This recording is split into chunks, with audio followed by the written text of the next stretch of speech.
Hello, everyone. Active.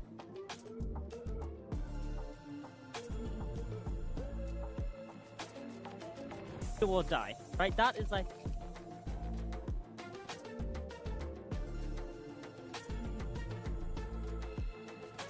Yeah, it's a really tough position to be in, particularly because, you know, it's not one of those situations where, like, oh, some people get to start further along in the bracket and others have to, like, start in a lower portion or whatever. You know, everybody kind of starts off on this even footing. But with the nature of the bracket, it is obviously that double elimination, but it does mean that you've got very few games to give yourself an opportunity to make something happen, right? And as you've said, these are two teams that have lost their opening games. One of the teams, Thunder Gaming, had to play against Dragon Rain. And then the other went up against Jutao, who were looking a lot better, I think, than, you know, had been expected. So I was really impressed with seeing that. So now the two losers of those games, Octagonal... That is not a fun word. Octagonal Disposition and Thunder Gaming have to play up against one another, and the loser here, unfortunately, their road to VCT ends, at least for this year, and they'll have to come back again next year and try again. The other gets one last breath. They're going to have to play against Jutao in the lower bracket later on to fight for that qualification spot. But thankfully, it's just one extra game. They don't then have to go and play Dragon Ranger again and potentially get knocked out. So I suppose there's a silver lining. Yeah, absolutely. And Dragon Ranger Gaming, we already know that quantity. Some of these other teams, they're a bit more unknown, potentially, like Thunder Gaming, who now had only played in one tournament, and that was in May. That was all I could find for the matches that they'd played. So really, the data on this squad was quite limited, which is in some ways a good thing, because, you know, teams can't necessarily anti against them, but it means that maybe don't have the reps and officials to actually fight back. And that's kind of what I thought we saw in their game on Saturday, where against Dragon Ranger Gaming, they perhaps a little bit scared, which fair, it's DRG, but they kept vacating the sites. They then just couldn't retake.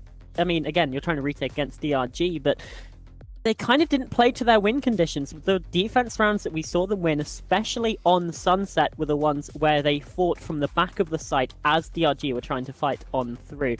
And we just didn't see them do that nearly enough. However, positives for that squad as well. Their ult rounds were looking really, really clean, so I'm hoping we get more of that today. I think when you're playing against a team of that caliber, your options, I mean, you kind of have to play smarter and not harder, right? Because DRG, they're going to play a really hard game. They're going to be up in your faces. And so Thunder Gaming have to play that little bit smarter. They have to maybe take some more lurks, maybe, you know, pick their fights, make sure you're isolating those 1v1s. But they have come through a really, really difficult match. And as I always say, you either win or you learn. And I'm looking forward to seeing what they may have learned from that series. Because when when elimination is on the line, you have to bring every single piece of weaponry that you have in your arsenal to ensure yourselves a victory, on the other side. And having gotten to play against arguably the best team in Ascension, and I say arguably, but take that with a pinch of salt, I genuinely think that they are just the best team in Ascension, because that would be really weird to argue that. But you could, if you really wanted to, you could argue it. I mean, they went to champs. So, they went to champs. There you go.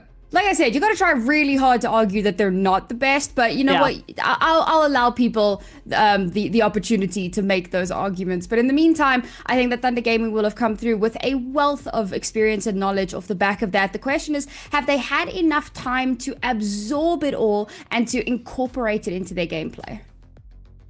Yeah, that really is the question. We saw a couple key players flash up on the side there as well. And I just want to talk very quickly about Aaron for the side of ODG. He was an absolute menace with the operator back in the game on Saturday. That man was finding op kills where it was just completely unreasonable to have done so.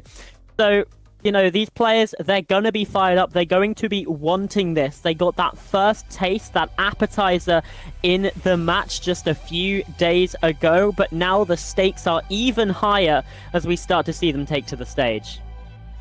And of course, as we mentioned yesterday, it's not quite as much fanfare as we're used to in the main circuit, but it is still incredible how much is going into these Ascension games for the Chinese players. You know, we were talking, Affinity and I yesterday, about how much of a difference it makes getting this LAN experience and this exposure so early on in your career. So even if you don't, you know, make it all the way through, get to VCT China, make it over to the international events, whatever the case, you're still getting a wealth of experience that you can take with you into the following seasons and into any other tournaments that you want to be a part of. And it helps with those like nerves long term, because a big thing that we always talk about is like, oh, you know, first time on LAN, what's that going to look like? But for these guys, they've already done it. They've gotten through that first time at LAN jitter nonsense, and they've had an opportunity to work through it. So now as our teams have taken to the stage and make their last huddle before entering their arena, we're going to very shortly see what those arenas are going to be. And there they are. And oh, it looks like we're going to be kicking things off on a Haven here.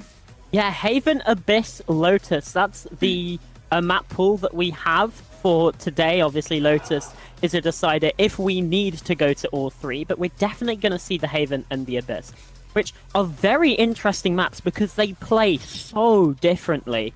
Abyss is a lot big. Even though Haven's a 3-site map, Abyss feels a bit bigger than that map. The rotations are quite long because you don't have a middle site. It means you really have to commit. But zoning back in on Haven, what kind of things are we going to expect here? Because this is quite a retake-heavy map, so TG, they've picked into this. I hope they're ready.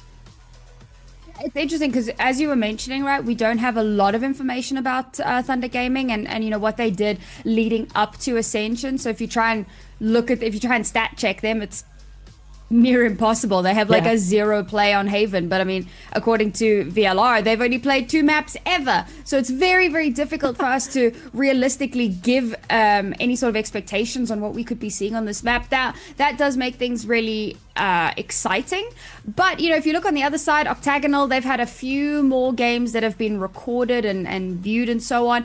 And they're sitting at about 8 plays on Haven with a 75% win rate. So this is a map that they are comfortable on. And that, again, it kind of leads more questions about Thunder Gaming and, well, how comfortable are they looking on this map? Is this actually a map where they are going to shine and where they're going to be able to do well? Or have they just made a terrible mistake?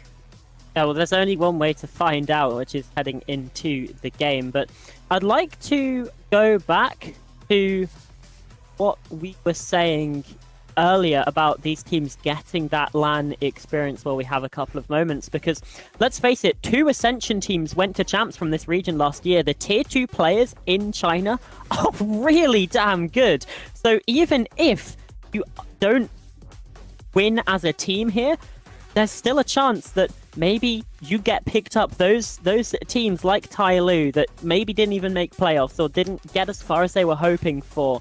Nova Esports as well, who just dropped Swirl. Those teams will be watching this tournament to see who these hottest prospects are. And we do have our agent compositions popping up before us here. TG's comp is probably my favorite composition for this map, barring I would love an ISO instead of a Viper. But that's just me and my shenanigans. I think that is a ton of fun to watch. But that being said, I think that they've got a lot of control possibility here. They can really like shut down a lot of portions of the map. Obviously, the slicer that comes with the Viper makes a huge difference. The interesting one for me is that for OG bringing out the Breach, that has obviously picked up a lot of popularity in recent times. I think that for the explosive, kind of more catalytic utility that he has available to him, can enable those site takes really well. So I'm looking to see how that's going to synergize with their duelist, and hopefully that's going to get them the results that they want. Because here's the thing, if you are not on top of your Breach util, well, it could all just fall apart before you've even had an opportunity. Yeah, it absolutely could. So we see Thunder Gaming start themselves on the defense. This is maybe where I have the most questions about them. Shortly be answered, but right now, B-site completely clear, and ODG making their way across.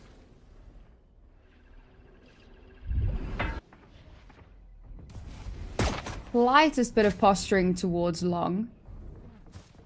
even with the potential of a walk-up smoke there, because it's the defender smoke, they're still not taking that space and instead kind of suspecting that it might be somewhat of a trap, so they reposition towards mid, but all the rotations from Thunder have started moving towards C. Oh, nothing there. Now we split up again. I like this, maybe not necessarily proactivity, but not becoming complacent. Yeah, it's nice, clear decision-making here on the pistol round to group up where you may not have the best weapons, but as the smokes come in towards B and Zhao Yu also sprinting on across, YG gets the plant. Turret dealt with through the smoke there as well, so utility being taken away and it's a clean 5v5 post plant here.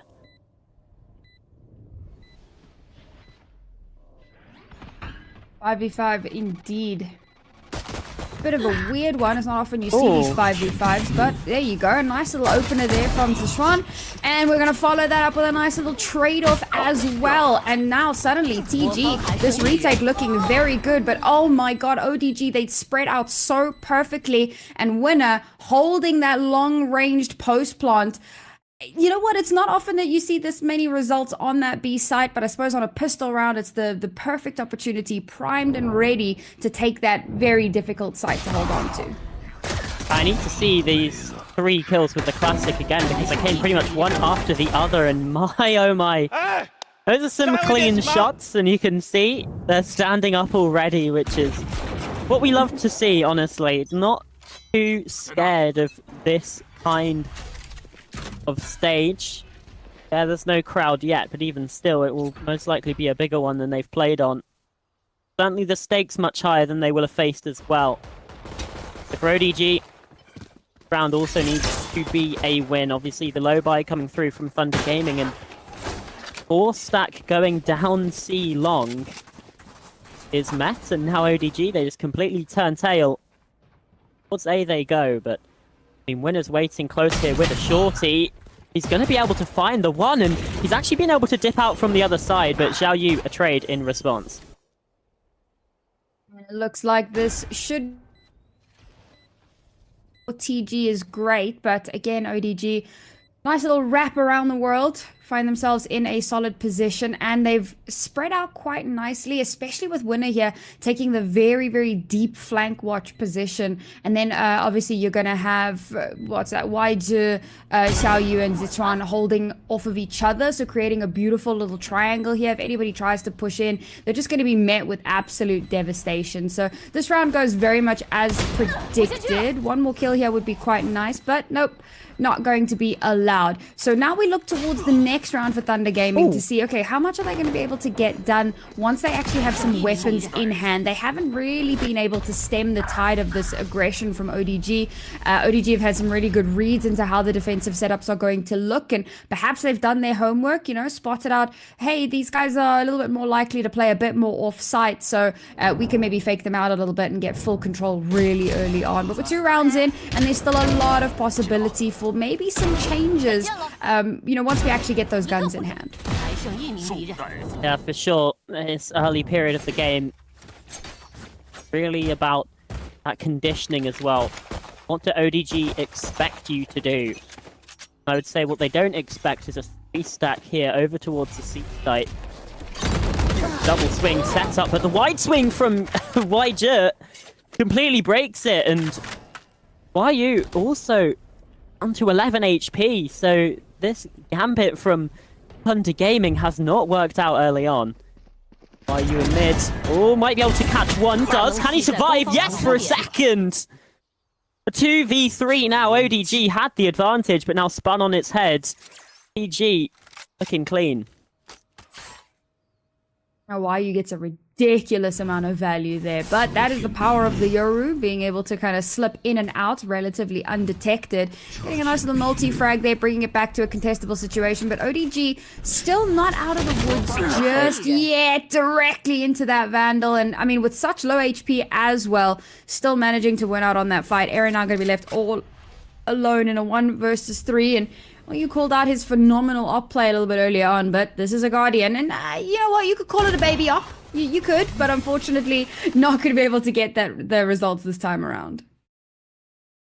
Yeah, for sure. He's playing the Cypher role on this map, but as soon as a Yoru is required, then, you know, I'm thinking perhaps on map 2 Abyss we will be able to see that operator play come on in. Builds there from UA as well. 3-piece to close out the round. So Thunder Gaming, they keep most of their guns. Leo, like it's going to be rolling with a classic. And oh no, no. Okay, a Guardian picked up, saved. Full rifle spend. Yes, again, ODG very quickly making a push.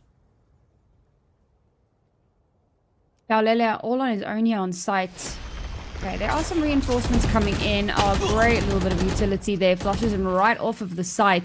That's going to give a lot of space if they wanted to take it, but no, instead, they're going to opt to back away. I do like how ODG play this. They never kind of overcommit to anything, really taking their time to find a solid opening before they actually, you know, do anything with it. The problem is they give up a lot of map control, a lot of space while that's happening. So now they have to go and they have to re-clear. Aaron's got a check guard in here, and he's going to lose out on that fight. So now already early on with a disadvantage, and we're getting close to the exec time.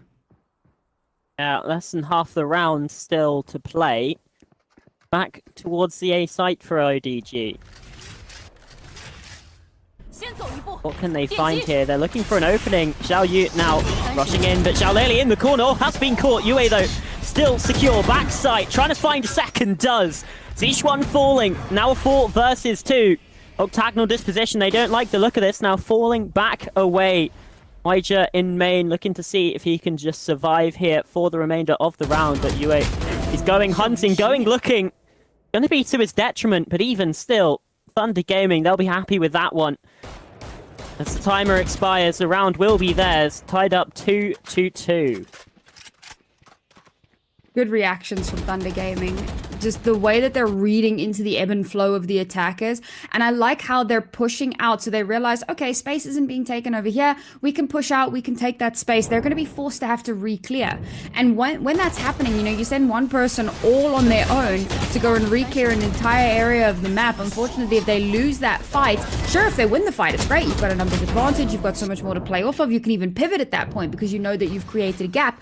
But if you lose that fight, you give yourself a massive thin in order to make that re-clear. Now you have to reconvene and figure out how you're going to, you know, reapproach this next exec. So the way that they have been playing up until now has been very slow, very methodical, but not well. How do I explain this? Like it's slow and it feels like it's methodical, but you know, on closer inspection, if you kind of scratch beneath the surface a little bit further, you realize that it's actually a little bit chaotic and a little bit, you know, not as planned out as it should realistically be. So now as we head into what was an anti-eco, I think there was one rifle here, and of course it's Waija that's got it online. And I have to try desperately to make it a little bit more expensive, but no, a flawless round here for Thunder Gaming and looking really good. Sure, they lost the pistol in the conversion, but they've bounced back beautifully, and again, just reading so well into the ebb and flow of ODG. Yeah. Not much to say here. I mean, it's a nice kill from YU. All the same towards Xiao, but, you know, it's what it is at that point in time. Anti-eco. But now guns again. This is where ODG really need to show that they have learned from what's happening, because TG is starting to put up 3 in a row, and like what we were saying in the pre-game, Sam, Thunder Gaming, they've started to play more on these sites. They're fighting ODG at the chokes, and it's working out. I think it was definitely a panic thing of, you know, the type of team that they were up against previously. But now, you know, you play against a team that on paper should be of a similar caliber, should be of a similar level. You've got far more opportunities for yourself. Fast lane directly into where Leo is holding. Not able to win out on that fight, but oh my god, the barrage of utility coming through here. Flashes, Hunter's Fury, and despite all of that, no clear advantage gained. Yes, they've gotten themselves in on the site, but they've lost 2 on the interim, and now the Dimensional Drift will come in to allow Thunder Gaming a little bit more of that information. Yeah, Shalele, that's a good kill, and well, that's good kills from the rest of them as well. as soon as you blink, you miss it, because Thunder Gaming is very swift on that retake as well. Flooding back in and finding the kills. Works out for him. Yeah.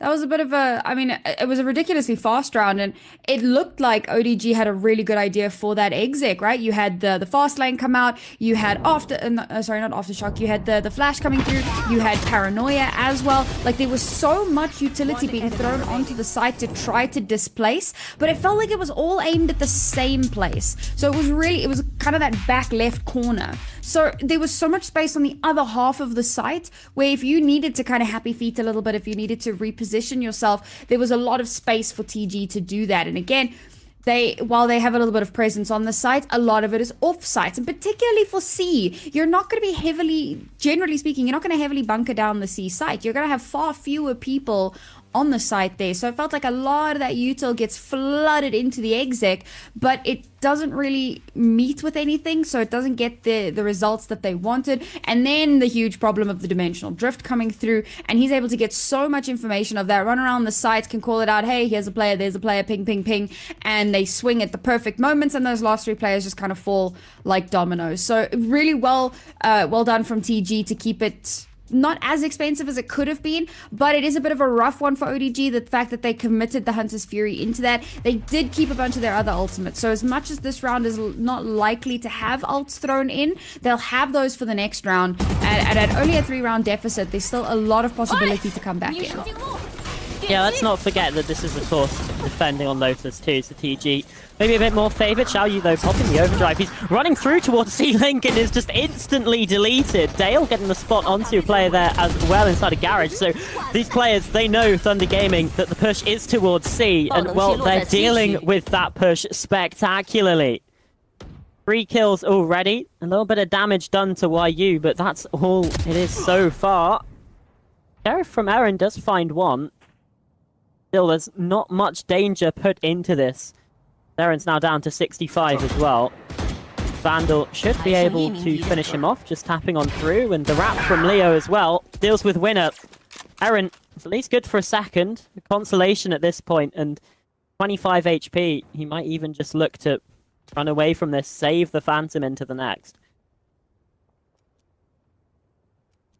The stall utility and the retake utility from Thunder Gaming is so strong. And I say retake, the spike hadn't even been planted yet. Thank you for that. It's more of a pre-take in that.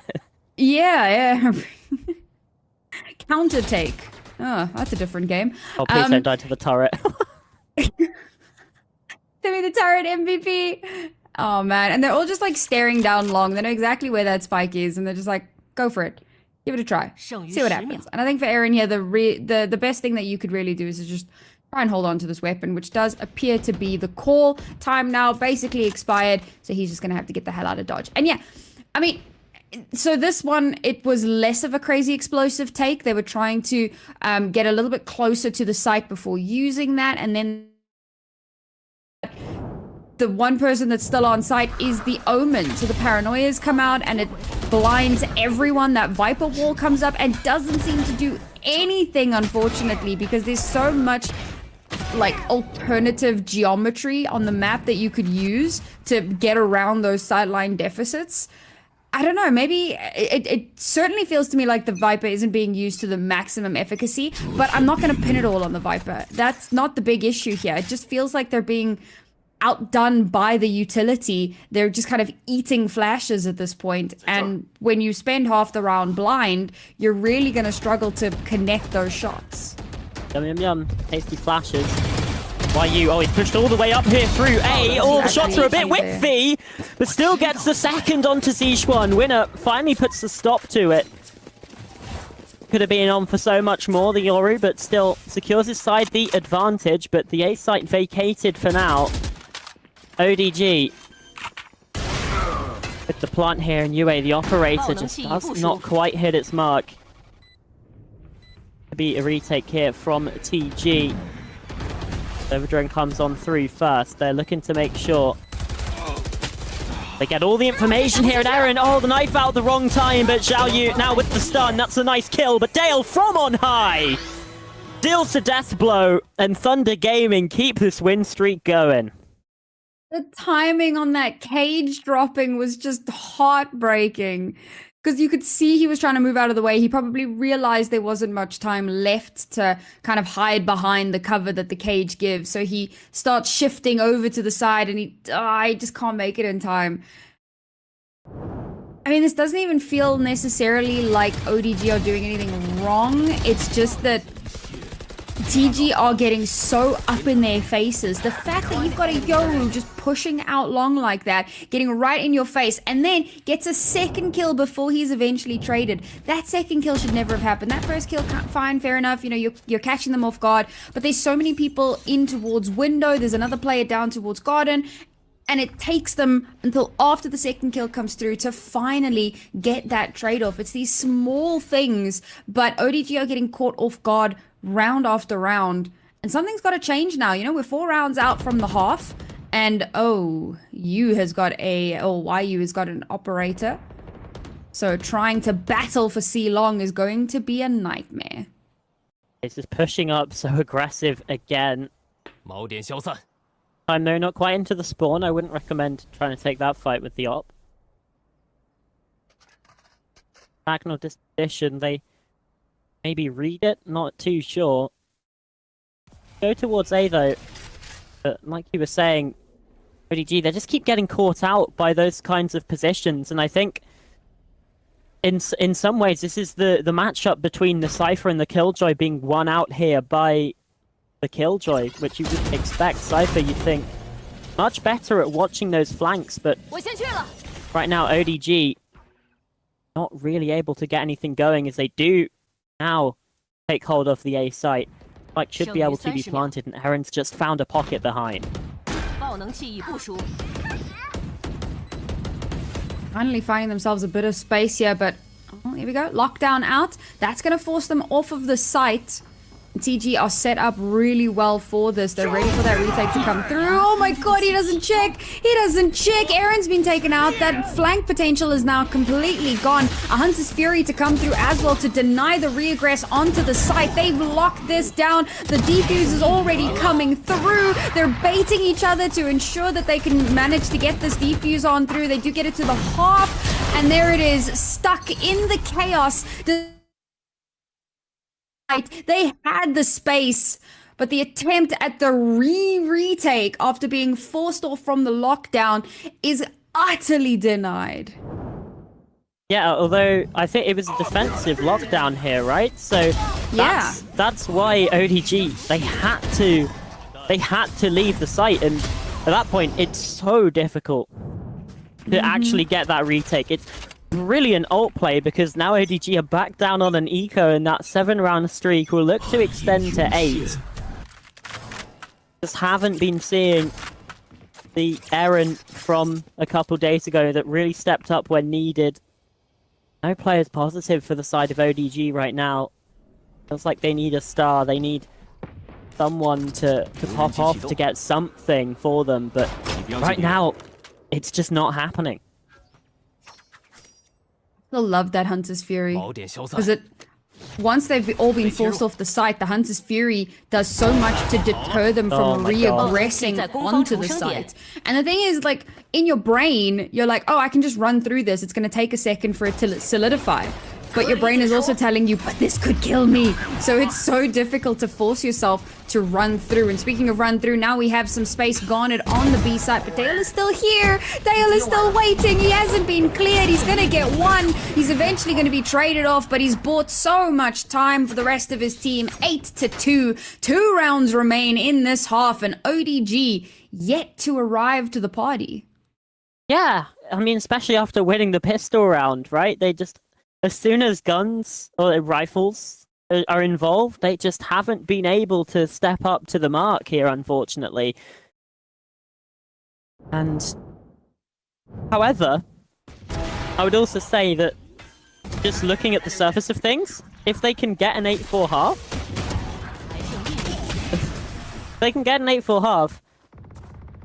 still not in a terrible position at that point. most recent win for ODG on this map was against Rare Atom. They won it in overtime, but they've beaten Rare Atom on this map. And they are looking very lost right now. I said coming into this, we had big question marks about how Thunder Gaming was going to look. It doesn't look like they're the ones that have to answer the questions. However, finally, that aggression gets punished and there's an opportunity for ODG to come back. Yeah, but traded right back. Shalele with a kill. Leo, Yue, mow them down. Just the entry onto the site is so damn difficult. Now Zishuan all alone inside a short. A 1 versus 4 required. The economy perhaps not there for ODG to have a buy into the next, potentially staring down the barrel of an opposition double-digit scoreline at the half. But Zishuan, that's a good first kill. Fudge may be possible, but oh god, this Odin.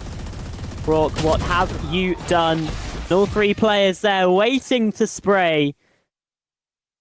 9-2. And yet again, that hope just starts to drain. I mean, if it hadn't been draining already, it certainly has now. Ah, yes, we do love a paper map. Odin enjoyers rise up. But yeah, I mean, Oh, that's so nice. it's not even the Odin that really... I mean, it gets that last kill and it kind of drives the final nail in the coffin, but it's not like it was the huge factor in this round. They got that opening kill and they weren't able to play off of that at all. They weren't able to push that advantage. Now, final round in the half, and my my God. God! What do you even say to that? They tried to push as a team. There were literally 4 of them, and all 4 of them got killed by 2 people. Yeah, Like, what do you do? that's some insanely sharp shooting from Leo as well to take down Xiao Yu. Sliding across, jumping on the neon, but still clean tap to the dome. Now, Aaron, it's a 1v5, and he's got a Guardian, and he's paranoid. And now here comes the Odin. It's just the death bell tolling and a 4K there for Leo. Deal a 10-2 half. Sam, this has been utter domination here from Thunder Gaming. This is not the Thunder Gaming that we saw a few days ago. And this is the thing, right? Like, it's so nasty. What a shot. I love that we are very in sync with the Chinese production team as well. Like, all of us were just going, how the hell did you do that, dude? How? There was one of you. But yeah, this is the thing that I think for most of the Ascension teams coming into this season, finding out that Dragon Ranger were going to come back down to Ascension, despite the fact that making it to champs on paper should have given them a partnership spot. The fact that there were 2 teams made things that a little bit more kind of wibbly wobbly, and so invariably they now return to Ascension. This is a team that does not belong in Ascension. And so when you see them play up against any of the other Ascension teams, you're looking at this going, oh man, I mean, these teams aren't that, they're not really good, you know, they're not getting any results here, like how are we expecting them? And then you see them play against the teams that should be Ascension, the teams that they should be getting their reps against to help them improve and get to that tier 1 level over time. And then suddenly you start to realize, hang on, these guys actually have a serious amount of potential. Thunder Gaming just coming through this half 10-2, looking incredible. But of course they weren't going to look this good against... I mean, imagine you put them against Sentinels. What is that going to look like? That's effectively what you've done when you put them against Dragon Rangers. So I'm really glad that we do get to see them against a team of the same level, or maybe not the same, but the same theoretical level, like on paper. And, you know, we can finally see them put on the type of performance that they want to show us. And hopefully this means that they'll do a little bit better if they get that chance to move up to the next one. Of course, this is still just map number 1, and map 1's not over just yet, and it was their map pick as well, so caveat, asterisk, and we'll retouch on this storyline in a bit. Yeah, but that does mean that ODG chose to start on the attack as well. So yeah, that's a little questionable. I mean, you know what? They probably felt confident given their composition. They were like, look how strong our comp is. This is an attacking comp. And they're looking to try and attack here on the defense pretty much. Look at all this aggression towards A main. Xiao Yu gets a kill through the toxic screen as well. I mean, there was a smoke in the way as well, so Can't even really blame Dale's own utility for that one. He's shut down, and potentially a new look here for ODG, but they won the pistol in the first. Still only have 2 rounds. Set in stone.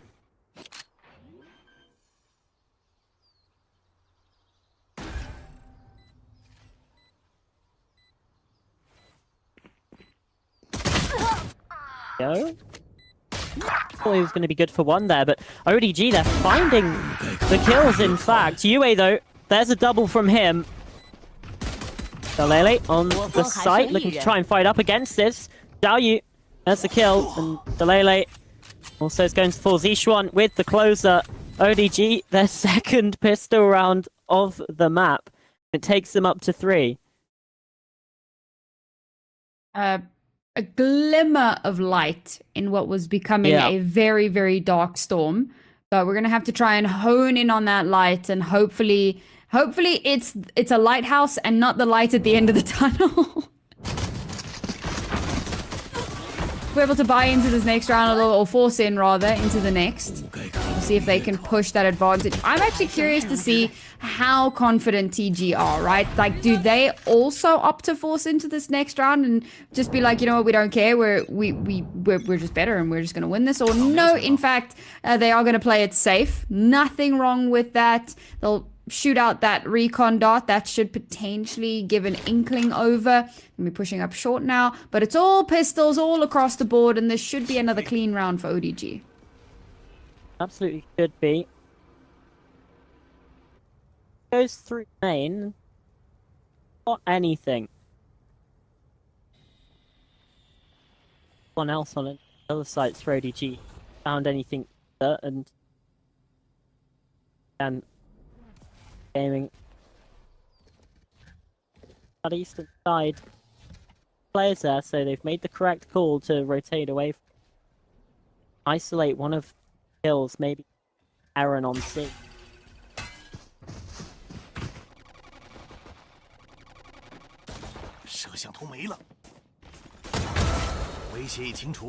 Well, and in the world, first shot to connect onto long, gets caught jumping up and down and will get shut down for that. That's going to be a gun handed on over, so perhaps they can utilize that. Have they recovered it?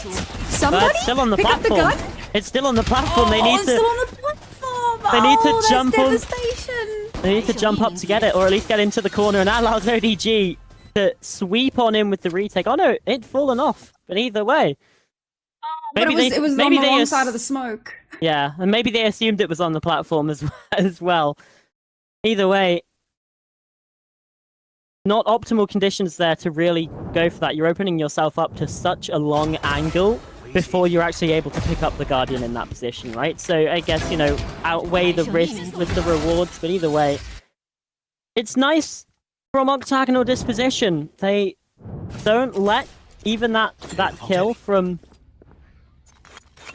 onto Aaron, gets away from them. Instead, keep things calm. That's really what we want to see. So, double pistol, double follow-up. That's all those 4 rounds. Now we need to see, can they do it when rifles are involved? And crucially, you know, if you can win the bonus, that would be massive. A bit of a tough ask for them. They're still very much at a deficit at the moment. We're seeing some heavy posturing in towards doors, but do they opt to actually push this? A lot of that utility is being used very, very early on here, so they are going to back away, hoping that they've pulled over some rotations, and it seems that they have, but we've got a winner just around the corner, waiting for someone to rotate heads out. The drone is going to spot him out, and he's just going to ego it. He survives that little bit longer, but now TG, they feel like they're a little bit stalled out. We've got a little bit of an exploration happening in towards mid here, but now Leo's been spotted out as well. Finally, they find an opening. Finally, they start moving up towards C. Yeah, Xiaoyu falling there too. Allows YU to get in, but Eren clean with the Guardian. Only good for the 1. The paranoia comes on through, but still finding a kill. Now 2 on 2. Still potentially possible, but Zishuan, he only had a Spectre in that spot. Leaves winner in the clutch. 1 against 2. expecting the player behind Plat, but instead they've rotated away. That's both shock darts used for that position. Now the recon as well to get information backside. Watching for this. Dale on the crossfire here from Garage. Zhao Lele is the one who swings. Decent damage perhaps with only 2 rifles left alive, but Thunder Gaming still win the round. That's devastation. I mean, you really wanted to try and win out that one. Like you said, right, coming out on the bonus could make a massive difference towards the potential for getting yourself back into the game. But unfortunately now that's going to be an 11th round for Thunder Gaming, and I had a suspicion we'd have a timeout here. This is the moment where it needs to happen, because we're 2 rounds away from closing out this first map, and ODG have really struggled to find an in for themselves. Now we move on to the 4th round of this half, and they've just come out of the bonus, and it was a fairly strong bonus for them. They didn't have to reinvest too much into it, which means they should have a little bit of money into this next round. But is that going to make realistically much of a difference? Because while TG are going to have to reinvest, they also will have garnered a fair amount of cash for themselves. So I think it's going to be fairly even footing. And whoever wins this round, it's not even a whoever. If TG win this game, or this round rather, the map is probably over. If ODG win this round, they've given themselves a lifeline that they're out of the woods. In fact, they're not even close to being out of the woods, and every step thereafter is going to have to be pure perfection. For TG, they know, okay, if we don't win this round, sure, we want to make this as dominant as possible, but if we don't, we have a massive buffer to fall back on. And yes, as predicted, very evenly matched in terms of the buys here. We've even got that Odin coming up from ODG. The desperation, you can see it on their faces. Yeah. Zhao Yu. Oh, that's a nice kill. He's avoided the Hunter's Fury as well. Winner, there's another kill. Double tagged. Zhao Yu falls to the ultimate, and winner's position is also known. What looked like a brilliant start. Now, Thunder Gaming looking to bring things even and are pretty close to doing so.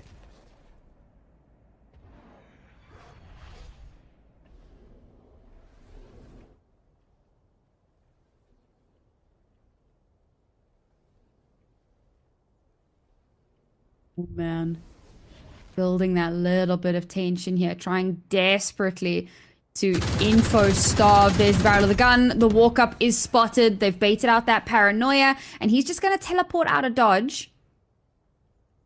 Could decide to back away, but unfortunately with less than 40 seconds remaining, they're going to have to hit this site. Now there is no time whatsoever to pivot. And there it is, that first kill comes through. Yu's taken out, Leo quick to follow, and will close things off with Xiaolele falling to the grave. ODG have given themselves that breath of fresh air, but how much longer can they keep breathing before they're under once again? Yeah, that really is the question, but, you know, positives. That's their first win of a buy round in this map. Yeah. You know, it took until round 16 to do it, but that's all good. Because they got it, and that's really what's important. Winner finding these 2 kills as well with just 45 HP. So perhaps a sign of things to come, although Eren maybe doesn't want that to be what continues to happen. A little bit whiffy there, but still finds the kills. Xiao Yu as well. This is Outlaw. It's pretty good against these low buys. Quick double down in mid. But when you have these sheriffs, kind of what you expect, just light armor or in fact no armor on a couple of these players. ODG, they should make easy work of this. One does fall. Still think Dale has his work cut out for him here. The 1-on-5, it just isn't possible. Signs of life for ODG, and obviously winning that last round forced TG into a very uncomfortable position, so they can fairly easily win the follow-up round. It's the next round where we're going to have some question marks, right? We should have guns again for TG. They're guys? still reasonably far from ultimates. So it's going to be difficult, I think, to kind of steamroll your way through that next one. Oh, Dale's picked up a rifle. Yeah. Oh, Value's low. 1v3. I mean, this would be something, but, well, it doesn't turn into anything. I did get a bit nervous there, I'm going to be honest with you, Sam, especially as with each one of those rifles dropping onto the floor as well, it's just a little bit more money that ODG are going to have to invest in the next. It's just a little bit of damage could maybe become their undoing in the future, but unfortunately for ODG, they don't let that round get away from them. Nice shots from Dale here, actually. Yeah, I mean, the Sheriff is just so difficult to deal with when you have someone that is so proficient with it aiming down at you. But this is what I was talking about. Now we have guns again. We're 2 away from Dimensional Drift. We're like 3 away from Viper's Pit. So it's still a bit of a ways off. We might actually be able to get away with another round here from ODG, especially because we've got an operator in hand as well. So there's a lot of heavy hitting firepower plus 2 very impactful ultimates for ODG, so they could buy themselves another round or 2. Oh god, how does you win that? Thankfully, Ledger is there with the Odin. Sprays on through the wall, gets the trade, but Aaron maybe should have been doing a little bit better in that spot. Now Thunder Gaming have control of the B site. Plant coming on in. Hunter's Fury, though, forces the player away, and actually, when it's been able to find a kill with it, Yue falling, Fight can just get picked back up straight away. Plant's coming in yet again, but now Zhao Yu been able to get into a bit of a deeper position. Winner is expecting this push from Dale as well. At what moment do you look away? Well, he doesn't. Eyes trained on that spot. Now a 4 versus 2. Zhao Yu, he's going to know that there's some kind of player behind, but it's all a ruse. There's no one there. He's chasing ghosts there. Inside of mid, Zhao Lele with the kill. Leo as well. Zhao Lele! Oh my god, Thunder Gaming, how do they pull that one off?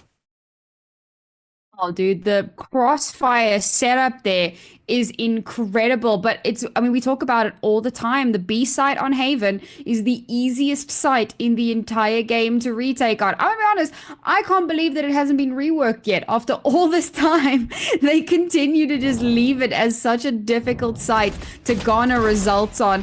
And so much gets done to try to hold on to that space, to try to make it that little bit more difficult and to get themselves just one more round. But here we sit on map point for Thunder Gaming. Dimensional Drift now online as well, and he's already popped straight into that, creating a little bit of a diversion, trying to draw some of that attention away. They've spotted out where a couple of players are already. That information is given over, but it does end up in a trade.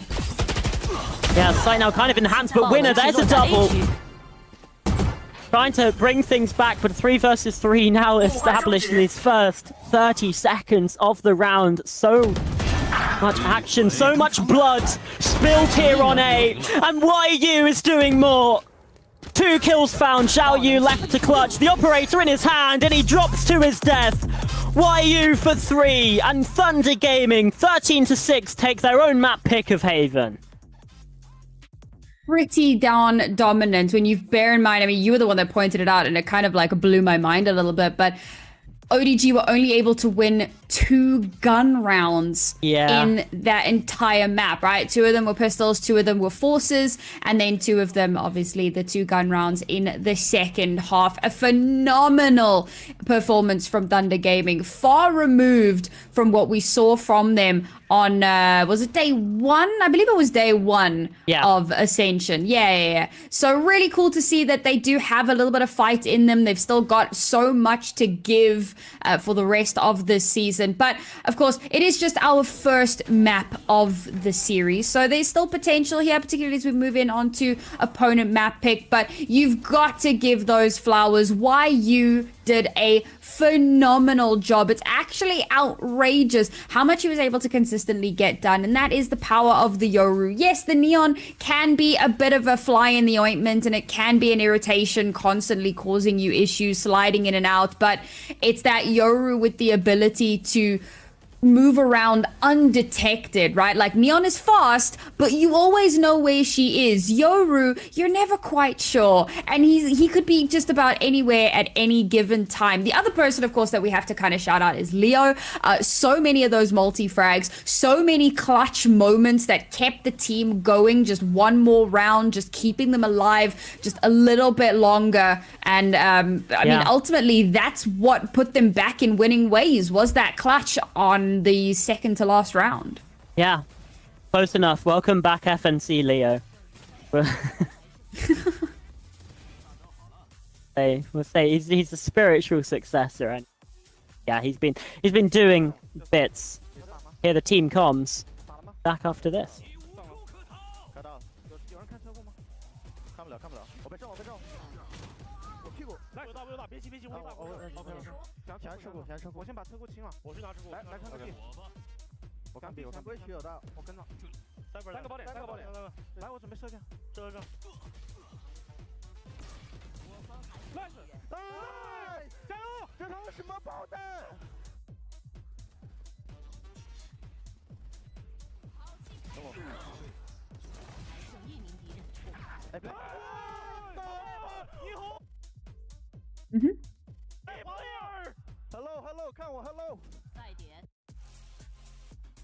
I mean, there was only one player that could be the MVP. It's YU.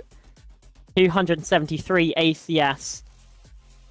Damage per round of 195. That's basically 2 kills a round at that point in time. He just had an incredible game here on the Yoru. And now we get to look at the highlights from this player too. He just did so much for Thunder Gaming and got some crucial picks backside A to win them that final round.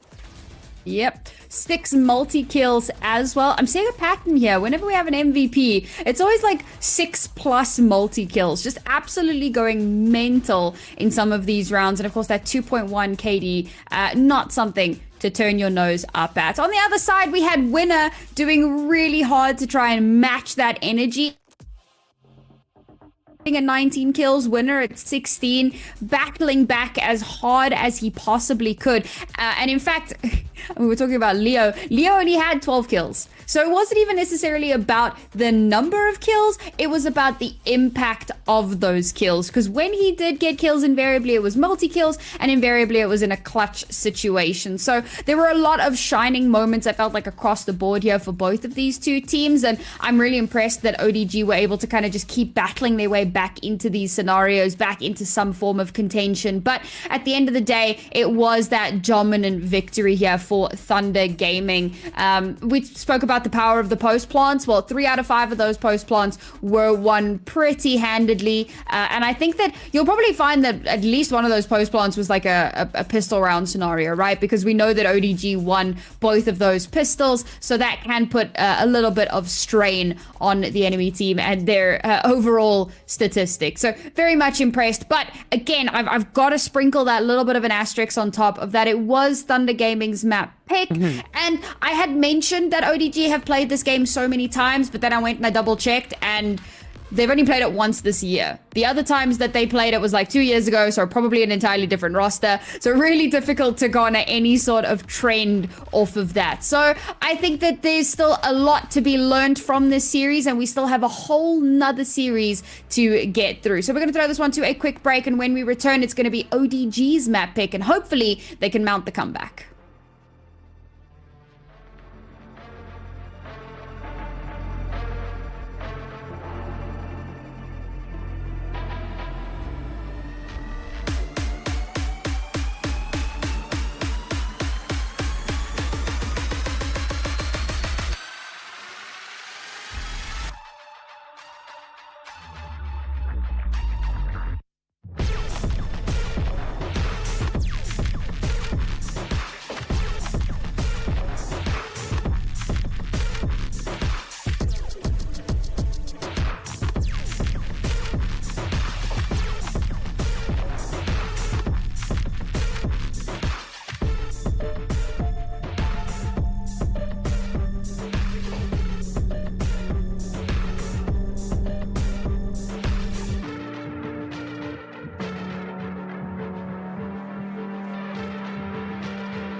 Map number 2 is Abyss. It's the first Abyss that we're seeing here in Ascension, and it is the pick of Octagonal Disposition Gaming, a map that plays quite differently to Haven, and Sam, perhaps they'll be wanting that, considering how poorly they played in map number 1. Yes, you could say that while the second map is Abyss, the first was abysmal, and hopefully we don't have a repeat of that performance here. But again, you know, I was talking about how much tape we have, how many statistics we can look back on, etc, etc, etc. And again, because so many of these games are not, or so many of the qualifying matches and tournaments and so on are not as heavily covered, we don't generally have access to all of that information unless you are like a diehard follower and you're kind of watching the official streams on things like Weibo and Bilibili and so on. So it is very difficult to actually find that information. And all of that to say, I have zero information on either of these two teams on this map. The VLR and Liquipedia have not actually clocked either of them playing this map at all. So I don't know what comps they're gonna play. I don't know how they look on this map. I have no information whatsoever. And as an analyst, that's terrifying. But as an enjoyer of Valorant, oh my god, I cannot wait to see what shenanigans they throw at us on this map. It's not a hugely popular map, so we don't actually see it that much, just kind of as a general rule. So I'm really happy to see that it's come out at all, and I'm really looking forward to seeing what on earth we're actually going to see. Yeah, I'm hoping we get Aaron on a Yoru, perhaps. Just because, I mean, we didn't really get to see what I think his potential actually is. Looked a lot better back on Saturday in their first game. So, you know, for the start of ODG, I'm hoping that they have a bit of a turnaround in performance. Just because I think it would be a bit sad to go out in this kind of fashion. I'd want them to, if they still do lose, to have put up a bit more of a fight. But also because I have had so many winner puns in my back pocket and I haven't been able to use any of them yet. Because ODG just kept on losing on map number 1. So, you know, even just for my sake as a pun enjoyer, I hope that's what we get to see. But these comps are certainly something. We've got the Jet from Zhao Yu, so Aaron's still on that Sentinel role, the Cypher. But over on Thunder Gaming, we've got the solo duelist Waylay and a Clove Astra double controller situation. They don't have a Sentinel. Yeah, I'm gonna be real. You started talking about ODG and I was like, that's the Ascent comp, whatever. Like, some teams still think that Abyss and Ascent are the same map for some reason. That is what it is. But Thunder Gaming... Yeah, I just thought are you guys cooking? The appetizer before we got into the real, before we got into the main course, you know? Just the meat and potatoes, as some of our European casters like to say. Indeed. I don't know, maybe that's what they were cooking, right? Meat and potatoes. I'm blown away. Waylay, Astra, Clove, not by any measure what I was expecting. I'm not loving the solo Waylay, I'm going to be perfectly honest with everyone. I agree. But you know what? You've kind of got Clove as like a pseudo duelist, but it is your only no, it's not your only smoker because obviously you have the Astra. Okay. I can see the vision, but will the vision actually come to fruition? So far, so good. Yeah, some nice kills coming on through. Obviously, it's a pistol round, and Aaron potentially has found an opening towards the B side of the map, but Rinna's still over on this eastern capacity, and he's slipped away. Do they clear this corner, or do they expect him to have turned Hytel to the wins? Oh, UA checks it, but still falls. Winner takes it all! Is that one of your puns? Is that what you've been waiting for? Nice. That was one of them. Nice. I've got more. Don't worry. That one. But a 3k in that spot is fairly ridiculous too, because UA spotted him on the first jump peak. Surely. Yeah. A little bit of a crazy one. I couldn't believe that YU gets that first kill. And actually, I believe it was... I don't think it was a... damage as well. Wasn't quite able to finish that one up. And yeah, Winner just holding from the back line somewhere arbitrarily. Just great to see the excitement, but it's yet another pistol win for ODG. They are 3 for 3 at the moment, but we know that that doesn't necessarily mean that they're gonna, you know, start to run away with this one. YU is actually bought into a Marshall. See if he can get anything with that. How is Aaron still good for 1 before he's finally traded out and the Marshall from YU gets a bit of damage, but is sat down by the superior Outlaw? Now winner can get through towards A and plant.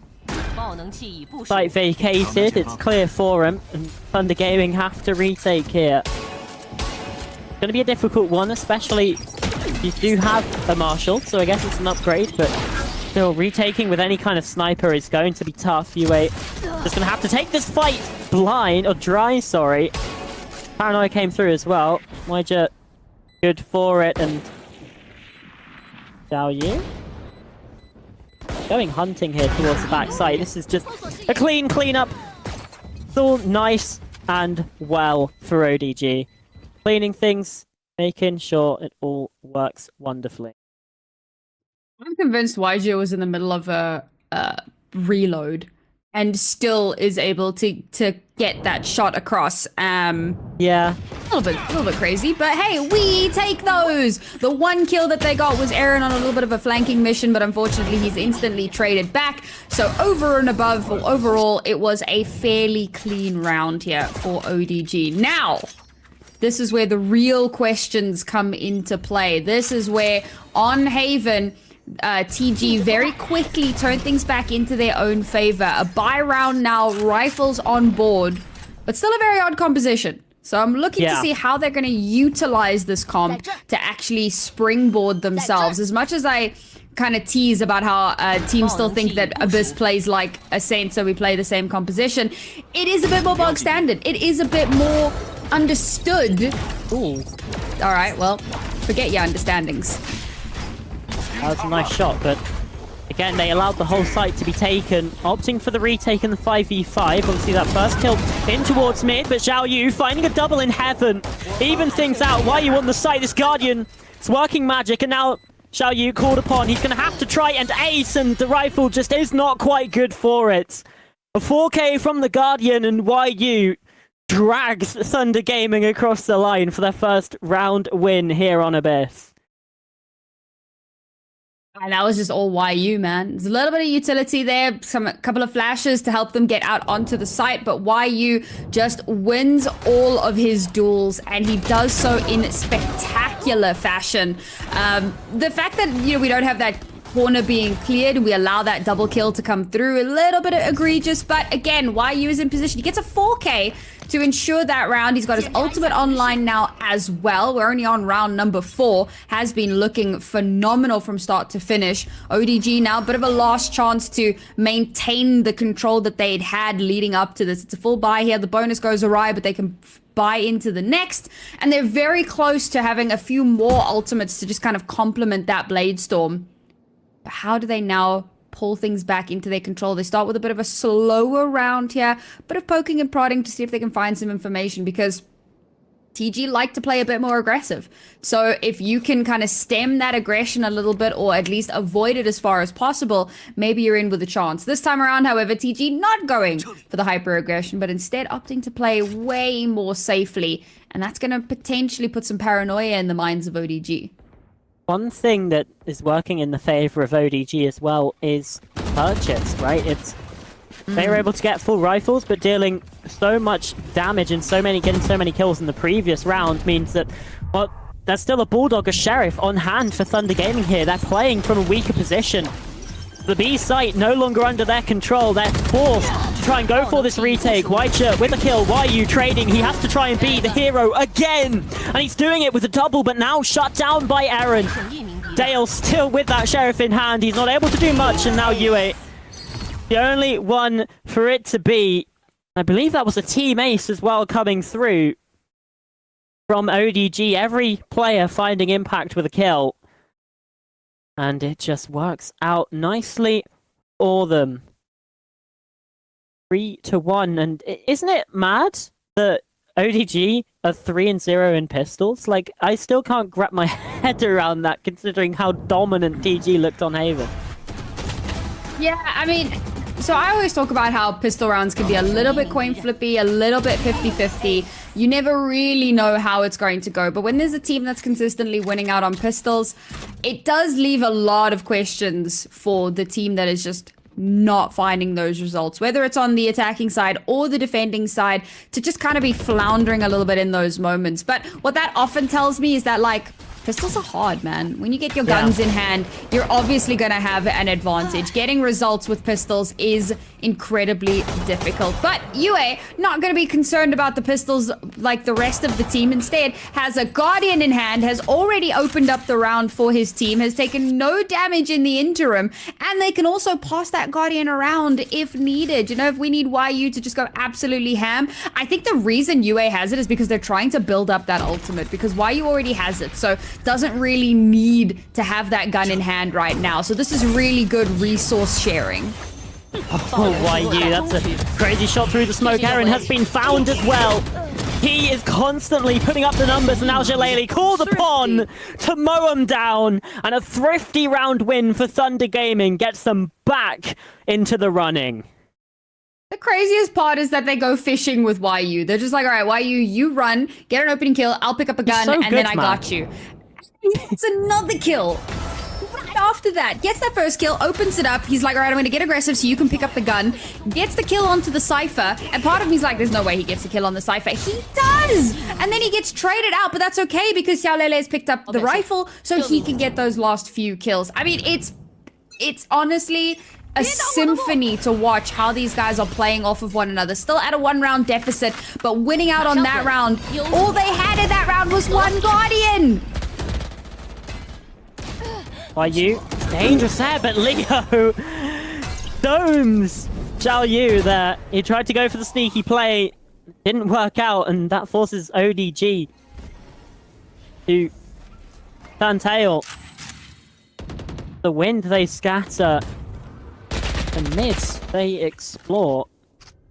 The one Stinger left behind as an insert, Zishuan there, but Aaron with kill in mid.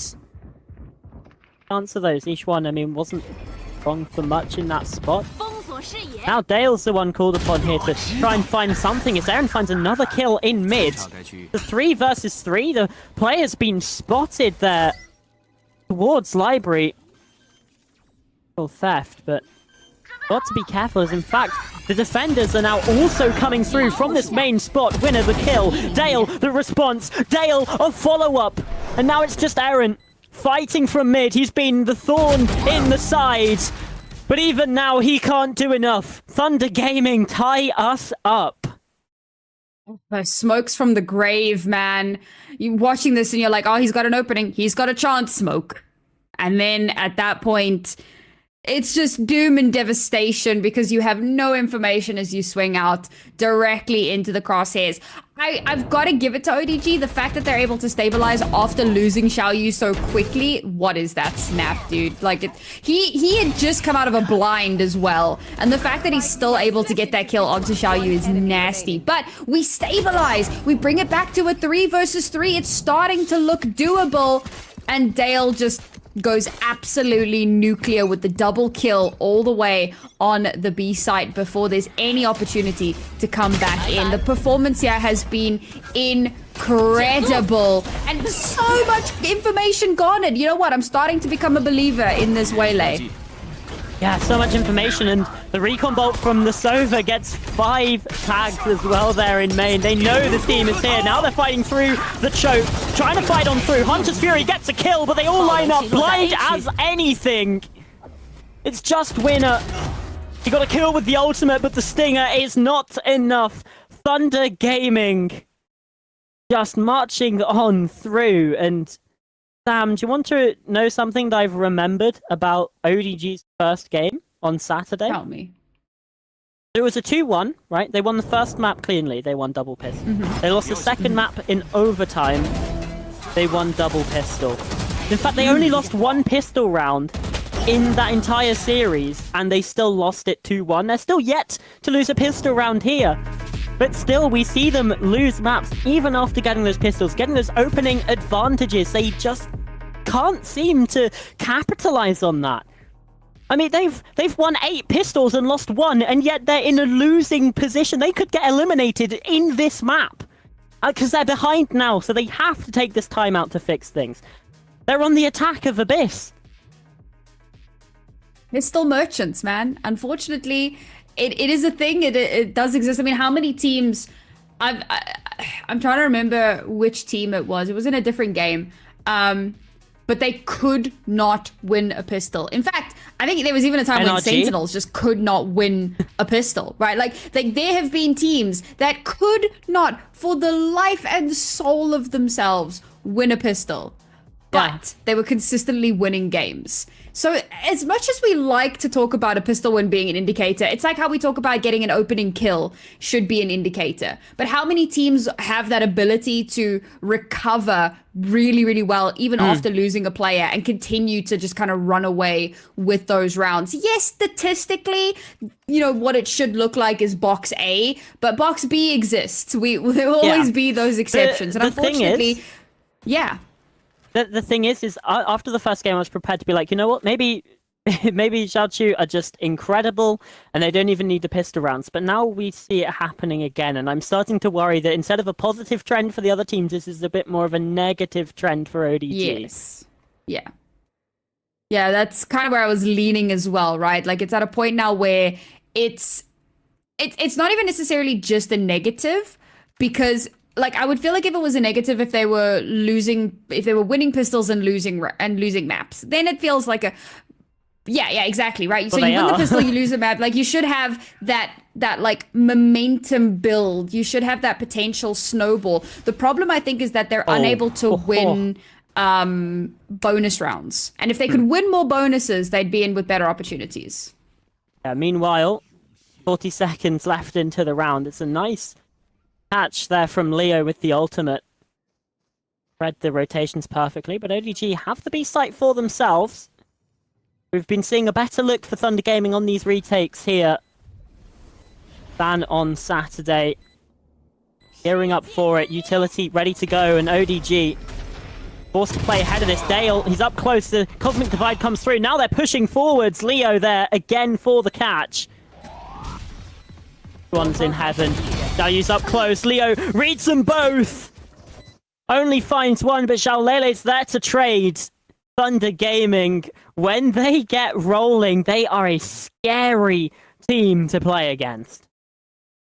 Okay, I realize now what I was trying to say, but it was difficult to get it all in, realizing we were about to get into a gun round.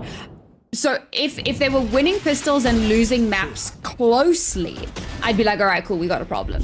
But when you're winning pistols and you're still losing like 13-6, 13-5, it's like, the pistol just got you another couple of rounds. It didn't actually make a grand difference. So the fact that they're able to win pistols is good, but it will become more of a difference maker when they can start winning more gun rounds. And unfortunately, this is not going to be a gun round. This is yet another force buy for them because they've lost another gun round. So it's not making much of a difference, unfortunately. Jenny, 2 outlaws being brought along by TG as well. Because they know they're up against these lighter buys. It's like an operator at that kind of health. Aaron taken down Yue, the Dink down to 5 HP, but he manages to recover. Outlaw in his hands instead. Still 5 players alive for Thunder Gaming as this push is coming on in. Leo, he's paranoid up, but still able to survive. Now the Stinger hits its mark, and with low HP on the Clove as well, potentially there's something here for them in this round. The Stinger picked up, and at this point, PG, you'd still back them to win out this retake, but the time keeps on ticking. YU needed that kill, and now that's the impetus. That's the moment that they all try and push on forwards, but Sichuan still surviving. Now he's the last one left. The shorty in the smoke gets it done. I'll be honest, the knife out run through the smoke from YU was question marks hovering over my head. Maybe it was an info play, you know, push through. Oh, he's gonna ping up on the mini map, and then you can like spray down the smoke, right? I'm really low HP. Will just bait me. YU seems to be very happy to be bait. This is something that does seem to happen quite often, and it's not often you bait your duelist. Normally you bait for your duelist. So having a duelist that's like, it's okay, guys, bait me. Just play off of my death. It'll be fine. It makes for an interesting change of pace. Character. Exactly. In that sense. Love to see it. But it does ensure them yet one more round. A little bit of a closer affair, but doesn't make much of a difference. 3 rounds now remain in this half. ODG need at least one more to have the opportunity for a competitive half, because 10-2, as we saw on Haven, you don't have a lot of room to work with. So 9-3 also not ideal, and 8-4 will give you a much better positioning into that second. Yeah, you're still attacking onto this though, which, you know, you tend to favor them as well. All the fights coming on through right now. Yet again, it's Thunder Gaming in the ascendancy and the advantage. A 3 versus 2 now coming on out, and even with the ultimate from YG, Null Command taking away the utility. Now it comes back online. Player spotted. U8 fighting over the top, and YU from the back gets it done as well. It just keeps on getting worse. The fact that we had better. Clove... Yep. Yeah, depending on which side you're sitting on, absolutely. But we have that Clove death, and then we have the not dead yet. And then they allow UA to get a kill. I say allow. I don't think UA is the kind of person you allow. He just kind of does. Gets that extra kill, so he is officially brought back into life. And then a 3rd kill at the end as well to deny any sort of a post-plant denial. And once again, 7-3 now. ODG so severely on the back foot. They committed quite a bit, but we've got some ultimates here.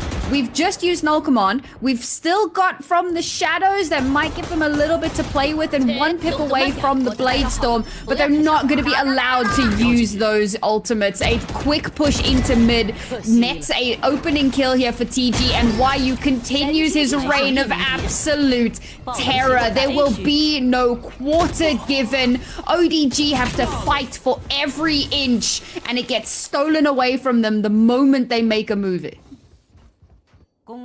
It's just so dominant right now. Thunder Gaming looking like a completely different team than we saw in their first match against DRG. Oh no. Oh. Yeah. Just YU things. When those kind of whiffs are happening. Oh, look at the purchase as well. Look at the buy. They've got nothing. They're bringing scraps into this final round of the half here, Sam. 2 Stingers, 2 Guardians, a Bulldog. Yeah, there's a few ultimates. Blade Storm popped by Xiaoyu. Being able to clear the site. But the Omen TP is instantly dealt with. He doesn't check the corner. UA just sits in and expecting the push. Winner there with a kill. He's been tagged as well, so there's information. The convergent path's now sent on through. Opponents hindered. ODG stuck in their ways, stuck in the moment, now playing off-site to try and spam on in. The knife comes on through. YH with a kill. Hunter's Fury to try and take things down, and he's actually been able to find a double. In all of that chaos, ODG come out on top. I mean, they did it. They get that 4th round that I was saying would be fantastic, but I have so many questions. Like, Zishuan going for the TP into the enemy backline, and he sticks the TP. So he dies he's just immediately. There are 30 people there. And then, like, I don't know if the infocom wasn't as good as it should have been, because then you have poor Xiaoyu dashing into the back line, trying to find an opening with the Blade Storm. Does get one, but is instantly traded back. How has Spice been able to reload? YG, because it happened on the previous map as well, where he's like in the middle of a reload and he still gets the kill. This bro has reload plot armor. Like, this whole round was weird. I don't know such a how silly ODG win round. it, but they do. Themselves that fourth round. But is it going to be enough for them in the second half? Because it's still an uphill battle. They're still at a 4-round deficit, and now they're on the defensive side, which can be a little bit more difficult to find that value on, especially against the composition. Like, their composition is, I feel like, a little bit more defender-sided, but TG's comp is so attack-sided. Like, they're just going to start running over things in this next round. Yeah, do you want to know what else is maybe a little bit of a detriment? I've got the stats here from Champs, so obviously, you know, different caliber of teams here, but Abyss was the most attacker-sided map at the tournament, with nearly 58% of rounds won by the attack. Now, obviously, those stats don't mean everything, but I think it gives us a general trend, right? And ODG only got 4 attack rounds. They're going to have to hope. And again, that includes the pistol. Yes. They're 3-0 on Pistol pistols. and the conversion. Pistol and conversion. They're 3-0 on pistols, 3-0 on conversions too. And they lost map 1 13-6. They're currently 8-4 down at the half after playing on the favoured side of this map. Do they come down to do they go 4 for 4? How they leverage? Well, for me, it's about how they leverage this defensive composition. I can see them getting a 4th pistol round here. I think that at this point, it would be silly to, you know, doubt their capability of winning a pistol. The real question is, are they going to be able to get the value that they want with the composition that they have? They've got a decent amount of stall here, but it's not as strong as I think it's going to need to be when dealing with a comp like TG's. Now, we've already got some early information, so that's going to give them time to maybe start setting up a little bit here and preparing for that push. As now, Exec instantly activated. While he's in the smoke, he's paranoid up and taken down. Sichuan, there's a double here. The Classic is doing bits, but the Ghost, he can't quite wrangle it. 2 kills in response, but Winner not finding one. Waija from the back of the site, and Dale, just broken ankles. Xiao Yu, from above all around, takes him out. ODG do have 4 of 4 pistols in this series. They've only lost 1 pistol in the entire tournament so far. Yeah, like, I kind of feel bad for Zishuan trying to get that 3rd kill, because like when you're a player, you know, right? Tap tap tap. That should do it. Okay, I'm gonna go look for the next person. But clearly some of those bullets missed, and he's like, I'm done. Oh shit, he's still alive. So trying to finish that off, and it turns into a little bit of a panic. But yes, another pistol garnered, and this should be the bonus very quickly to follow. Aaron's got a Guardian in hand again, and while it hasn't been, you know, a resoundingly impressive performance, he's done well. We can't really take that away from him, and there's a reason they've given him that Guardian now. We've got a Bulldog as well, so lots of firepower. But TG, I don't think that they're starting to sweat just yet. Again, I mean, they know. We've just played a map where we lost both pistols, and we still won the map. We played a half where we lost the pistol, we won the half. So even if we do lose this pistol in conversion, there's still so many opportunities for us to come back into this pretty handedly. Yeah, I mean, we saw back on Haven that Aaron was good with the Guardian. Yeah, well, it's a Standard. It's a disrespect to the fans to support. I was wondering if you were going to make that comment. Either way, insert copy pasta here. Yeah, thank you, Lothar. For PG, though, it does make a lot of sense, right? They couldn't get the opening that they maybe wanted over towards A if they're able maybe to leverage something, but as soon as that falls, they go, yeah, okay. Just save our energy for the next. But another successful follow-up for ODG as well. Now, this is the real meat and potatoes, as it were. One player that I want to talk about, though, is Winner, who, you know, is sitting 8 and 9 currently, but 4 of his 8 kills, 50%, have been in these pistol rounds. So I think it also buys into the narrative of this ODG side being those pistol merchants, right? But let's not take It it away, because his 3K won them the first pistol pretty much. So, you know, even still. But there are times where I look at a player and I go, why are you even buying a rifle? Just yeah, pistol whip people, you know, that's the way to go, clearly. Yeah, clearly. But slightly better chances when you have a rifle in hand. Bless you. I muted on Alright, video TG. so the audience wouldn't hear it. That's Have okay. you They heard exposed bless me? you. They didn't You've have to know exposed me. why. I could have been a cleric. They don't know. That's true. That's true.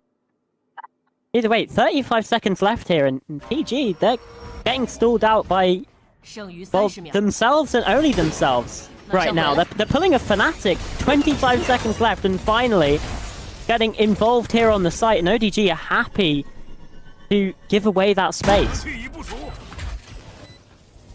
For a full retake scenario here, a little bit of that utility has already been expended on the aggression. I say a little bit, there's not much left over. Winner finally gonna get an extra kill for himself. Not a pistol this time, but Xiaolele will trade that one back. We go blow for blow, but so far there's no real favor on either side, except for the fact that the spike has been planted. Now the attempt to go for the defuse, but of course the gravitational well to pull them off, the concuss as well, just to keep buying that time over and over again. Another kill to connect, and it's all down to YJ. Gets the first, gets the second, but there's no time to go for the defuse. Absolutely devastating for ODG, and the trend continues.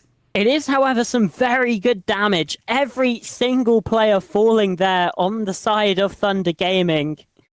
Their buy isn't going to be fantastic, and for when you look across the other side, ODG, they didn't have to invest anything at all into that bonus. So they're going to be the ones with the better purchase here in the fourth of the half. Round 16, here we come. We can see the operator from Zhao Yu. 4 rifles for the others. Like we said, a Guardian for UA, a Stinger for YU. But I mean, he's been incredible today, so I'd still back him to find one.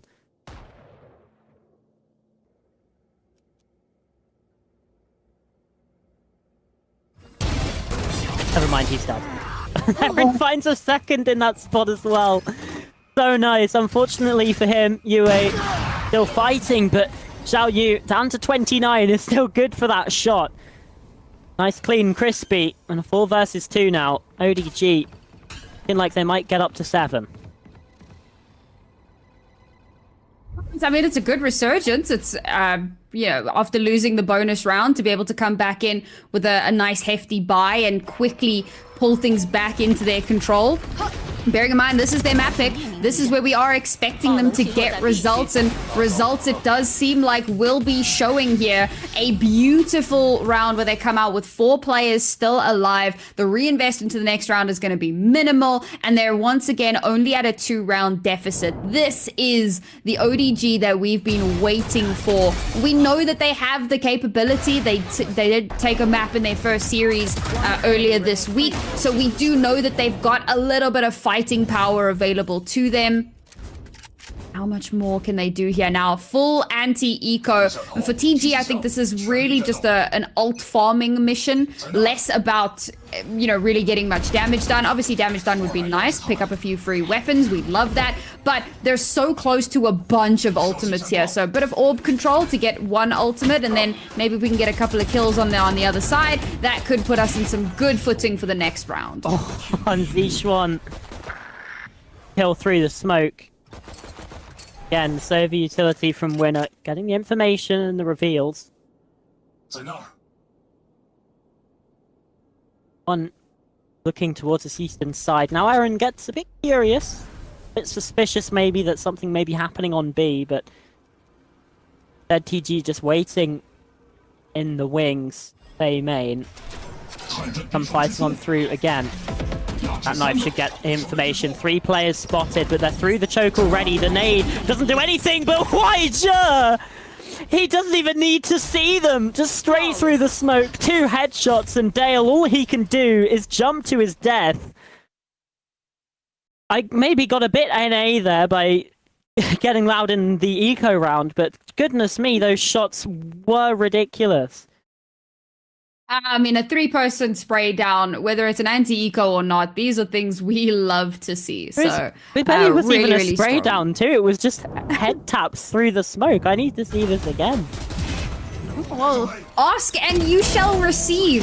We will be obliged. What? He's cheating! Like, what is that? Actually check his PC. What on earth, bro? Yeah, okay, fair enough, fair enough. It's always YJ as well. It's always YJ, because we had that insane reload moment too in the first half, and on Haven. I mean, goodness. What armor? Yeah, actually.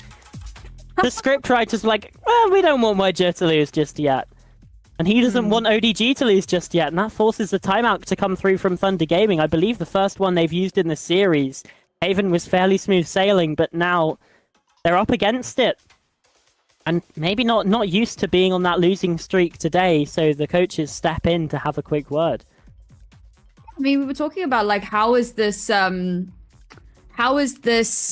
composition going to stack up against the hyper-aggressive comp that TG have brought onto the table here. But we also took one look at TG's comp when we loaded in and went, what on earth? So I think that as much as you can look at it and go, oh, that's an aggressive comp, there's a lot of possibility here. We also have to remember that it's not necessarily the most synergistic comp, and it's very much a brute force type of composition, and brute force doesn't always net you the results that you want. But we now have a proper rifle round once again for TG, and perhaps they've learnt their lessons from the previous couple of rounds and realizing how to deal a little bit more effectively with this Ascent composition that's become a little bit of a standard on this map as well. Low and slow is the name of the game, trying to get a little bit of rather early information and trying desperately to deny information as well. Info starve is such a huge part of the game. The moment they try to angle in for this exec, it's going to become a fairly obvious little bit of info given over, and there you go, there's the one-way as well to just stall them out even further. You have to respect the one-way. ODG just burning time off of this clock. Yeah, one thing to notice as well is that the trips are in a slightly different spot, so the shock dart there didn't find its value, but I mean, the rifle of YU definitely does. Bursting on in with the light speed, and oh, winner, that is a rough one. Caught off guard, perhaps, was watching the angle, and YU is mowing them down. It's an absolute massacre inside of screens. How shall you...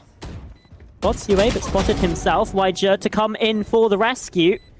He's found a double so far in this round, but the aftershock towards Heaven halts the defenders in their tracks, and at what point they start to give it up, still at the deficit, still to try and retake. Dale gonna find the final 2, and Thunder Gaming with a win back on the board.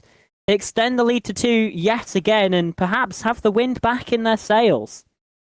That's what I was saying about the previous round as well. It was all about just kind of trying to farm up some ultimates to give themselves a little bit of an advantage into the following round. And a really strong exec from them allows them so much space. And ODG trying to play that little bit more off-site, realizing, all right, guys, they've got a lot to work with into this round. Let's not give them stuff for free. Let's play a little bit off, play a little bit more retakey. And unfortunately, this was played very well by TG in that they take all of that extended space and they don't make it easy by any measure for ODG to find footing back in for this retake. Now we've already had the Astra wall come up. YU has gotten up close and personal, has made a ton of noise on the ingress, but has made his way onto site, and it's going to be Xiaolele to get that first kill. This wall is creating so many problems to deal with, and ODG once more fall by the wayside.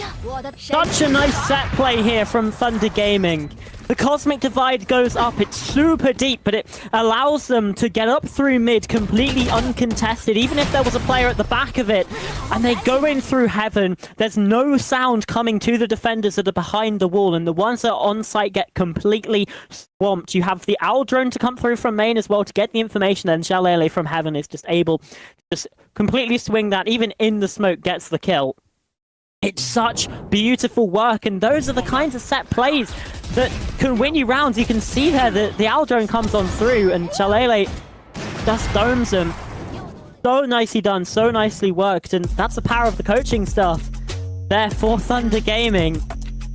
It's those set ideas, the ult rounds. I said that they looked good on Saturday, and there's another example of it. So ODG, now they're the ones that called the timeout, because they'd been able to fight back into a one-round deficit, but it's now extended to 3 again, and they're just 2 away from getting eliminated here from Ascension to be the first team to go home.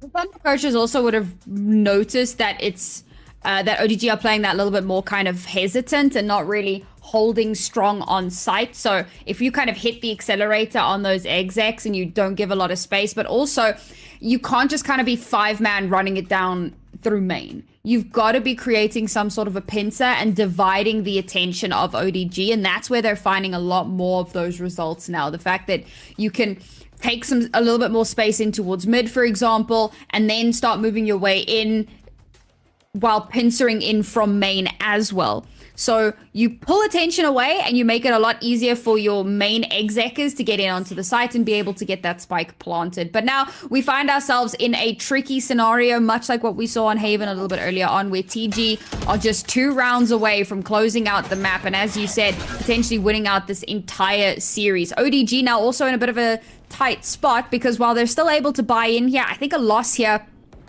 could put them in a little bit of trouble economically. It could put them in a situation where they have to make some concessions in the utility department to make sure that they still come back with a robust buy.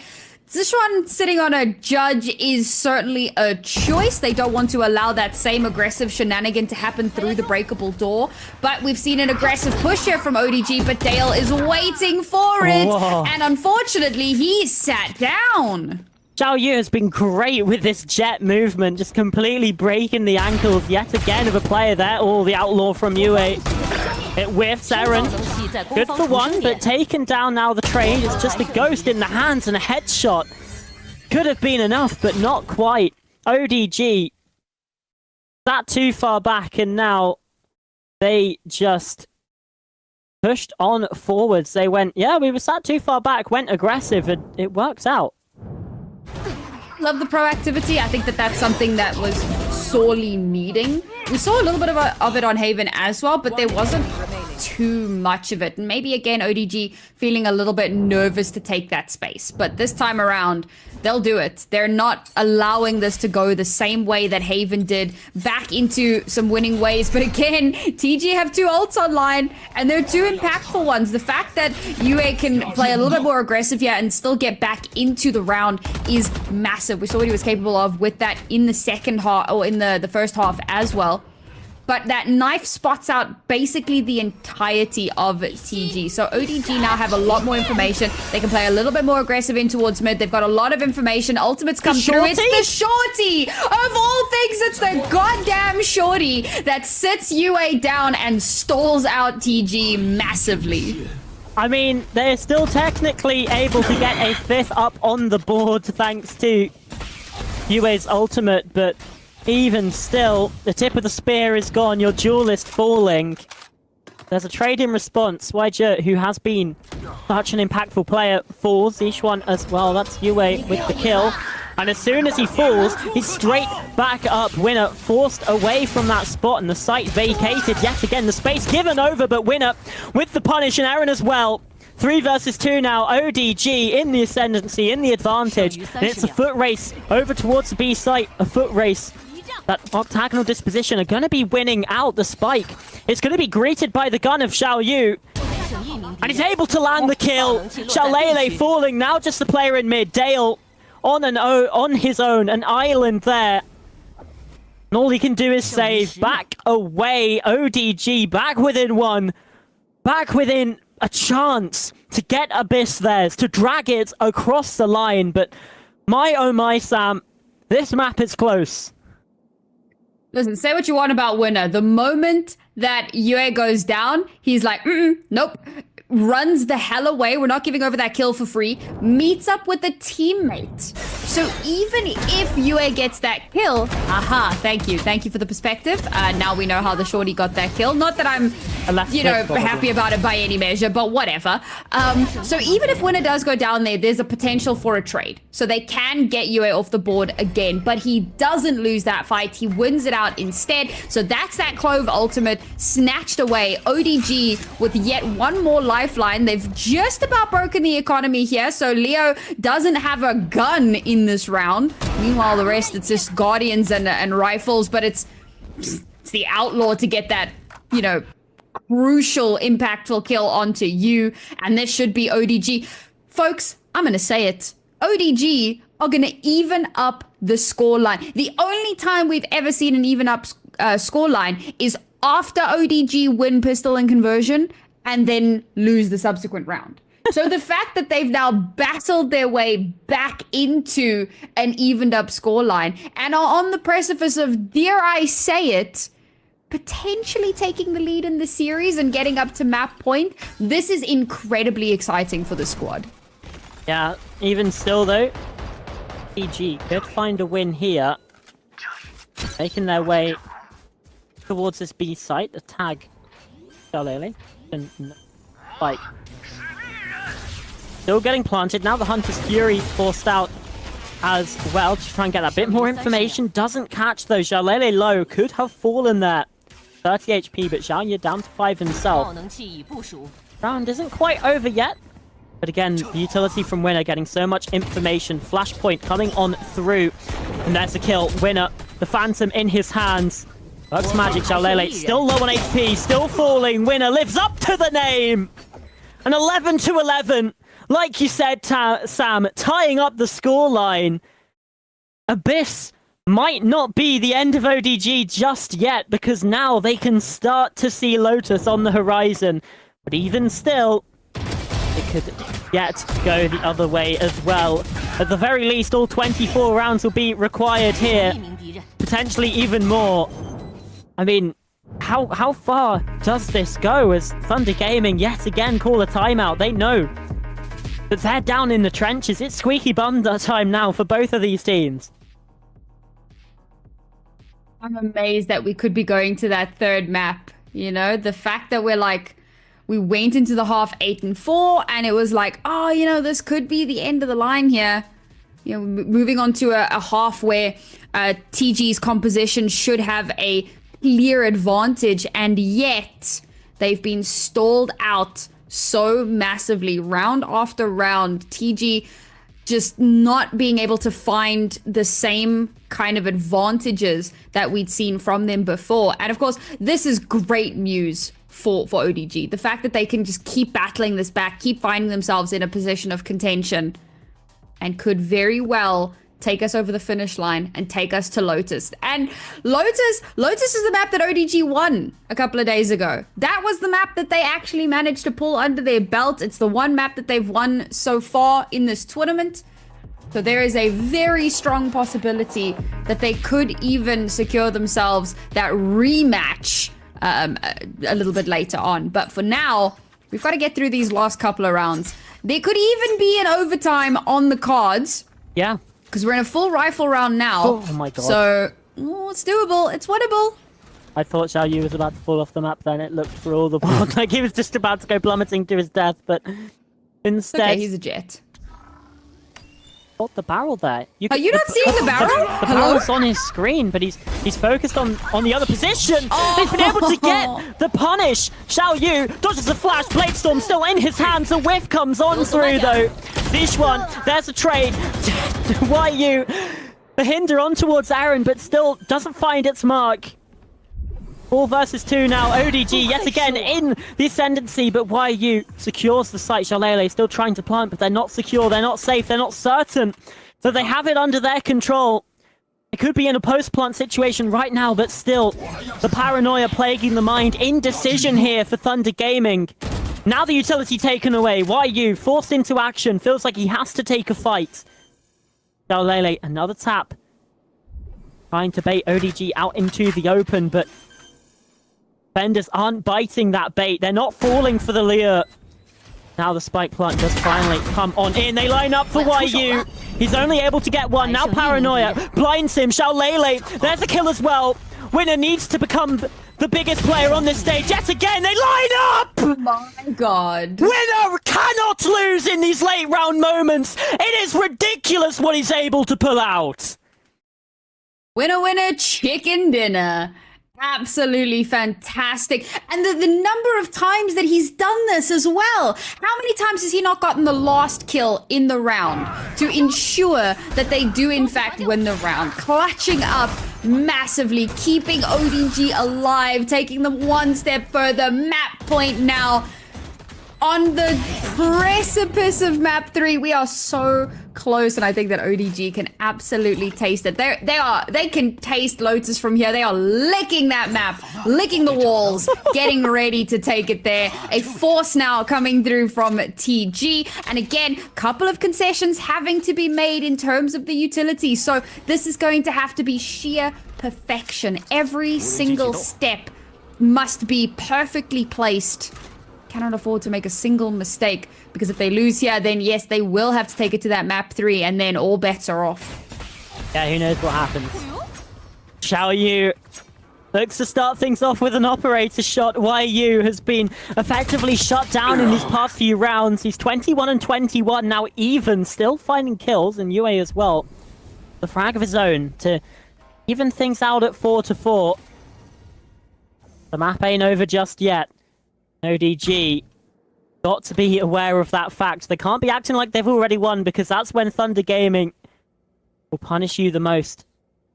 Expecting the play from mid. ODG rotate towards A. Oh, no. There's the information. Oh, there you go. There it is. Now they know this is a massive posture. We're still holding the mid angle, though. There's still an inkling that there's a player there. So we're leaving 2 players all alone over towards the A side. But the exec hasn't come in yet. Finally, the mid kill does come through. They've shut it down. They will deny any space in on the site. The patience, the setup is perfect. Xiao Yu could have rotated off. He could have been like, you know what? There's 3 players out in main. The 4th player is probably there, but decides to stick it out, waits a little bit longer, gets that mid kill, can let his teammates know it's just those 3 now remaining. They've set up the crossfire, they've shut it down, and they've given themselves one more chance to stay alive in VCT Ascension. Yeah, Xiao Yu perhaps even a little bit unlucky not to find 2 from that opening round kill. And Winner yet again, he finds a double. He steps up in the biggest moments, but the way this map started was all TG, and it was all on the back of YU. The MVP on Haven, but unable to get his team across the line, as we can see. How many of these highlight players are YU? He's just so damn good, but even at the end of it, not even positive in the KD. 21 kills, but 21 deaths also. That sacrificial lamb duelist, like we were saying, sometimes just cannot reap its rewards, and that's what we saw here on Abyss. ODG, they win out their own map pick. There were plenty of individual moments that got them there, from Xiao Yu, from Winner, from Zixuan, from Aaron as well. Every player getting involved, and they had to be, because Thunder Gaming were knocking on the door. So as the team comms approach, we will be able to see how ODG were able to win a few of this round. See what the vibes were like in those comms, because even when they're down 9-11, they will then win 4 rounds in a row to take the map. It was some such sharp shooting, but really nice calls on the ideas as well. So we'll hear those comms. We'll get back to you afterwards.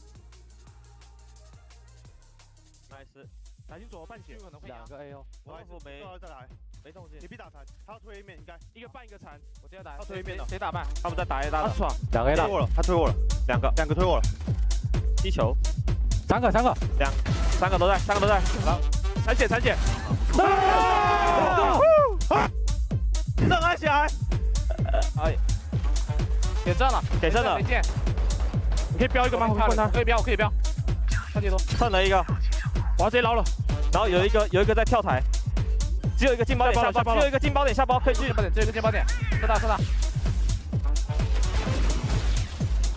底线打了吗？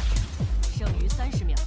中路3个都在吗？刚两个而已，就两个。全中路，全中路我没看啊。我是给过你2个包点，2个包点，3个都在，包点打，3个都在。我有黑，我有黑，我有黑。他们要打了，在顶，一直在顶，是不是这拉不了？这超了。我黑包点，我黑包点。翻脚一，黑了。底线一个，慢一点，不急。左边底线，我方还剩1人。这个收完外面的，歪的打了，哎，好枪。月露，你好像不太行哦。有没有枪？ Well, duelists keep on getting the MVP rewards. This time it's Xiao Yu for the side of ODG. 225 ACS. I mean, the stats speak for themselves. Only 5 multi-kills this time, so one less than we saw for YU on the previous map, but even still, an incredible impact, Sam. Only 5 multi-kills. You know, this is what we want to see from our duelists. You know, you gotta be going absolutely mental to continue to ensure those round wins to come through, being potentially the sacrificial lamb, but more often than not being the tip of the spear, the very player that needs to open things up. But of course, on the other side, it will be YU as the counter MVP, 21 and 21, as you mentioned a little bit earlier on, but winner sitting on 19 and 12. Bro had a very good game. I do just want to take a moment to look at Zishuan's assists. Just a casual 13. The same with YJ, in fact. Casually sitting on 13 assists. Like, that is insane, right? And I think that's... It's a huge proponent in how they were able to bring this back. The supporting cast really came up huge to enable the rest of the team to get those all-impactful kills, get themselves into strong positions, and ultimately drag themselves over the finish line. It's what you were saying. Everyone was stepping up, and yes, everyone was fragging out, but it wasn't just the fragging. It was the coordination. It was the utility placement. It was all the little things in concert, making sure that they could bring themselves a victory here and get that third map. Yeah, when you look at the other side as well, a little bit concerning, really. Like, it felt like they, Thunder Gaming heavily relied on YU in that game.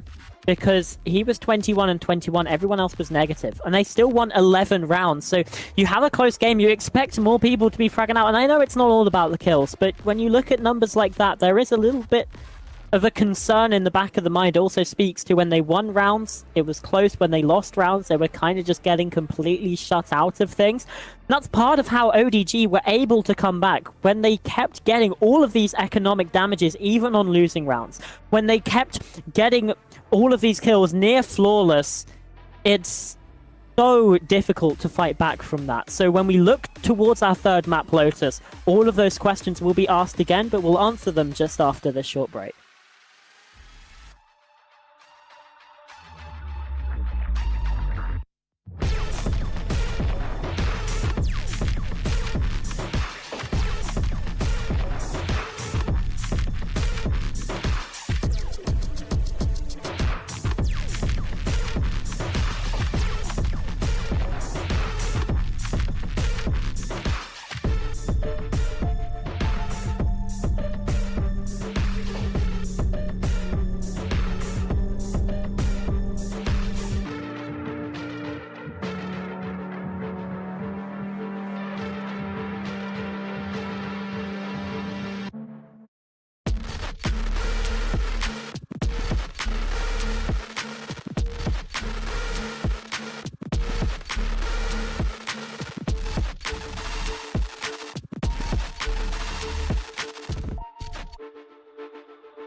Well, who thought we were going to end up here on a Lotus map 3 decider, particularly after the first half of Abyss? I'm still Charlotte, still joined by Nariman. Sam, I'm surprised that we haven't tossed to Costream and Maddie. I'm going to be honest. What a comeback. Yeah, I mean... So I never want to fully count out a team. So we get to the end of the first map and I'm like, oh, you know, the second map, it's going to be their map pick. So maybe we'll start to see some resurgences, some signs of life from them. But a lot of it is lip service, to be perfectly frank, given how one-sided that first map was. But then we get onto the second map and it's still one-sided, 8-4 half, despite all of those pistol wins. And yet, on that second half, a resurgence of note. And again, I'm going to chalk a lot of it up to TG's composition. I think that it was fun to watch. It's always entertaining to see crazy compositions come out, but it wasn't necessarily the best choice to make fundamentally and mechanically and so on. So we do end up going to our third map. ODG going to be feeling very happy about that. And Lotus is a map that they've won very recently. They took it 13-6 against Zutao. It was a fairly close, or rather a fairly one-sided affair for them. Same composition coming through as well. The double duelist with the Vise and the Fade. Very, very strong comp. And then on the other side, now, I'm going to be honest, I'm going to give a little bit of a favor to TG here because I am a huge fan of the Viper on Lotus. But they played against this fairly recently and they beat it. So I think that there is a strong possibility here that despite all odds, ODG may in fact be the team moving forward in the bracket for that rematch against Ju Chao. But it's all to find out now as we head on to map number 3.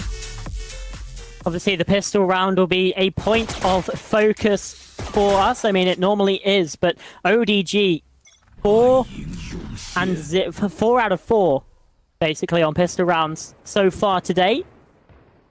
We're 5 out of 6 on Saturday as well. Where we see them shine, but Eren already down to 50 HP. And Dale's Viper was enough to fight against ODG on that first map as Eren now falls. But again, the toxic screen forced Eren into a decision and one that walk away from.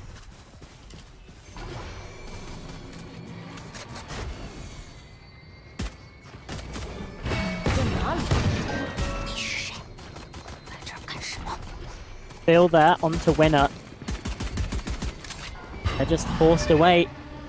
Now opting to go to B to get ahead of this. The paint shells delay the plant for now, but only for a moment. Yue, Dale do have the catch, and the kills just go in the way of Thunder Gaming.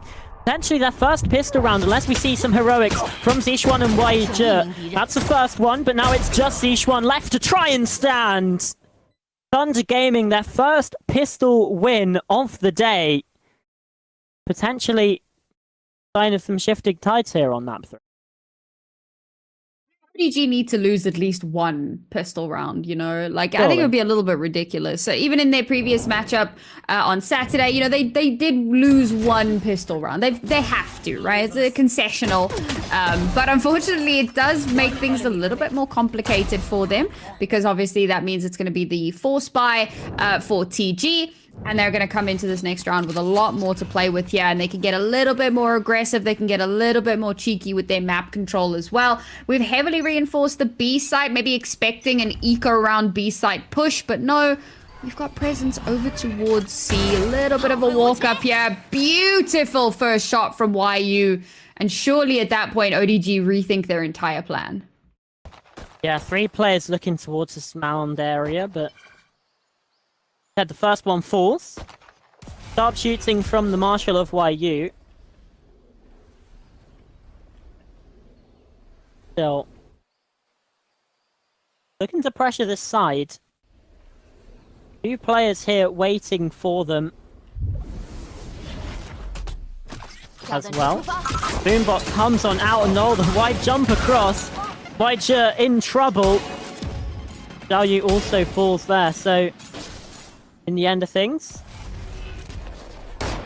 5-2, and Winner now grouping up with Ishwan, but I just don't see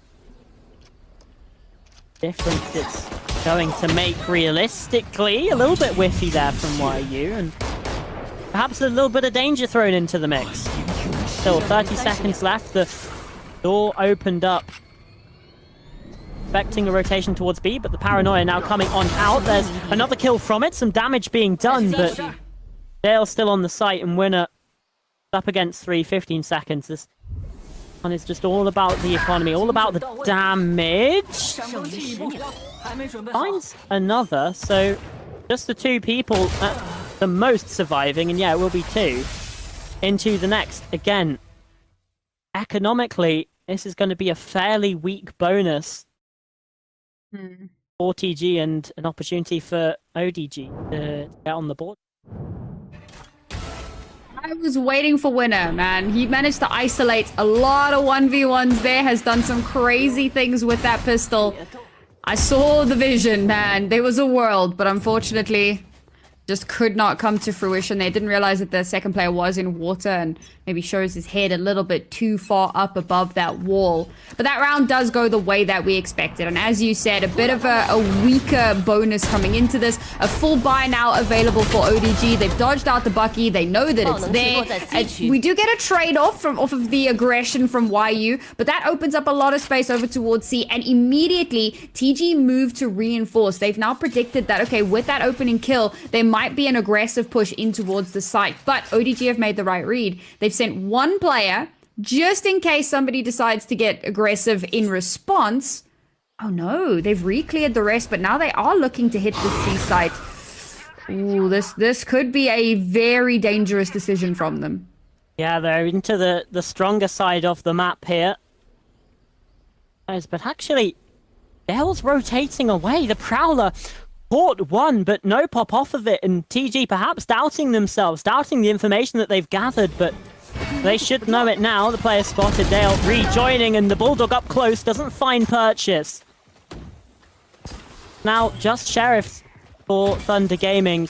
They might look to go down to the spike here, not give away any more orbs. Font comes on in, that goes down. Wait, from behind, yep, he also falls. Okay, damage control as well now for ODG. Seems like they're doing a decent job of it. So you'd think around on the board, but we've seen positions like this before where the unexpected happens. That's a nice start from Dale, but well, just a consolation yet again. 3 still alive, so decent save into the next for ODG as well.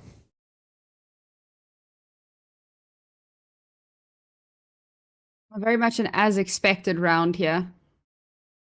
So let's see what this potential turnaround is going to look like. I do like the little bit of push and pull that we've had, the attempts at map control and then trying to pull that back and constantly just kind of ebb and flow of the tide a little bit. And with all of that damage done, I mean, TG can't be terribly disappointed with that. They know that they've kind of started to chip away at that long-term economy. And into this round, the Operator and the Odin ready and available to try and lock down this A site. And as the sounds of the Odin ring true across the map, ODG just go, you know what?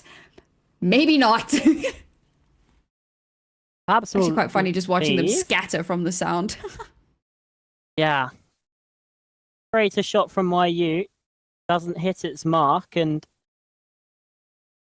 now there's potential danger thrown into the mix here for TG.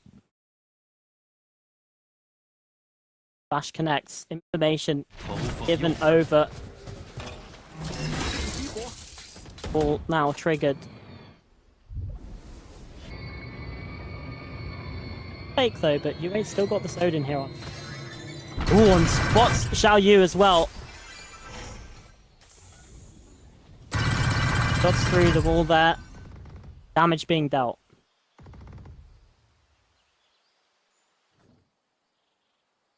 Doing good to circumvent the Odin, but now, unfortunately, they are still going to have to contend with that Operator. No matter where you go, there's going to be some dangerous weaponry waiting for you. They've done well to try to push the Op off the angle. They've dodged it out. The paint shells have shut YU down. The site's basically open, and now it's completely open. They've gotten it just about for free.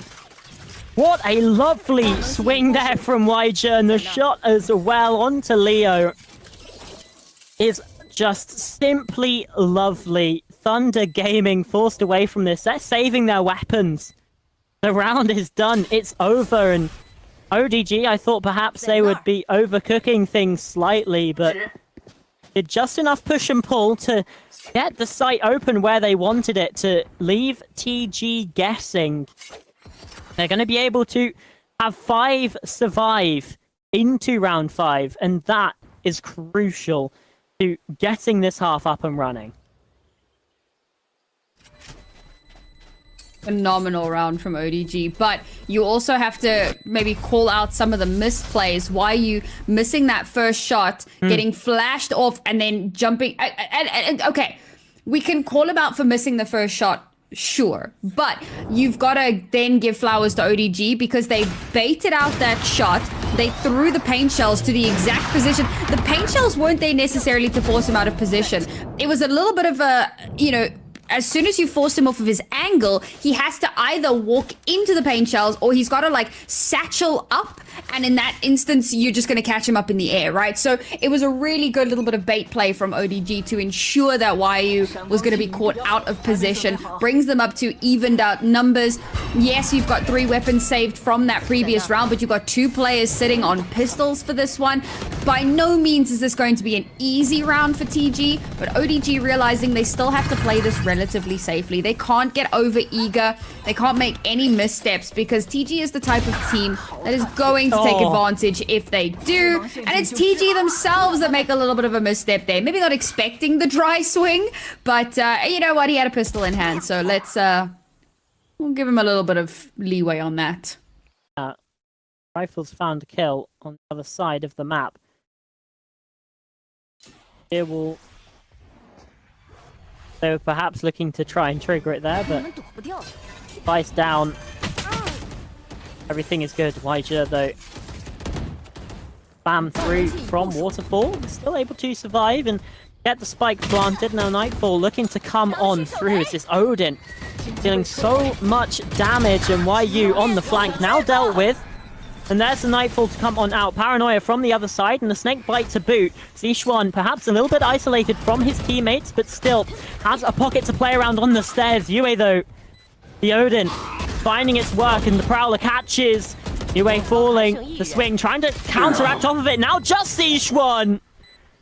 And the kills for TG are just perfect in that spot.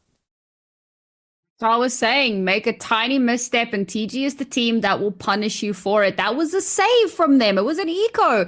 They only had the guns that they saved in the previous round, but it was impactful nonetheless. They get themselves into a very solid position. They do really well to flush out. And I'm going to say, one of the big mistakes that ODG make in this round is that they don't take proactive space. They get that spike planted and they all just kind of sit on it. And unfortunately, when you're attacking towards the C site, you have to take space. You either are taking space all the way into archers, or you're taking space into waterfall, or you're playing like mound post plant. And they don't do, they just babysit the spike on top of it. And unfortunately, that is a really difficult position to defend from. TG take advantage, and they quickly snap the control back into their favor. Couple players spotted there. Aaron, information, and TG have gone for this mound crunch, but don't catch any players. At the very least, they now know that it's been forced away. And with the Viper's Pit over towards A, ODG can't quite capitalize off of that heavy Western presence here on the map. What's the look here? where do you go? Seems like they still want to try and pressure into this Viper's Pit, but Dale's in such a tricky position into it, and YU been able to find an opener through Baby Door. Now Dale falling.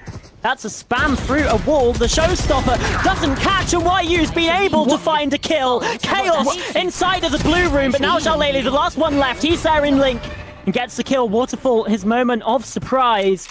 Now down to a 1 versus 1. 30 seconds, but an extension into the round. Now coming on through with that spike plant. Aaron push ahead towards CT. Jalele perhaps expecting this. He sat there watching, waiting. The angle is won out by the defender. Genuinely, the only thing on my mind for that entire round is how the hell did Xiao Yu live? Like, Yeah. pushes through the I breakable agree. door, is vulnerable up, has the showstopper in hand. Obviously, the showstopper doesn't hit anything. Gets shot, doesn't die. What? 在 A 区 Huh? 还剩一人。 Regardless, that does end up going the way of TG. It ends up in a 1v1 confrontation. Maybe Aaron getting a little bit too cheeky, pushing out aggressively there and losing out. Maybe could have played that a little bit more passive. Maybe could have played in towards tree, but hindsight is 2020. And unfortunately, it didn't go. He made the wrong decision in the moment, and there was too many decisions to make. Now we head into yet another rifle round, but we've got quite a few ultimates across the board here. This could be a little bit of a swing round for either one of these two teams. Yeah, it absolutely could. Because TG, despite their wins, ODG have kept it close. Conventional drift coming on through, and that's a blindside as well! What a shot from Leo, the Guardian tap! And now a showstopper being brought out. Zishuan, he's in trouble, but not expecting this position. Oh no, tries to bring out this primary, but still Garden ripped. Still gets a shorty shot off. Zishuan in trouble, and the kill's coming through, but still finding the pick. Damage being dealt through the wall. Not the Hunter's Fury, sorry. The Nightfall. Try and come on out ahead of this. Solo, all of these players. Definite advantage for TG in terms of the time ticking down. Players alive. HP as well. Just combined. Much, but 48 HP. Total for ODG. The kill still goes their way, and Dale's now down to 28 as well. 在那儿，剩余30秒 Spike。still yet to be planted, and I feel like they're just waiting for that tap to start the spam. There's an Odin waiting on the other side as well. That wall is paper. These players so low, it should be the death of them. There's the tap. They're trying to go for it, but expecting the wrong corner 记忆 now. 部署， They get the kill on one, but it's not the player planting. The Xiao Yu forced into action, gets the kill. Dale now in a 1 versus 1. Yet again, it comes down to this spot. Watching over the top, Xiao Yu. Oh my god! Wins it out! There's so many angles to check for there, man. They could literally be coming from anywhere, but the decision made not to plant on the safe position means that all of that spam comes to naught. In terms of the spike, they still go up to a 2v1 advantage, but they're not playing off of each other as well as they should be. That kill is insane. The timing on that is sheer perfection, and I love that we get the POV with the flash as well, just to show you how insane it was that he actually does manage to land that. The prediction against the enemy Yoru is perfect, and ODG somehow finding themselves in a winnable scenario once again. Anti-eco expecting the pistol rush, and the Bulldog says good morning and sit down. Yeah, well, it certainly was a swing round, like you mentioned. You now see the save for TG, and well, it's flawlessly taken by ODG. Nice, cleaning up. I mean, that's all there really is to it. Again, on these eco rounds, teams will often try and play together, stack up, maybe try and get a kill, but just all they needed was winner with a Bulldog. Sprays down 3 on B main. Nice and easy. Anti-eco go burr. Yeah, pretty Oh much. man, we didn't need the slow-mo, guys. That's that's just rude at that point. Turns out he's Adding pretty insult good to at injury. Valorant. Yeah. Who knew? The burst fire, I think, on that, like a gun like the Bulldog in a pistol round with that burst fire is actually devastating It's to so deal deadly. with. Oh, and it's so fun to watch. Yeah. But yeah, this is 4-4. Definitely a lot more hotly contested than what we had in the previous couple of maps. It's good to see that. Oddly enough, this is the one half where ODG didn't win the pistol, and yet they're being they're showing a lot more signs of life than they had on halves where they did win the pistol. So do with that what you will, I suppose. They're just cursed to win pistols. And clearly they don't want to win. Something, I don't know. I'm waffling slightly, but either way, yeah, the trend is certainly quite something. It's not really what you expect. Let's see a player changing their crosshair there. That's certainly something in the middle of an elimination game, map 3 decider. Just messing around with our crosshairs. You never know. Could be the Gigabrain strategy. 跳到车出发。 Right, we've got a strong presence here towards Rubble. Oh my god, smoke spam, go burr. Aaron's already been taken off the board. We're finally seeing Aaron on a duelist, which is pretty cool. Has been playing Cypher for the last couple of maps. Nice to see that he's been put back onto this duelist, but unfortunately hasn't really been getting the results that he wants. And this one, it's YG to bring about the refrag. Themselves a little bit more even footing to play with. A lot of noise being made over towards A, so we'll pull over some slight rotations, but again, don't want to overcommit to anything. The sound of the door opening should maybe give over, like, not necessarily give away the game. There's no game to give away just yet. The Spike hasn't committed to anything yet. They're trying desperately to sell that it's going to be an A exec, trying desperately to convince TG to reinforce here. Haven't yet actually committed. Oh, we're going to hit the door one more time, and now we're going to pivot through Breakable. We're hoping that we've pulled all those rotations across. Dale spots that one, but does get shut down on the interim. UA up close and personal and gets put straight to the grave. The B site is free and clear for the taking. The last two players have to mount a retake from opposite ends of the map, and you've got to wonder now, Leo, do you just back away at this point? He wants to go for it. Slight door troubles. Last pack coming on through, Xiao Yu. Toying with the food, and each one gets the kill at the end of things. So a 5th round for ODG. And oh, it worked out nicely for them. I'd still don't know how Xiao Yu got his second kill of that round. I thought, okay, you should at least be good for one day. Opponents are blinded, and then still, Xiao Yu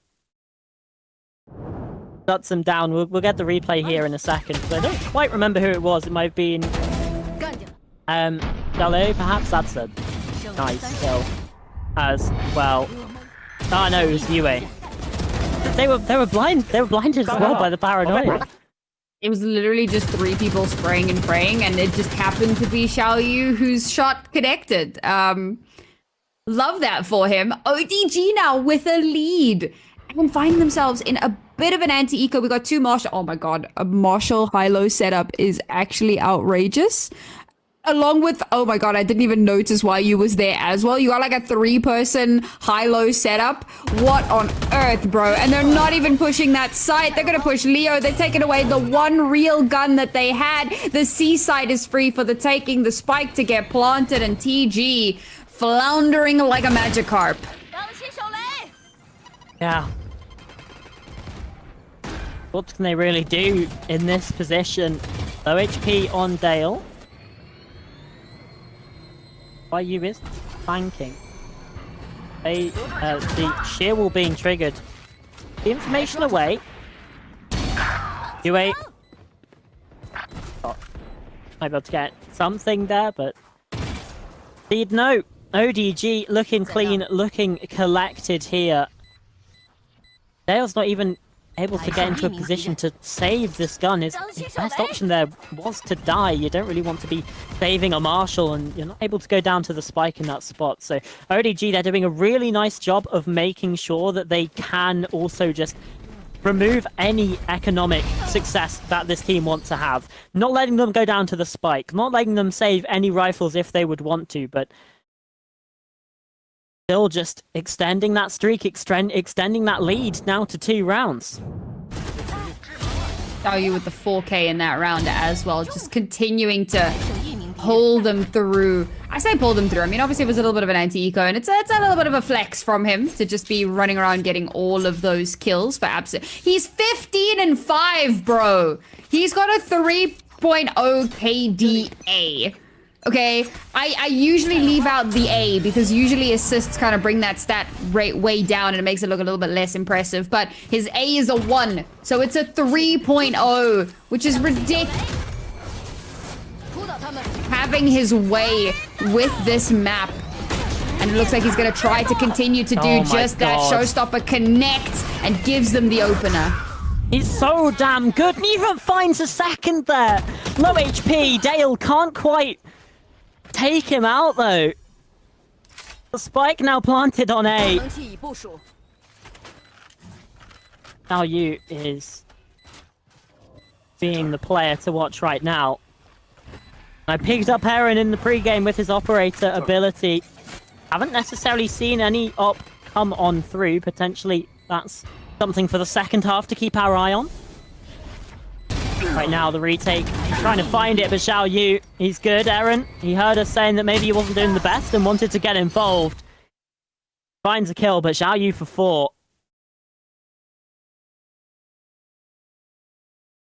He's good at Valorant. It's really cool to see ODG kind of getting that confidence again, right? Like in map 1, they were the ones being told to sit down. They were the ones that had to deal with all of the yelling. And to be fair, map 1 was very, very one-sided. So now we actually get to see them feeling a little bit happier, you know, returning a little bit of the trash talk as well, getting their own on the other side of it. And TG, all quiet on the Eastern Front. Serious discomfort here, and if I'm not mistaken, this should be a timeout that has been called. There should be some conversations being happened. I say that because like we're still looking at the players, so it could just be that we've had the coaches get involved and have a bit of a conversation because we're last round now in the half. And if ODG snag this one, and honestly they're set to do just that. Oh, Xiao Yu, don't toy with us. And it looks like he is going to commit to it. The operator in his hands, sitting at 19 and 5. One more kill will put him on a 4.0 KD. Go on, Xiao Yu. Do it to them. I'm loving watching this guy play at the minute. So fun. YU hasn't really had the same spark that we saw in the first 2 maps. Pulled off slightly, and really all of TG have. Leo also out player. Quite been hitting the same. Bone trips the wall. Forcing anything from B. They're just sort of grouping up for this retake, and winner might have the flank of all flanks here, lurking through B.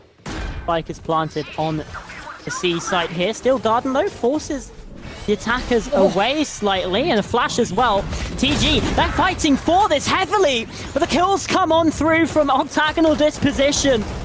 Now a 3-on-5. Waija with the Odin. Aaron pushing forwards, finding the kill. Jalele at least good for 1, but Zishuan is there. 8-4. This half is all ODG, and this map is looking like it's theirs as well. However, we've seen an 8-4 comeback happen in just the previous SAM, so nothing is set in stone just yet.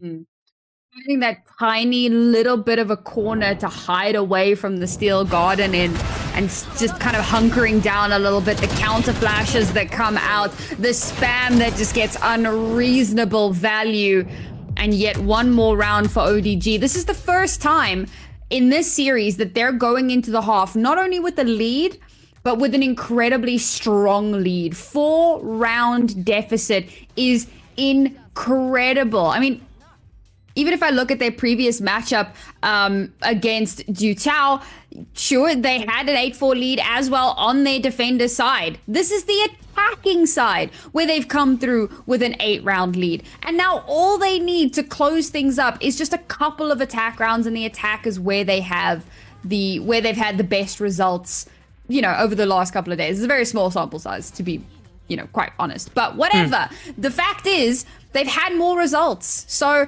this could actually be them sweeping away this match when it looked like all hope was gone. And that's why you can never call a game after the first map. You can never be 100% sure what's going to happen, no matter how one-sided that look. 449! Get out.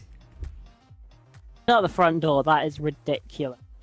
He's #1 in the region, or in the game, in every single one of his stats. Like it's unfair.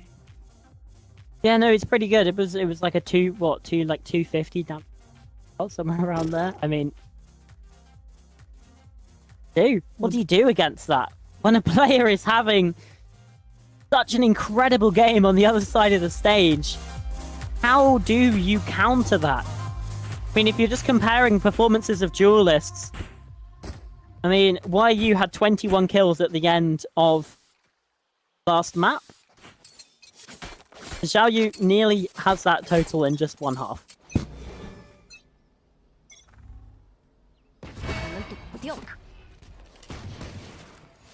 Alrighty. I'm very curious to see who's going to come out on top of this pistol round. You know, we've had some trends that have gone a little bit back and forth here. They could put themselves on a little bit of a runaway train. So TG have seriously got to pull themselves towards themselves a little bit. And you can see in the way that they're playing, they realize how important this is going to be.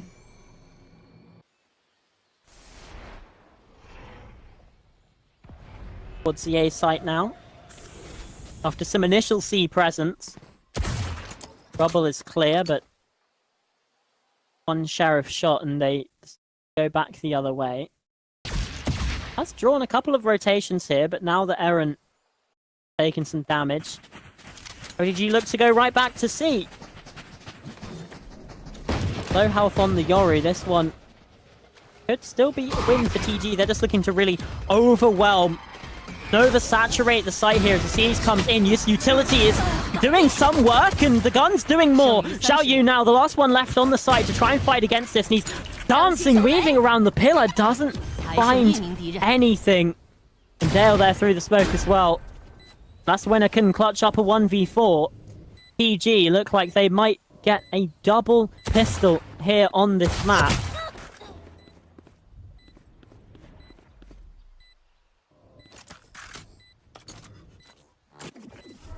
Winner is the pistol merchant, but this high-low setup is disgusting. Yeah. I didn't see a world, man. They knew where he was coming from, and it was all just going to be cleanup at that point. A much-needed pistol round. They don't allow ODG to get a 5th pistol round in this series. Instead, they're going to bring it to a 4-2 scenario. And this could be exactly what TG need to start building themselves back up into this. You already said it, right? We went 8-4 on Abyss, and it was ODG who turned things on their head and somehow managed to win out in a very, very close affair. So for TG now being able to force into this next round, having... it's not even a full force. This is interesting. It looks like they're maybe trying to save a little bit of their cash for future rounds, just in case something goes wrong. I don't hate this. They realize that they could be in a little bit of trouble, so we're trying to play a little bit safer here. And already with the opening kill garnered, the A site is free and clear. It looks like it's going to pay off. Yeah, you can see the train of 4 classics making its way through B and Blue Room. But maybe door still closed. They're going to look to burst through this all together.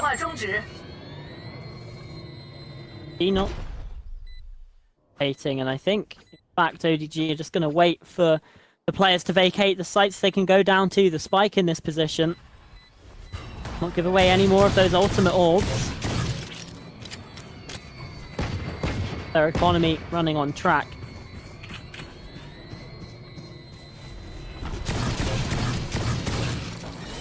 Got an idea. It's got to be. This is a nice round from TG, just overwhelming the A site, getting themselves in, and oh, there we go. Each one I thought was about to roll that one slightly, but it all ends up fine. Well, you know, this isn't Abyss. You can't just go jump off the map, so yeah, you've got to do it the old-fashioned way and wait for the bomb boring. to explode. Yeah. But that's the acceptable way to do it, right? Like, jumping off the map is bad, but dying to the bomb, like, that's, you know, that's okay. That's allowed. Yeah. But it's exactly how the round, I think, should have gone. I'm still just kind of reeling at the fact that that's only Xiaoyu's 6th death, sitting at 20 kills at the moment. Full buy basically round though, so Yeah, he's basically the win condition for ODG, right? Six deaths, 6 round losses. Like, numbers of that. actually, yeah, that's a fair shout. But way more kills than there have been rounds. That's true. 锚点消散。 Wait. Heading into this one, like we've been saying, ODG, they've got the guns, but thanks to that slightly lighter purchase in the previous, TG also 3 Vandals to come on through into this. There's plenty of peril abounding. Defensive side, Aaron's been spotted. Dale trying to take that fight, but Aaron now getting himself established inside a pillar. The Haunt dealt with Zishuan. And out YU as well. Is yet to really find success in this game. Leo's been spotted on the push on through into B as well, and the sheer wall goes up. He's isolated from his team. And to take the fight towards Blue Room, and it's one that YG's going to win out. Spotting Dale as well. Players dip away and look towards the C site here, Sam. Already at a player disadvantage, unfortunately, but they have garnered space. Now the question is, how do we hold the post plant? Oh my god, the paint shells to deny. They're just buying that extra little bit of time for them to get into position. A shot connects onto Xiao Yu, and as you said, he's been their win condition for a lot of these rounds, so maybe now a slightly better flank kill does, though. The flash coming out doesn't quite connect, but Zishuan is there to trade. The final player lit up like a Christmas tree. We're almost at Christmas, and well, maybe the decorations are out just that little bit too early. Dale now has to somehow clutch this one, the tap, to get him to show. No way! 1 for 1, they walk into his crosshairs, they try to bait him out, but little do they know he is a shark, not some guppy, and he absolutely annihilates them, around clutched. The IGL of Thunder Gaming has bailed them out in the biggest way, in possibly one of the biggest moments. What a double kill. They both swing him, they both fall. And that's a bonus round converted for Thunder Gaming. Now ODG are on an eco, and Thunder Gaming, they should be looking to tie up this game. Their attacks here on Lotus might just steamroll ODG yet again. Well, this is not looking good for ODG anyway. They had such a runaway start to this map. But TG have regained all of that momentum, and even with that little bit of damage being done in previous rounds, they still come through with a more than respectable buy. So much firepower into this anti-eco. The Bucky playing backside, waiting for someone to walk into the crosshairs. Now that information has been garnered, oh, there's probably a shotgun here that's just waiting for me to walk through this smoke. So ominous just seeing the outline there. The paint shells come on through, the Prowler as well. That's the information, but Shorty blindsided up. He doesn't know where these players are. Now the backstab Leo, there's a double. The player dropping Xiao Yu, only good for 1. And yet again, when Xiao Yu falls, ODG lose the round. It's all on Eren to buck that trend. They only got a classic and a 1 versus 3. It's just not going to be enough. Thunder Gaming, the comeback is starting again. And we said we saw an 8-4 comeback on Abyss. They've tied us up, Sam. They've done it in a spectacular fashion as well. And this does start to leave a few question marks for what the rest of this map could potentially look like. Money's going to be... I think that ODG should be able to come into this next round fairly well off. Yep, there you go. Aaron has that operator in him. We're finally going to get to see that come to light. But TG should be weary of this. Obviously, they would have seen that game a couple of days ago. They'll have that information that when there's money on the board, Aaron might just have that op to come out to give them a bit of an advantage. I'm surprised they're angling for the B hit here, and yes, instantly, YU gets shut down, and they have to rethink their entire strategy. That's Xiao Yu's second kill of the half. Had such a stellar first period. Bit lackluster since the switch, and now potentially on fire yet again. Zichon player here, Zhao Yu gets a kill, but now falls. Leo, there's a response. 2 versus 2 now. The paranoia forces Xiaolele away from rubble. B-site in control. Attacking side. Eren still with this up, but no one came towards him on C. Now he's got to try and retake with it. Couldn't reposition in time. The position is known. One's going for the flank of all flanks here towards B main. Taking so long, and with this operator, Eren is just so scared to peek any angle because of these close range fights. It's such a difficult gun to wield.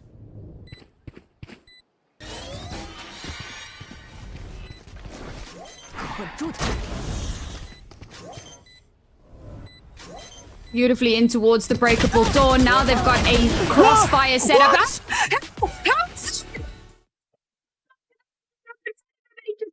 He's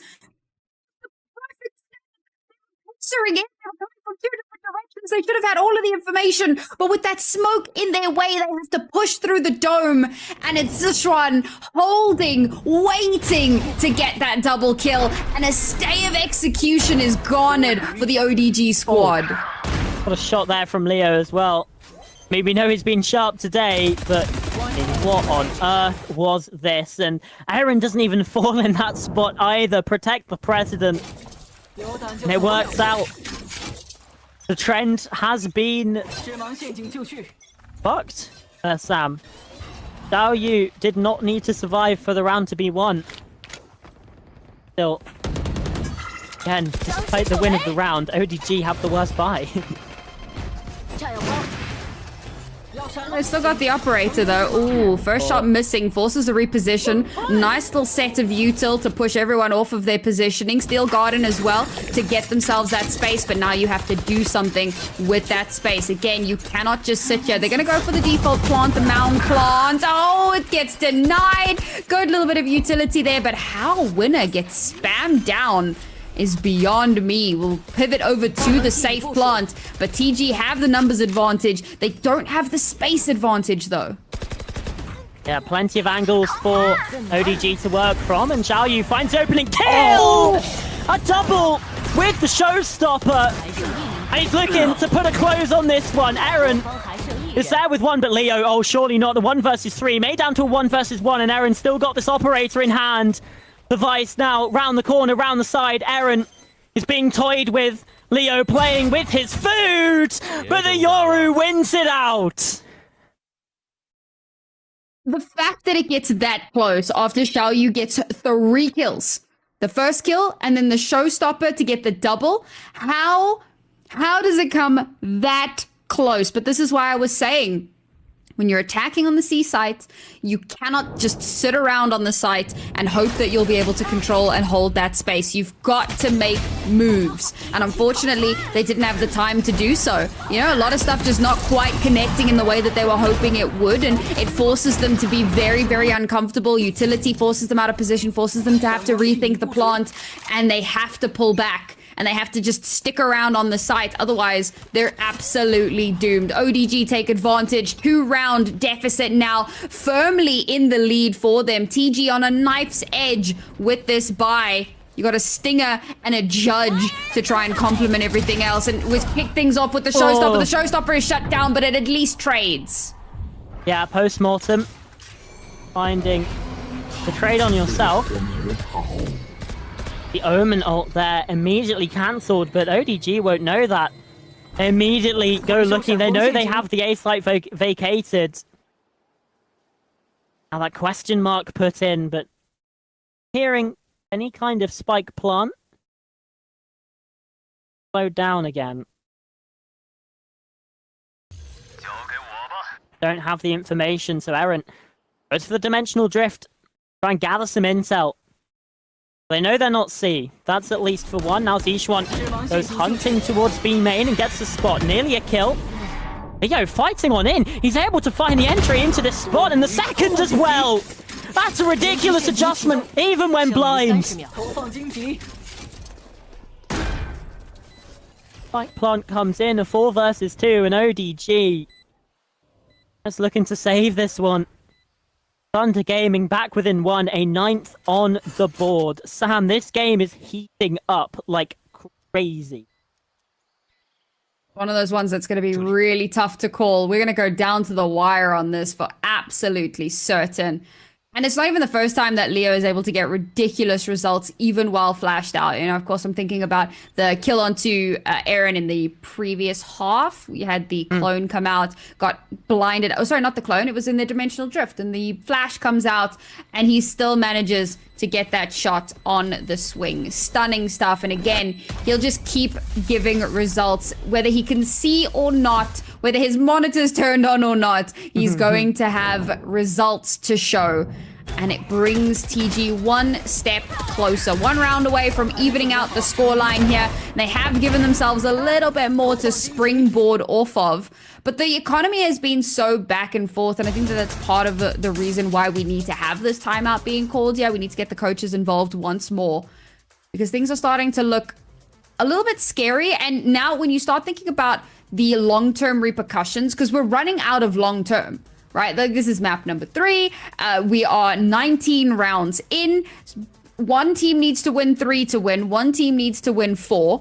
And if we want to go to overtime, that's a maximum of like 5 rounds. So there isn't a lot of wiggle room here to be concerning yourselves over economy. That should not be something that you're worrying about right now, and yet it is. So I think for both of these two teams, a much needed moment here to think about any adjustments that can be made to bring themselves back into these next couple of rounds. I mean, we're so close here. We were talking about a potential for overtime on Haven, or rather on Abyss, and it's looking like we may yet find ourselves in that position again.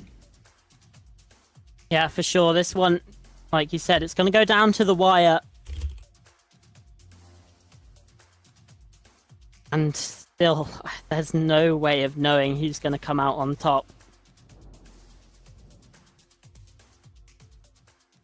Guys. Got those couple of saved weapons, and then Ishwan bringing a Bucky into it. Baron can get some... with this operator. Good, but again, he's probably going to be station C. Not entertaining that idea or possibility. There's some early A presence and trouble control gained, but Aaron boring here.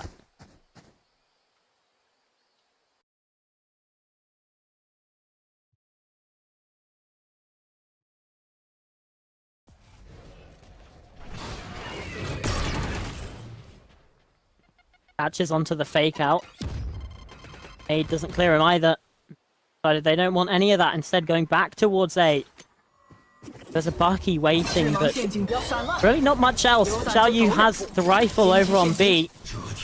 Now they'll know. Now they're aware of this A side push. And again, just sort of stunted at that impact point. Just PG, it feels like they're stalling themselves out again here, Sam. Oh my god, get out. Winner, the pistol merchant, carries on, gets that first opener, and Zishuan helps to get the kill onto Xiao Yu as well. Sorry, not onto Xiao Yu. YU. Was it Xiao Lele? I thought it was YU. The fact that we have 2 raises, we've got a YU and a Xiao Yu, and I'm gonna be honest, it trips me up from time to time. But Spike has been planted, Viper's Pit to be thrown into the mix now. Yes, there's a numbers advantage for ODG, but this retake's gonna have to be pretty darn perfectly executed. There's a suspicion here, they know it's the Odin, and now they have to be extra careful. Nice little season aid there. Nightfall to follow through as well, and still Leo No way. Ducking and diving, happy feet alone. 1v2. But it's 2 versus 1, and Dale now in his own Viper's Pit has to hold the line. The tap comes through. Does he realize that they're sticking, running out of time? Oh, the snakebite comes out, forces him off. They're going to go and continue with that defuse as Xiao Yu pushes out, gets that kill onto him, and ODG up to 11 in the final seconds. And I think that was just a little bit of a power play to let a bit more time tick over, but they did it. In the final moments, defuse comes through. Yeah, it looked like he was slowed there by utility as well, so it got a little bit closer. The C's almost winning the round out in the end of the day, but just not quite enough. Again, I mean, I need a second for my heart rate to recover from that, Sam. We go in straight away to round number 21. ODG, it feels a bit unreasonable that they won that one out, but information from the Haunt and Eren yet again here with the operator on.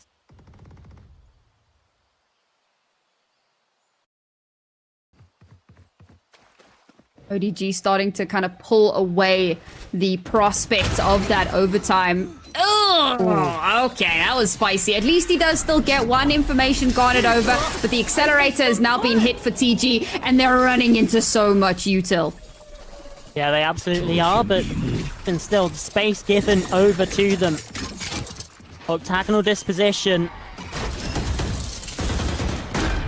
And in the season aid, but it's to the wrong corner. Now still Garden invested, but all the players should be able to get away from this. Okay, Dale does get caught, but even still, the way to gain the space back, take it, wrest it out of the hands of Thunder Gaming. Now this smoke, they're going to have to try and spam through it, and when it gets on the defuse, it's up close, it's ready for them. Leo! That's ridiculous! I'm sorry, I think my brain just kind of lagged out for a second there. I need to like... I need to replay what just happened in my own head, because bro just pushes forward. Like, you can see that they know that it's a mound play. They finally are able to get the spike planted for mound, and they're finally able to pull back, and Leo disrespects the satchel, gets a nasty double kill on a low and a high, swings over to where Zitron is swinging out, shuts him down, and ends the round with a ridiculous ace to ensure that TG are still alive in this. And despite the fact that ODG have won a couple of rounds, they're forced back down onto pistols. TG now more than likely going to even out the scoreline. Overtime back on the cards, folks. Oh yeah, it absolutely is. We've had 2 rounds where the endings have been insane, where we had the anti-eco win from ODG, and now that ace from Leo Jalele. He's been missed here in the site. Zishuan able to find him. It's actually a 3 versus 3 right now, and up on the spike, upgrade in the hand for Eren, but he's quickly shut down. Dale through the smoke. He's got the classic jumping through. Right clicks are plenty.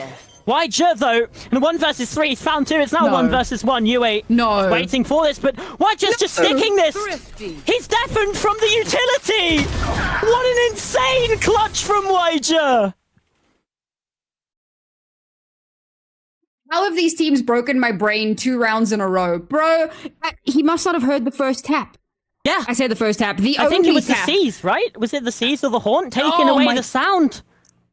Oh my god, bro, my brain. And he just holds. And that was an eco round. ODG had nothing but pistols. And somehow, a couple kills here, pick up a gun there, and next thing you know, a sneaky little defuse that is not even remotely predicted. ODG map and series point now on the precipice of that ill-fated rematch in the next round. Can they close it out here? I don't know what to say at this point. I feel like we've seen every possible scenario. These past few rounds have been absolutely absurd. Even still, could yet be more twists to the story. They ain't over yet. ODG will be aware of that. Comes on through there and still in smoke. He's spotted. Gaming looking towards the safe site instead.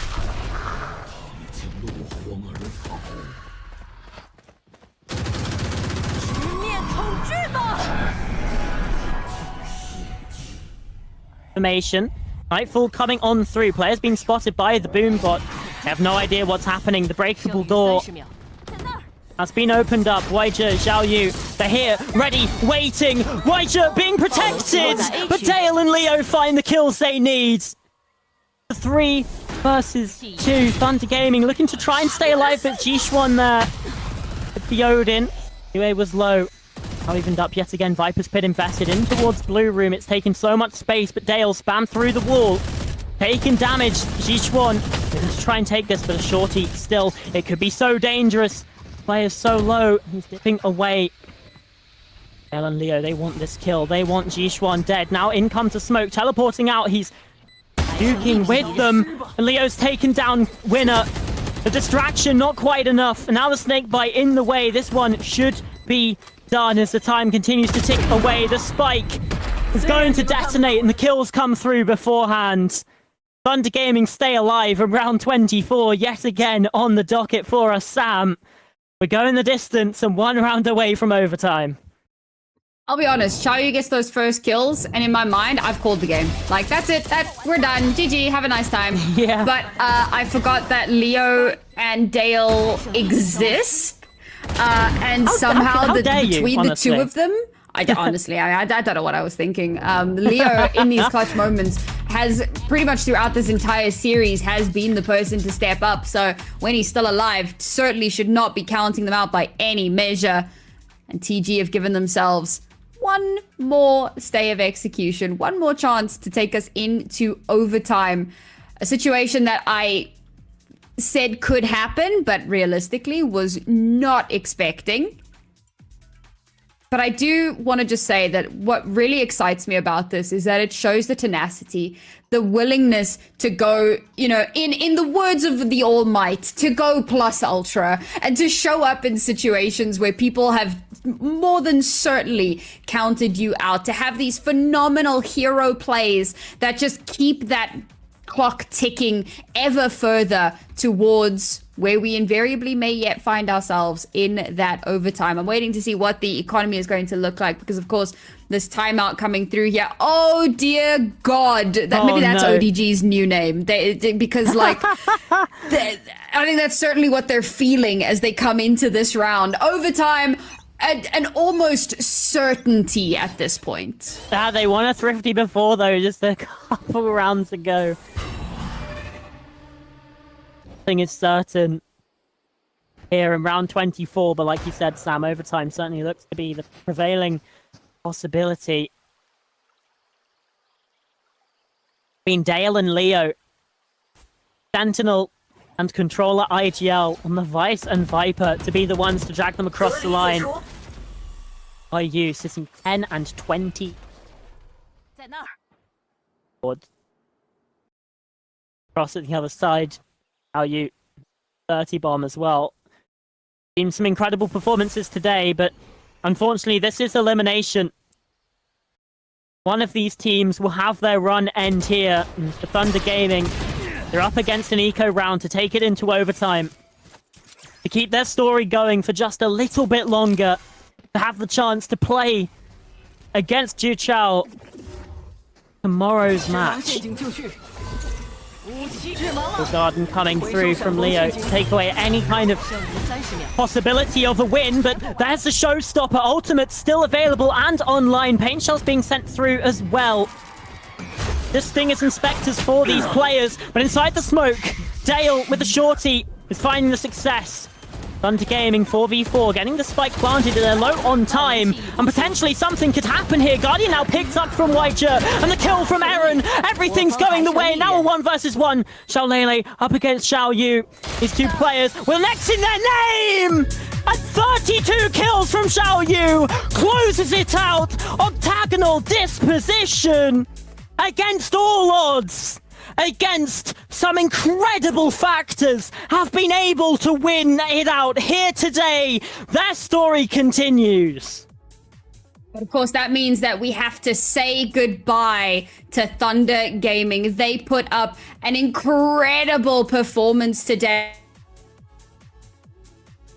They put up numbers 13-6, 13-7, nothing to turn your nose up against the champions caliber team. They come into this, they win the first map, incredibly one-sided, but the next two maps so close, so devastatingly close for both teams. But at the final hurdle, they get stopped, and their run here in Ascension is over. We go again next year, but for Octagonal, they now have that you know, foretold rematch against Jutao, against a Jutao that actually took a lot of rounds off of DRG as well. They looked very, very good yesterday, and I think that there is a lot of potential for that roster. We know that Octagonal already won one map off of them. It was Lotus. It was this very map that they look so good on. One of the other maps, Bind, went into overtime, so that could have realistically gone either way. I think that there is a world here in which Octagonal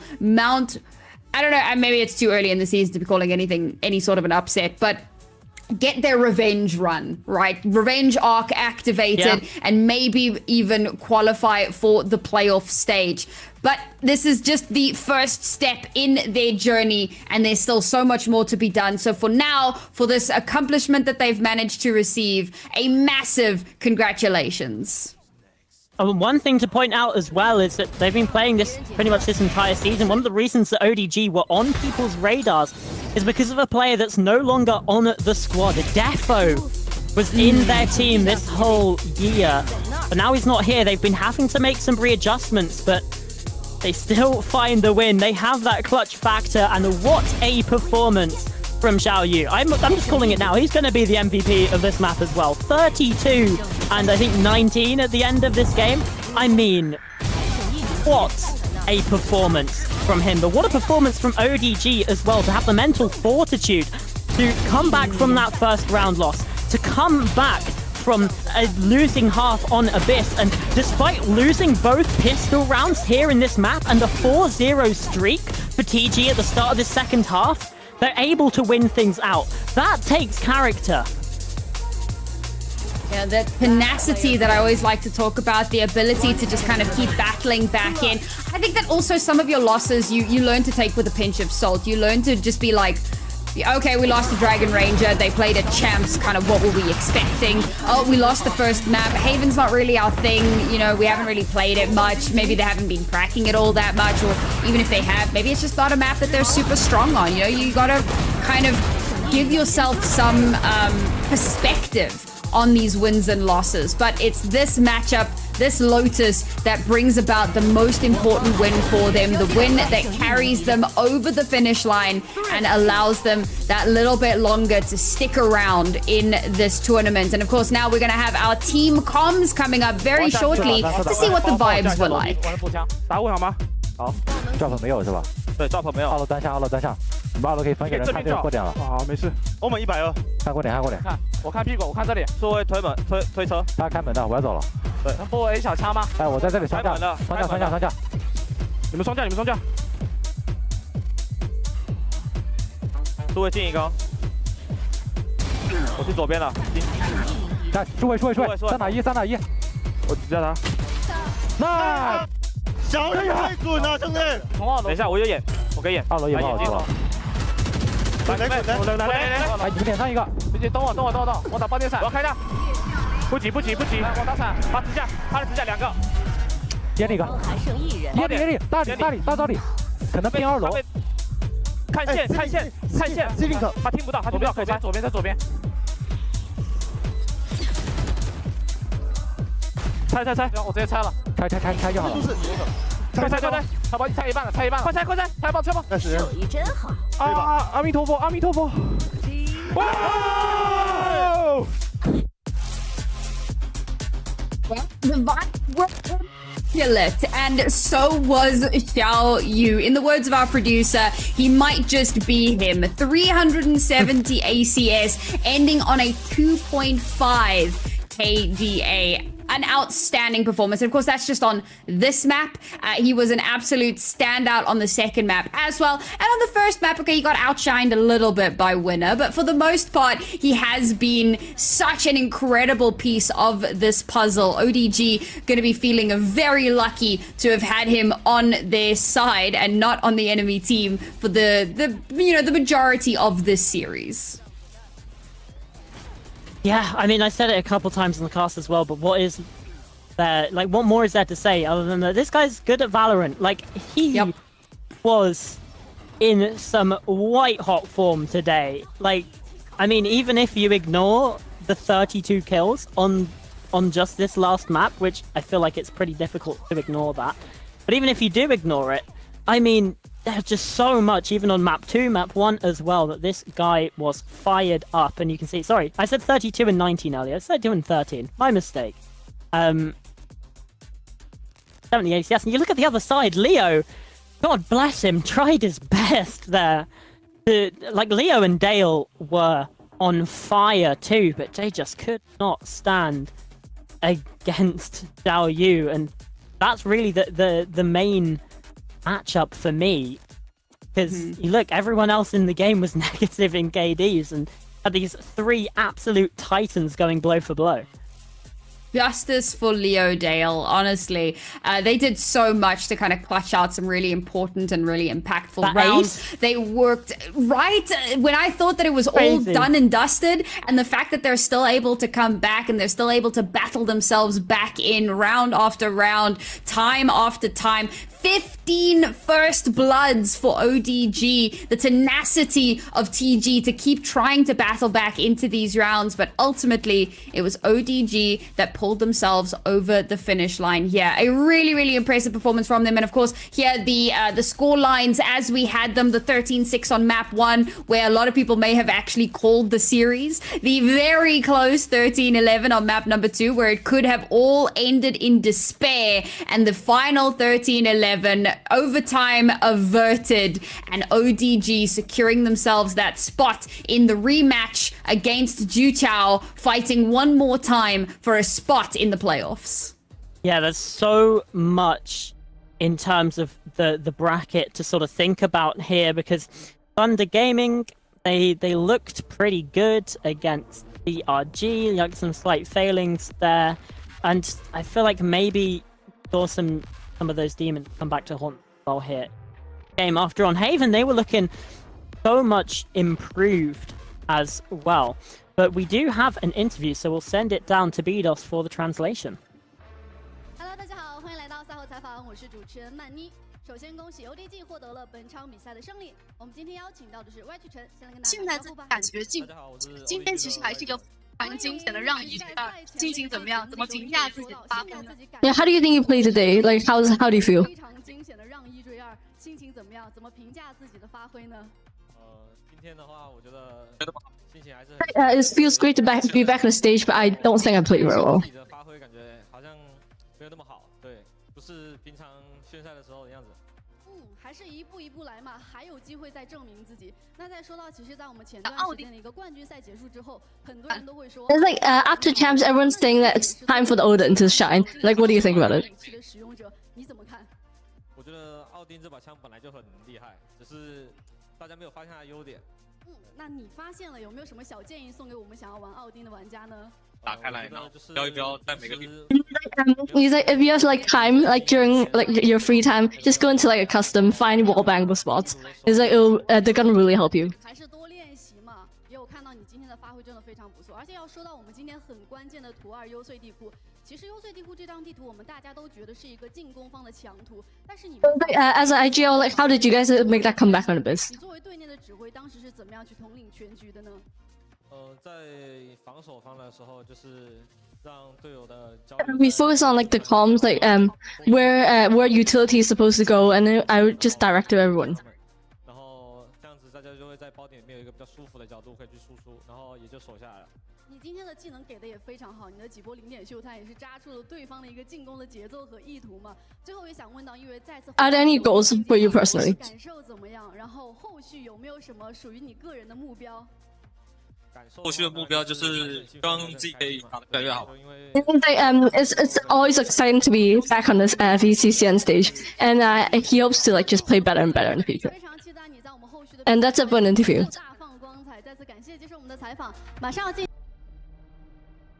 Well, some wise words there in the interview, but I mean, I think we also sort of reacted when he said, "Oh, I don't think I'm playing that well." We were a little bit surprised, but you know, that humility at the end of the day is what can kind of take you forwards, and we certainly saw they needed humility, they needed grit, they needed determination, and they had all 3 in droves. So ODG continue. They'll play tomorrow, but we still have another game for you today. It's Chosen Clique against Any Questions. That's our group B game, but unfortunately, from us two, it is going to be goodbye. I've been Charlotte, joined by Nari Mizuki. But don't go anywhere because we'll leave you in the incredibly safe hands of Kaiserid and Maddie after this break.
Welcome back, everyone. Those of you who hopefully got a nice little rest after watching ODG versus Thunder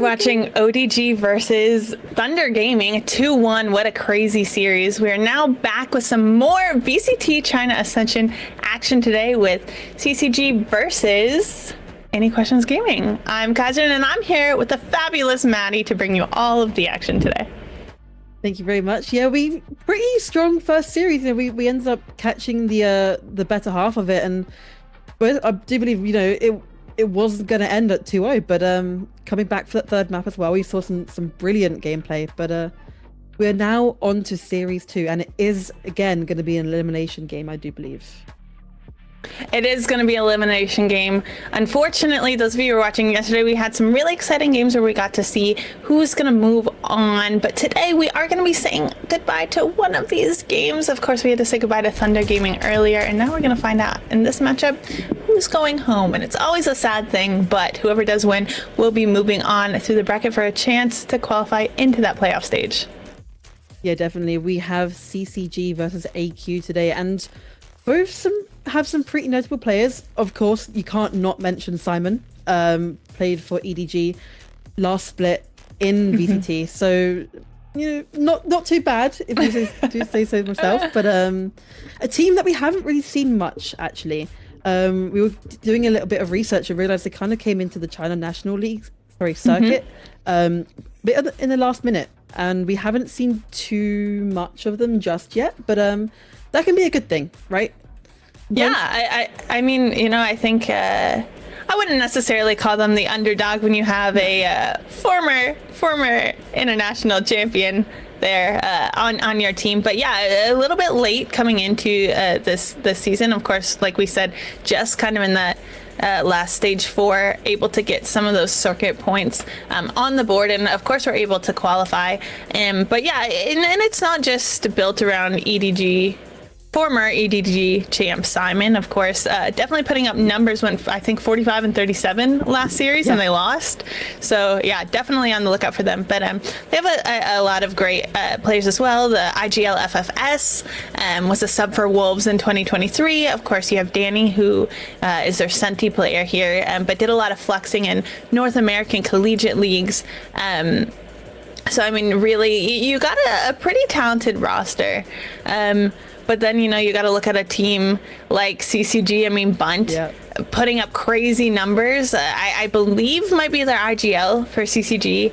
And you also have a lot of talent. You might not have a former VCT champion on your team, but you do have AC, who played in VCT China. You have, of course, Bunt, we're seeing here, went to Masters Tokyo. You have 2 other players who have formerly played in Ascension and placed third place, excuse me. So you have a pretty seasoned roster here as well, all familiar with LAN experience, and a lot of them familiar with playing with each other on the team. Yeah, I was just about to mention that obviously majority of this team playing with each other last year kind of brings in that bit more of a stable team. If you were mentioning a little bit beforehand, especially the roles that these players like to play as well, we're seeing a lot of sturdy roles and kind of an understanding within CCG of what they like to play. A very defensive side, obviously, we've seen throughout the split so far, but on the other side, you're seeing a lot of flex players, players that kind of want to switch between roles, which can be great and a very fluid kind of a team. But at the same time, having such a sturdy defensive composition, and they know what they're doing on the side of CCG, I think it's going to be very, very hard to try and break that wall. Yeah, I definitely agree. And I think also one thing we have to look at is like Any Questions Gaming. I mean, I do think on one hand, having a lot of these players that are able to flex, I mean, they know a lot of these roles pretty well, but how long have they really been playing together in terms of that comfortability, in terms of like that team synergy versus a team like CCG who has been around for quite a bit?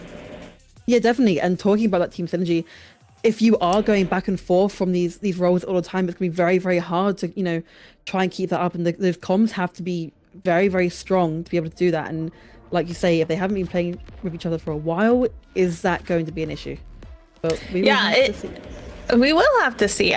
You know, exciting things we have seen from them. Of course, neither of these teams won their last matchup, but I would say they're pretty close, especially when you consider they went against Rare Adam and ALG, who we just saw play yesterday. That was pretty tough as well. Rare Adam, of course, one of the favorites coming into this, went on 2-0 versus ALG, but yeah, one match went into overtime, the other one went 13-11. So the fact that these two teams were pretty close going against those two, dare I say, powerhouses. I think, you know, we have a bit of a competition, and it really shows that like these teams do have the potential to move on. Of course, Rare Adam already solidified their spot, but one of them could upset, of course, ALG later.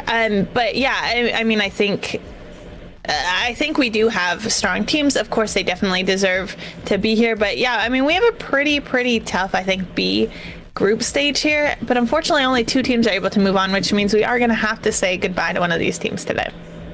Yeah, like you say, I mean, they have been kind of thrown into the deep end a little bit with the games that they played earlier on. So we're looking at the stats, like you say, they have both lost 2-0 and they haven't won a map yet in this Ascension. But that being said, I do think we might be seeing maybe, if not 3 maps, some very good 2 maps. I agree.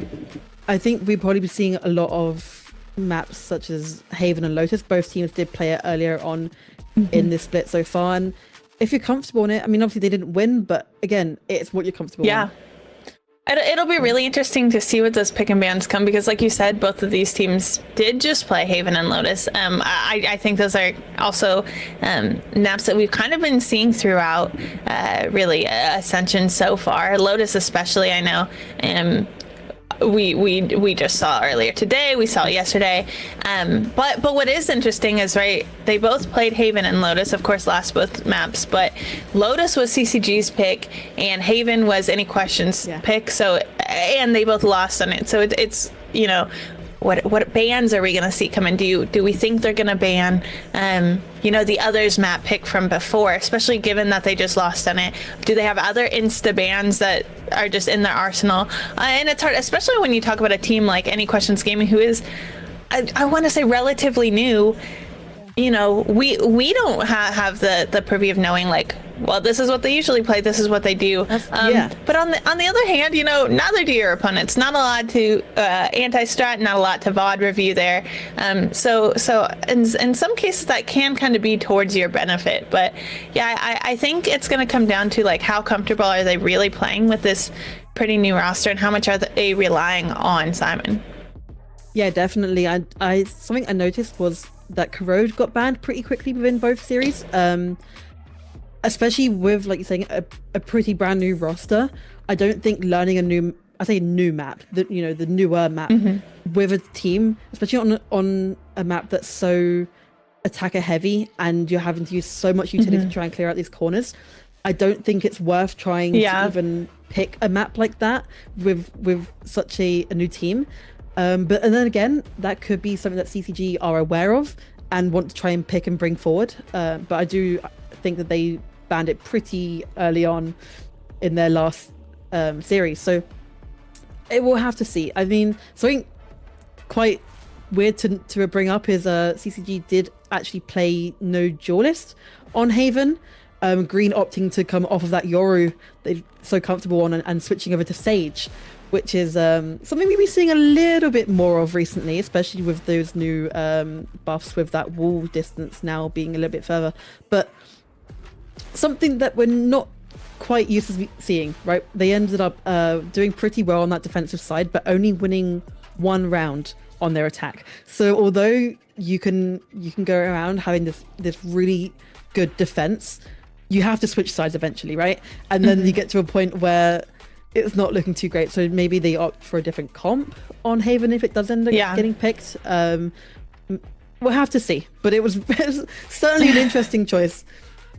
And not only that, you know, if you're going to lean into a very defensive sided comp, you have to put in a lot of rounds on your defense. And so going against a strong team, if you're only able to put up 6 rounds on your defensive half, which is your stronger half, things are going to be a little rough for you moving into that attacking side, like you said, without a duelist. And while I definitely think that you can run no duelist, you have to be able to play around that. And if you're not aggressive to do it, you can't. But enough of us yapping. Let's get ready for these walkouts. Of course, any questions coming out first, and look at them, they're ready. Remember that one of these teams is going home today, so there's a lot of nerves, but there's a lot of excitement around that as well.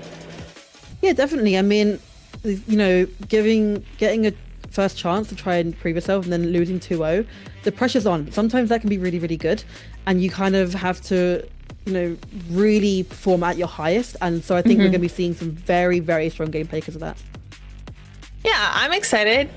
Love that, the fist bumps. You love to see it. And I'm just so blown away with, I think, the stage presence of a lot of these players. And of course, the fact that Ascension has such a nice stage for these players to play on. Of course, Ascension is played on LAN in most regions, but you know, it's just nice that they get this experience on LAN. Looking at the map picks, though, I am pretty excited. It does look like, you know, we talked about, could we see these plays, an insta ban coming out from for Haven from CCG. Yep. I probably would do that as well, and I'm not gonna lie, especially given that, you know, that's any questions map pick from before, and you didn't really have the best job going into this. But what I am interested is, not only did they not pick Lotus, the other team didn't ban it. That's actually the decider, and like you said, this could go to map 3. I do think it would be interesting to see these two teams play head-to-head on Lotus.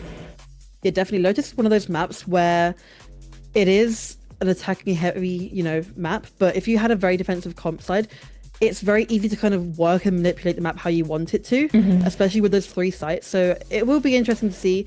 And with Lotus, we tend to see a lot of overtime. I don't know if it's some sort of curse or something, but a lot of times we see the map being played, it does go to overtime. So on third map, that could be very, very cool. But I do believe we have Abyss first map, which is we do, and pretty cool. I am a little bit interested in this map pick. I think it's going to be fun. CCG, of course, did pick it, and the reason why that is interesting is when we brought up Corrode being a new map, and maybe a team like Any Questions, who's a little bit newer, might not wanting to lean into that too heavily, because like we said, you know, it is a newer map, and while that could be at your benefit, because other teams haven't had as much time to practice on it as well, when you're not as comfortable synergistically with how you play stylistically as a team, you don't really want to go into this new comp where you're trying a new map where you're trying to figure things out. But before we had Corrode, Abyss was the new map, and not only that, it has a little bit of a funky structure. It's the only map you can really fall off of like that. Different layouts, and of course those changes are going to be coming in the next patch before the next season. But yeah, I do think this was a very, very wise pick by CCG. I think they're going to be more comfortable on it, and it's going to be interesting to see how AQ does play. I'm not surprised to see them lean into that Ascent pick. We know they picked Haven before, but you know, when you're thinking about a map, well, Haven and Ascent especially, those maps are all pretty much figured out, and so it's not surprising that a newer roster would want to play maps that they are more comfortable on, because they've played them a lot. So I think Abyss might be a struggle for Any Questions, but then again, you know, we're not in the server yet. I need to see how this goes, because I might be completely wrong. You know, they're a newer roster, but that doesn't mean they don't play well. They obviously put up a really, really great fight earlier. They had enough points to make it to this stage. So while they're a newer roster, they're not a brand new roster. Yeah, no, definitely. Talking about compositions, I'm interested to see how this is going to go, right? Because we've got double duelist versus double sentinel, and I think it's going to be a very interesting different styles in gameplay. I agree, and I think it's a deadlock. And to see how the double duelist plays into that double sentinel, right? Yeah, definitely. Looks like, though, just piss around is going to be a pretty standard B hit coming out. Danny just trying to stay alive, stunned, at least in the smoke for now, but lots of shots coming out from AQ. Waiting to see, just waiting for those rotations from their teammates, with smokes coming down, spotted out by Danny, knows where the last one is, going to find the last two, and that's a nearly flawless piss around for AQ here. I mean, that was such a fast push down mid, and I was going to mention a little bit before the game. Mid in on Abyss is so important. You really need control to be able to try and just have options to try and rotate if you want to, but they push down so fast without any contestant. And I mean, kind of just pincering so early on, the spike didn't even go down. And you know, you typically expect to see pretty fast pistol rounds coming through. But I mean, yeah, you know, that was so fast that we didn't even see a majority of those early kills. But that does mean now that AQ going to be on this buy up, and yeah, not surprised to see CCG pushing. You want to push together, especially when you're on that pistol round, and I think a sightline A where you don't have to fight down that B long or mid long control really. Definitely closer corners here that you can fight.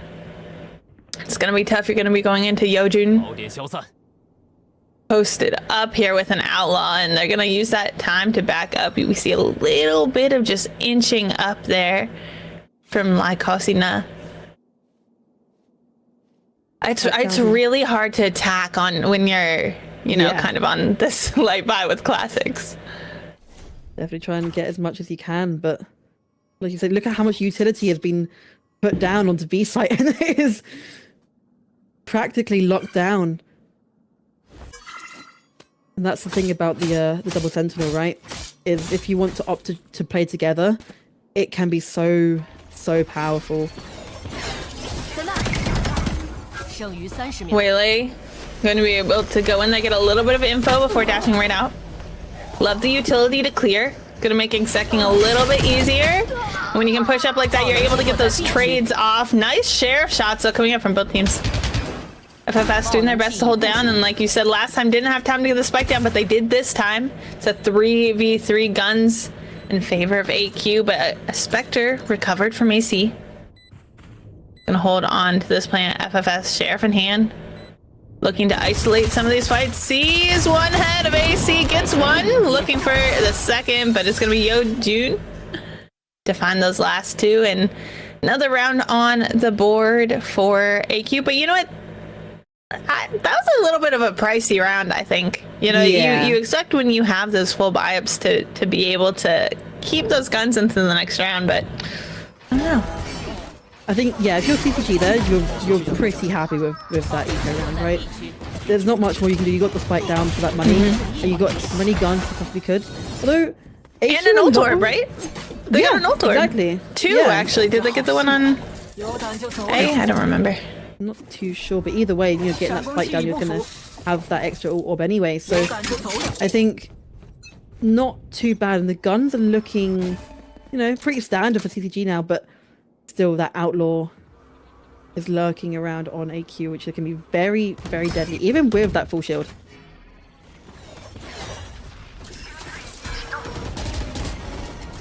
I love the double duelist. I love this Waylay to be able to just kind of get in there, and you know you have the ability to get out if needed.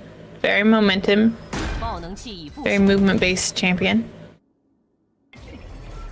Agent. Very slow again, chopping and changing between these paces, but still coming out in mid. Trades going in favor of AQ right now. Lots of damage done on GRQ. It's gonna start isolating, shots coming out back and forth, all down to AC. Not gonna be able to do it though. That spike's gonna get diffused, and look at them standing up. That's third round on the board here. Very strong round. I mean, that's not typically how it goes, right? You know, you see two on one side, typically you're gonna have that round go into a 2-1, but especially on a map like Abyss, where, like you said, it is very different to most maps, and you're gonna kind of want to keep you know, the other team on their toes quite a bit. But something else is the coordination between this team. We mentioned a bit before how it's gonna be quite hard because they are quite a new team. It is really strong. We're seeing every kill coming through from CCG is always getting traded out, and each teammate is there for each other, and you can really start to see it, you know, coming through. I think that's the thing, is like Talking about when you talk about a new roster, you're just wondering how do they play synergistically with their execs, with their utility together. But I mean, at the end of the day, right? It is a gun game. It is about who can survive, and what we know about the members of AQ is they can hit their shots. And that's all you can really ask for. And so I think, you know, each of the members of AQ, I think, are strong individually, and so I think, you know, that's all you really need for a good team, and the rest kind of comes as you get into it, and as you get more comfortable, as you play more together. But and also, I mean, this is just as just speaking about it. It's I haven't seen them not be able to play together. Yeah. You know, I'm not. I of course was unfortunately not able to watch their last series. But I mean, we know they were close, so yeah, I'm not too worried about this AQ team, especially this is not their map pick, but look at that, sprays coming through the smoke. Great dart from FFS, able to get 2 off of that, and now CCG, yes, they're on the later buy, but they're also down 3 rounds already, and now they're down in numbers 3 versus 5. Simon gonna find that 3rd, 4th, 5th, a flawless round coming out from AQ, and if I'm CCG right now, I'm considering hitting that timeout button. Yeah, just very, very possible.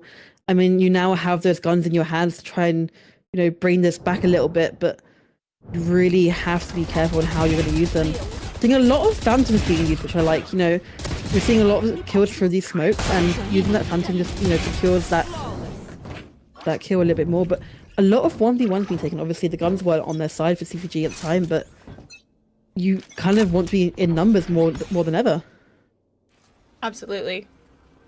This is a must-win round, I think, for CCG. Their buy-up. I mean, it's starting to get to a point where that economy build-up is so strong. Beautiful, beautiful. Just kind of stall there from FFS, and of course, this double Sunty is so hard to push in. And yes, you have that double duelist, but I mean, Waylay is really your only kind of movement base. You don't have a raise to satchel. You don't really have someone else who can, you know, maybe a Reyna who can get in and dismiss out. Not saying that any team should be running Reyna here on the Ascension stage, but you know, you don't have that Yoru to TP, so you're kind of just focused on that. And if you're not putting that pressure by breaking a deadlock wall immediately, it's tough to push on site. Not only did FFS get 1 kill there, but so much damage was done early on, and now you've seen this kind of delay in attack. And I'm a little bit scared to push through, but I don't blame them, to be honest with you. And FFS getting 2. Getting 3. He's getting 3 on the round. Oh, he's so weak, down to 10 HP. It's hard, right? Like you mentioned about the duelist as well. You always tend to see Waylay alongside that Yoru. And you see that kind of nuclear comp, they're very aggressive, you know, both going in and out as they please, kind of messing with the heads of the opponents, right? But it's very hard. ISO is a very strong agent, by the way, especially with that shield, as that kind of second line of attack. But like you said, Waylay being the only option for that entry can be very, very hard, especially if you have to leave and you've then left the rest of your team to kind of fend for themselves. And it's not a great position to be in. It's definitely not. And also, I mean, you consider your only flashes here are really breach, which, I mean, again, it does have strong flashes, but I think it's hard to play off of them, especially, you know, when your breach goes down immediately. You're pushing into this double Sunty.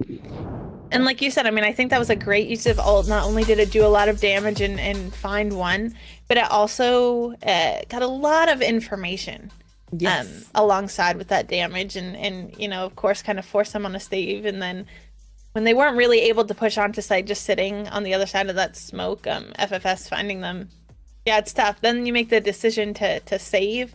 You're on so little HP, but you're still deciding that you want to peek. Able to find 1, Kawe was...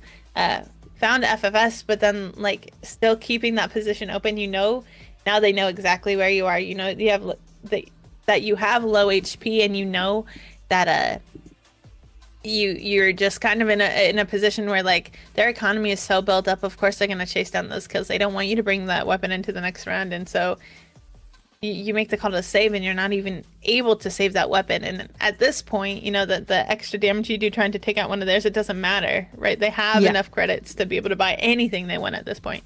So yeah, a really nicely placed timeout there for CCG. I probably would have liked to see it around earlier into their buy round. Yeah, definitely. I mean, it is a very typical thing to be able to do a timeout on a pistol and kind of set yourself up for your buy round, but it's not looking too great. You're now kind of giving yourself away for a 6-0. Saying that, not too bad of a start for the round. I mean, considering you are on that eco, 2 kills have gone towards CCG. They should be able to recover those rifles as well. Yeah. Which really, really great right now for CCG to put some of those in their hand. I mean, it's always difficult making that decision on an eco round to still buy 1 rifle. Is it worth it or not? But obviously he's come through, and now 2 rifles out of 4 isn't too bad, especially with a stinger alongside it. Can be very, very deadly in the right situation. I love the call from AQ to kind of push down mid. Now CCG just kind of hunting, trying to find where they could be. But look at this. Just been playing ring around the rosy all map. AQ are going to be able to just make their way up. They're not expecting this. Look at this. Kawe right now, the only one waiting. Knows they're there now. And so CCG able to kind of post up. Nice positioning there. Kawe finds another one, and now it's just down to Simon and Danny. These two have been hitting shots all day. Danny the first to fall. Simon finds 2, but it's not going to be enough. Bunt gonna clean that up and put the first round on the board for CCG. What a round there, Maddie. Yeah, I know. I mean, it comes down to, obviously, you know, they had a timeout to really try and think about what they wanted to do, but I don't think they were expecting to win out that round for sure. I was obviously, you know, kind of setting themselves up like I mentioned before, but those first 2 kills were kind of, you know, what really managed to get that round for them. But also, we're seeing a lot of the breach utility come through, and especially on those eco rounds, it kind of has to be relied on a lot, right? Because you do have that gun disadvantage, and you really need to try and, you know, gain that back a little bit however you can. And we're seeing it being used at the perfect time. Operator as well. Just kind of missed that, but luckily when you're Yoru, you're able to just TP right out of there. And that's a great thing, right? With obviously Waylay can do the same thing as well, but I think Yoru is just a lot more secure in a way. But AQ getting the first blood for their team. First blood and the plant. Going down for the side of CCG. Now 5v4 retake. Good dodge there.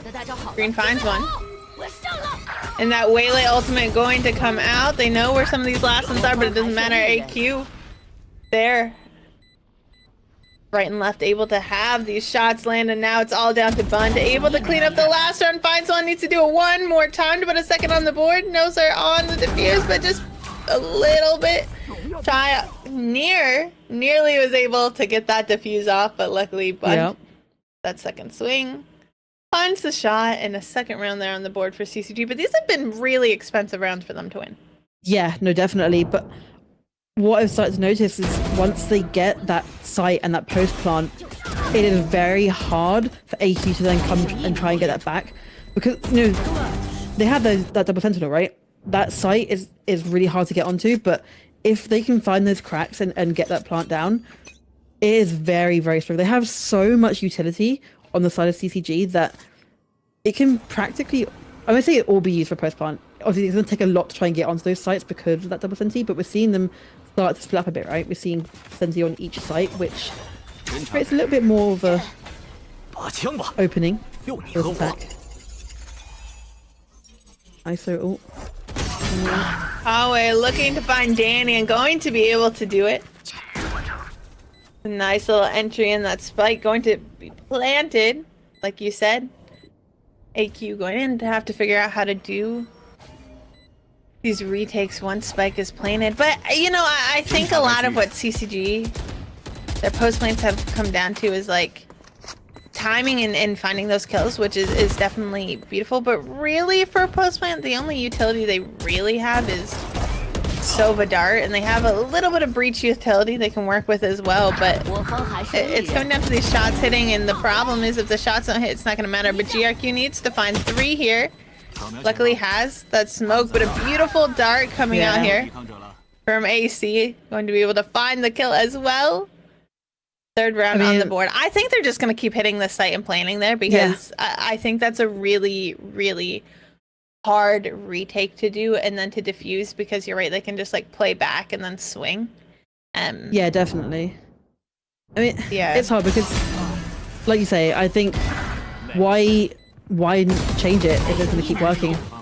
But something, I think AQ have a very strong potential. They're very good at taking mid, right? They've been doing it quite a few rounds. There's not been much contesting for it, to be honest with you.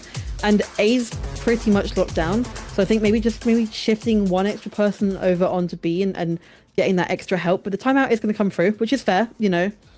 They're still 2 rounds ahead, but they're starting to slowly lose these rounds, and it's something that you want to try and stop before they get any further. And it's interesting because we're seeing the initiators as well on the side of CCG, which are so strong. You have that regenerative utility, right, of the dart especially, which for now is at 40 seconds. No, there are a few changes coming in the next couple of days, which will be changing that, but it is so strong to be able to have that constant cycle of utility, especially with the double duelist, and you have that constant aggressiveness that you can be kind of forcing onto them, which they've been doing well on B, but we haven't been seeing much confidence anywhere else. I'm seeing it slowly build up comfortable on B. If AQ can kind of shift that confidence a little bit and try and knock it down, I think we'll start to see it go back towards AQ again. I agree, because I think, and unfortunately for CCG, well, I do agree. I think they've done a good job, and that was a well-placed timeout from AQ, just stopping some of that momentum. I'm not seeing enough to make me truly believe that I'm overly confident in their post-plant potential. I think it's just kind of given that that's a pretty strong plant for them that they can just swing off of. But I mean, these 2 of the rounds have come down to just bunt. You know, these are by no means flawless rounds for them. And so especially when they kind of get picked off early like this, Danny finding the first blood with that sheriff, I do think it's going to be hard to go in. But like you said, you have that double duelist, you have that ability to get in there, and so green at least equalizing. They don't know. They don't know. Beautiful, beautiful flank. They were not ready for that one. Things are looking really, really good here for CCG. Simon just needs to find 2 more with that sheriff, but not able to do it. Oh, what a beautiful flank from Lycosina. Yeah, I mean, it was the timing in mid. He went into smokes, and then it was just perfect. But I mean, quite a few good sheriff kills coming up from AQ, from a couple of the players there, especially Sentinels, which again, they're doing well at holding down their sites. But look at that! Oh, that's nasty. Look at that. Lycosina with a beautiful, beautiful. I mean, I know they weren't expecting that, because like we said, you know, they kind of playing it in the same spot each time. Now though, looks like they might be attempting this A push. A little bit of a default coming out from CCG. Good use of utility, but like you said, that double sentinel deadlock still here they're gonna have to deal with, but Simon can't get out of the way fast enough. FFS again with the ultimate early on, getting one A main. It seems like a common thing at this point, but down to Don't a go 44. A main when FFS exactly, is old. exactly. We can start learning, but slow down the game a little bit. Your ult come out. That information is so strong. Nothing A main, and the information on B confirms it. Nice pick there mid from Kawe. Again, it's going to be another B hit coming out from CCG. Same plan that we've been seeing, and they're just so good at just holding these angles here. Going to clean that right up, and that was a good round from CCG. I think where CCG does shine, though, is their positioning. Yes. Sometimes when it's good, I mean, it's so hard to work around that. But when they make little mistakes, they do get punished for it. So I think, again, if it, like we said, if it ain't broke, don't fix it. Yeah. B's working for them. I think they're going to continue to do that. But the problem I'm seeing is I think even like a slight little kind of switch up, I think it's going to be tough. And now AQ stacking B a little bit. All tied up here, 5-5, and it's going to be a B hit again. Nice shots coming out from GRQ and Green. They're still fighting for this B main, but 2 for AQ on site. Other 2 wrapping around, just checking mid. Site's free now, though. Gonna get that plate down in their favorite spot. Simon with the sheriff as well. It's not looking like it's going to go in their favor. But who knows? The whole team of CCG are currently split up, so we could be taking a lot of 2v1s here if they play it right. Good net coming out.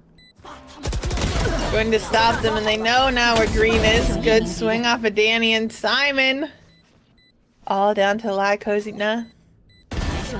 Finds one. Now they know exactly where he is, but like we said, this is their favorite plant spot. Time's ticking, and Danny.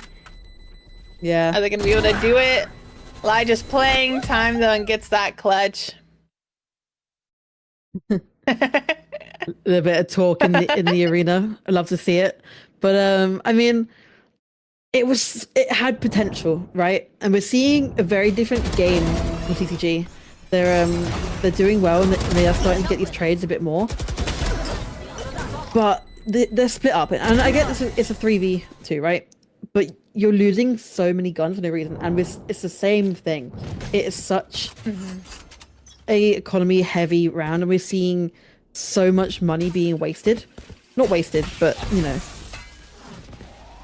you're down to 1v1s pretty much every single round. They are still coming out on top most of the time, and it is now 6-5. That's 6 rounds in a row. Well, yeah, I do think AQ are going to kind of need to figure out. I really think it comes down to like AQ don't know how to retake that specific plant, because they're doing a pretty good job. I mean, I think at denying the plant, at least on A, they denied it 5 runs in a row. And good use of utility. I like this push from them too. Coming through mid, just clearing all that out. It's gonna be an A hit, or at least attempt to come out from CCG. And that's gonna be that deadlock. They're gonna start bringing that utility, making their way on site. Kawa gonna find Simon, and now site is clear. All down to Lai, just holding flank, but are they gonna get timing? Yes, they are. FFS finds one. But there's that op they have to worry about. Not gonna find a shot, but that ult coming out, at least it's gonna just stall. I respect not pushing after it. The Steel Guardian is gonna come through, and just missing that op shot, such a crucial. Ooh, yeah, that's rough, especially when you invest in ultimate. A nice cross coming here as well. Shots coming through, but I think they should be pretty good to get this defuse off, and that they do. FFS gets the defuse. AQ finds the rest of the kills, and they're saying, "Sit down, sit down." Not too bad. I mean, obviously, losing 6 rounds in a row isn't always the best, but managing to bring it back for an even half is all you can ask after that, really. But brilliant flank, and that's what we've been seeing. They've been, testing it out a little bit throughout the half, but opting for that 4-man flank towards the end there. Rolling Thunder coming through, I respect it, but they didn't really utilize off of it, which, okay, fine, play time, but then they've all kind of backed off towards backside in heaven, to the point where they then can't take a couple of kills, and obviously Danny getting that kill against the operator there, kind of helpful, just a little bit. I mean, I think they did know that that Steel Garden was still in place. So I think backing up was good, and I think that breach ult might have just been used to delay a little bit, and it worked. I do think, though, And like, yeah, this, you can look at this and be like, oh, well, it didn't work because they didn't go B. And yeah, it didn't work because they weren't able to get onto B and plant in their plant spot. Yeah. But unfortunately for CCG right here, like I do feel like AQ is looking a little bit stronger. And it's unfortunate because like I think CCG is a really great team, but like they just like haven't really figured out how to do it because AQ is just they're just hitting their shots. And I think, you know, I mean, you can tell they won it, but they have good individual use of utility, and that's really hard to deal with because, like we said, you know, when you build a roster off of like 5 good players, you now have to worry about each of those players. Great cross coming up. I love that Astra ultimate. Lots of ults invested that round, but that was a great Astra ult. Paired with the Vise ult, so they pushed back. You have the Astra ult. Then a good kind of cross that's hard for them to push into.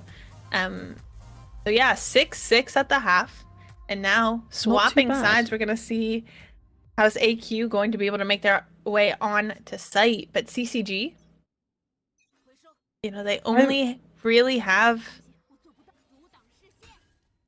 I guess, like I don't even know, right? You don't really have a Senti at all. So I'm trying to think of like what utility they have to stall, and I'd probably say they only really have the reach to kind of stall a little bit of that plant. Yeah, definitely not a bad start though. Bunt managing to get 2 early on before getting taken out, and Carway carrying it on down to a 2v4. Very different to a normal pistol round. You know, we tend to see a lot more trades coming through than that, but anything can happen. Danny, get one. Yeah, I mean, you think pistol rounds, you think fast. Yeah. I love that they can play on land. I mean, look at that.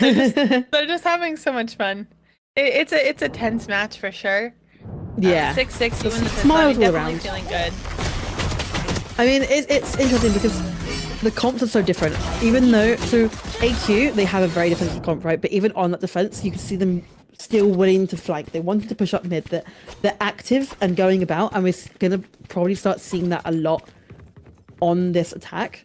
However, again, kind of opposite, CCG have a very attacking comp, so that can work really, really well on defense. You can take so much space with the utility that you have. Double initiator, double duelist. Doesn't have that sentinel, but you have so much utility to retake or just take space in main, where you can try and delay and delay and delay, and kind of keep AQ on their toes to the point where they can't really, you know, keep standing up. Oh, good dart coming through, so Green's able to find that pick. Oh, beautiful. You love to see it. You'd love to see it. Flawless. The rest of them just going to hop right off the map. Don't want to give up any ultors, but man, beautiful, beautiful, beautiful. I love that, and that's the kind of stuff you can do when you're comfortable with your team, is just being like, hey, like I'm gonna hold this. Yeah. Smoked off. Can you just send a quick dart? Beautiful. That does mean though that was a quick round, so now AQ finally on that rifle buy up. But CCG, I mean, they have pretty good weapons in hand as well right now. Love that they can be aggressive with this double initiator, double duelist, and look how much space they're able to take on. That's a lot of information given. Lie. Alone on A, calling for those retakes to come in. This rotation's starting to come through. A lot of space taken by AQ. And look, they're not even gonna check. Great positioning. The problem with this now for CCG is this is the same thing as before, right? How do you get your... Really playing retake is the same thing as trying to get onto site when you're going against these like 2 sentinels. Yeah, but... Nice wall bait there, able to find one, and now they're gonna start making their way on site. 5v3. Make that 4v2. Lots of shots coming through, but time is ticking. They're not gonna have time to get this defuse off, and they're just gonna have to back up. Looking for these exits. but unfortunately, gonna be able to make their way out of that spike radius. Not a bad round though. Not at all. And I mean, that's the standard, right? Compared to what we saw in the first half. You see 2, you're gonna see 1 on the other side, but the way that AQ are playing it as well is just, considering their comp, it's so well, right? We're seeing so much space being taken from the Waylay early on, and it's really hard to then kind of gather yourself back up from that and kind of see where you want to go. They're playing it slow and strategically, and they kind of, you know, really think about what they want to do. And it works well. And they still do have a very strong comp and a lot of utility. And I think their post plant's also going to be very strong because of these double sentinels, right? If you can get onto site and you can get that spike down, you can kind of just plant your utility wherever you want it to and kind of be comfortable in that post plant. But very slow starts this round. Slow start, but I think AQ like plays a lot more methodical, and now CCG realizing that, hey, just because we have the ability to be aggressive doesn't mean that we necessarily need. Let's kind of just hold sight and see what we can. But you can see, look, just still with that Waylay, able to take so much space up A. So much information. Away with a little bit of an off angle here, waiting for them to push on, and finds one. Knew the TP was coming back. Couldn't quite get Simon, but that's okay. You have teammates there still. 4v2. Plant should be able to go down here pretty easily, and now gonna have to hold. Lots of utility. You still have smokes, you still have deadlock, and of course you still have Simon. Ooh, couldn't quite find the second one. Now all down to GRQ, and not able to hold that post plant. Not really in the position to just kind of swing off long there. Couldn't get back in time. Play off site. Yeah. No, I really like what you mentioned before about, you know, CCG managing, you know, hey guys, we can play this slow and we can wait it out, no worries. And it works so well. We saw, you know, yeah, Carway managing to get 2 very early on, just pure aim and a little bit of using that shield coming in for an extra bit of usage, but so strong. And I'm really liking the fact, I like seeing how different teams play, especially if you have, you know, a very attacking side of comp compared to a very defensive side comp on that reverse switch. And I'm really liking the fact that this is working well for a very attacking side of heavy comp on this defense. Oh, great. Again, I love kind of the way that they play with the Waylay mixed with the Sovidar, especially through some of those Astra smokes. Beautiful. Even with that TP still getting scanned out there. And you can tell that they're wanting to do it, right? They're opting for a lot of these phantoms, which I mentioned earlier, and they're really just trying to be aggressive with these smokes. And it's such a great play because usually you want, you know, use those smokes for a line of defense, but being able to use them in multiple different ways is very, very strong. Clear out some of them. So much space. Oh, they saw Bun's elbow too. Just a little foot there, so they're ready for that. Now look how free sight is. They're waiting for that. Just gonna spray right through that smoke. It's going to be so hard for CCG to retake here for the same reason that it was so hard for them to take A site initially. Now when they don't have the numbers, they're just choosing to save. I think that's absolutely the right call. I mean, how many of those last rounds in the last half were successful A plants? You know what I mean? Like it was. Yeah. Was there one? I don't even. I'm trying to think. I don't even know if there was one. I think it might have just all been B. Yeah, it was all B. Yeah. But oh no. Well, yeah. Okay, they've planted on A, but like AQ were able to just like it didn't work out for them. So it's gonna be very, very hard for them to retake there. And you know, I think AQ are just gonna be able to play into that. Yeah. Seeing CCG, they're very, very strong at the beginning of these rounds, right? And they're asserting the dominance, and it's working well. But AQ don't really care that much, right? Yeah. They're chilling. they're doing their own same old thing. They're waiting. They're taking the time, and that's the thing about that Sentinel. You don't have that utility to alert you when someone's on site, and they basically got A for free, walking up without making a sound and getting 2 kills from it, and that's where the issue comes in. And you do notice that gap without the Sentinel if you aren't doing that consistent kind of util usage at all times from this side of CCG. Yeah. You will notice that gap start to get bigger. Yeah, I do think like, and you do not need a Sentinel. No, not at all. I don't feel like I see a lot of no Sentinel necessarily on Abyss, but like, I mean, you look at some of those maps, a bind a lot. We're starting to see no Sentinels. So you don't need a Sentinel, especially if you're gonna play like that. However, like you can get punished for that as well. Yeah. And likewise, I mean, running a double Sentinel, sometimes it's kind of hard to push in. So yeah, I mean, it's a 50-50. It's a very big map, especially like you say, compared to something like Bind, which is quite a small map. You can kind of contain your smokes enough to be able to have smokes as a Sentinel, but it depends on your style of gameplay, right? So much going on.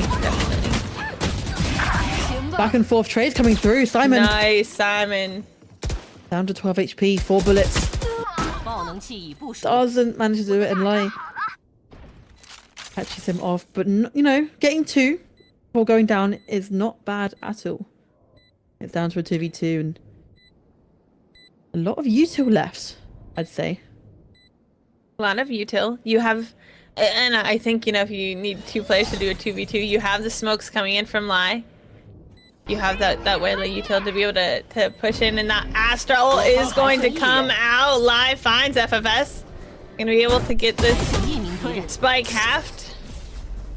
Danny just gonna swing. Oh! Wait! What's this happened? Wait, I wanna say that again. That was so funny. Have you seen those? Have you seen those edits where it's like they're just kind of? Never mind. Never mind the Phoenix. Oh, like with the wall? You know what I'm talking about? They play like some like romantic music and then they edit it with like little hearts and sparkles. It's giving that. Oh, that's brilliant. I mean, well played. I do believe there wasn't any smokes left from the Astra, so the wall was kind of the only option there, which arguably should have worked. But at the same time, obviously, they can't hear you, but you can't hear them. And that's the sacrifice you have to make with that wall. And like I think, I think the problem is, one, they didn't quite get fast enough. They didn't get to the spike to tap it and then hold. And then 2, I really do think if they would have just held instead of like both trying to swing, I think they would have had a better shot. Because because like you said, Danny can't hear, would have had to swung that wall. They both kind of did that at first. I mean, it is hard though, because obviously there's so many angles to be hiding from there. They could have come back from around the side of Jenny, and it's hard to know where they're going to come from. So it's a choice that it had to make, and unfortunately it was not the right one. Once again, seeing this ISO ult come out, and Kawe is just clean with it. Not the only ult we see though, Simon. Gonna find Lai. Plant should be able to go down.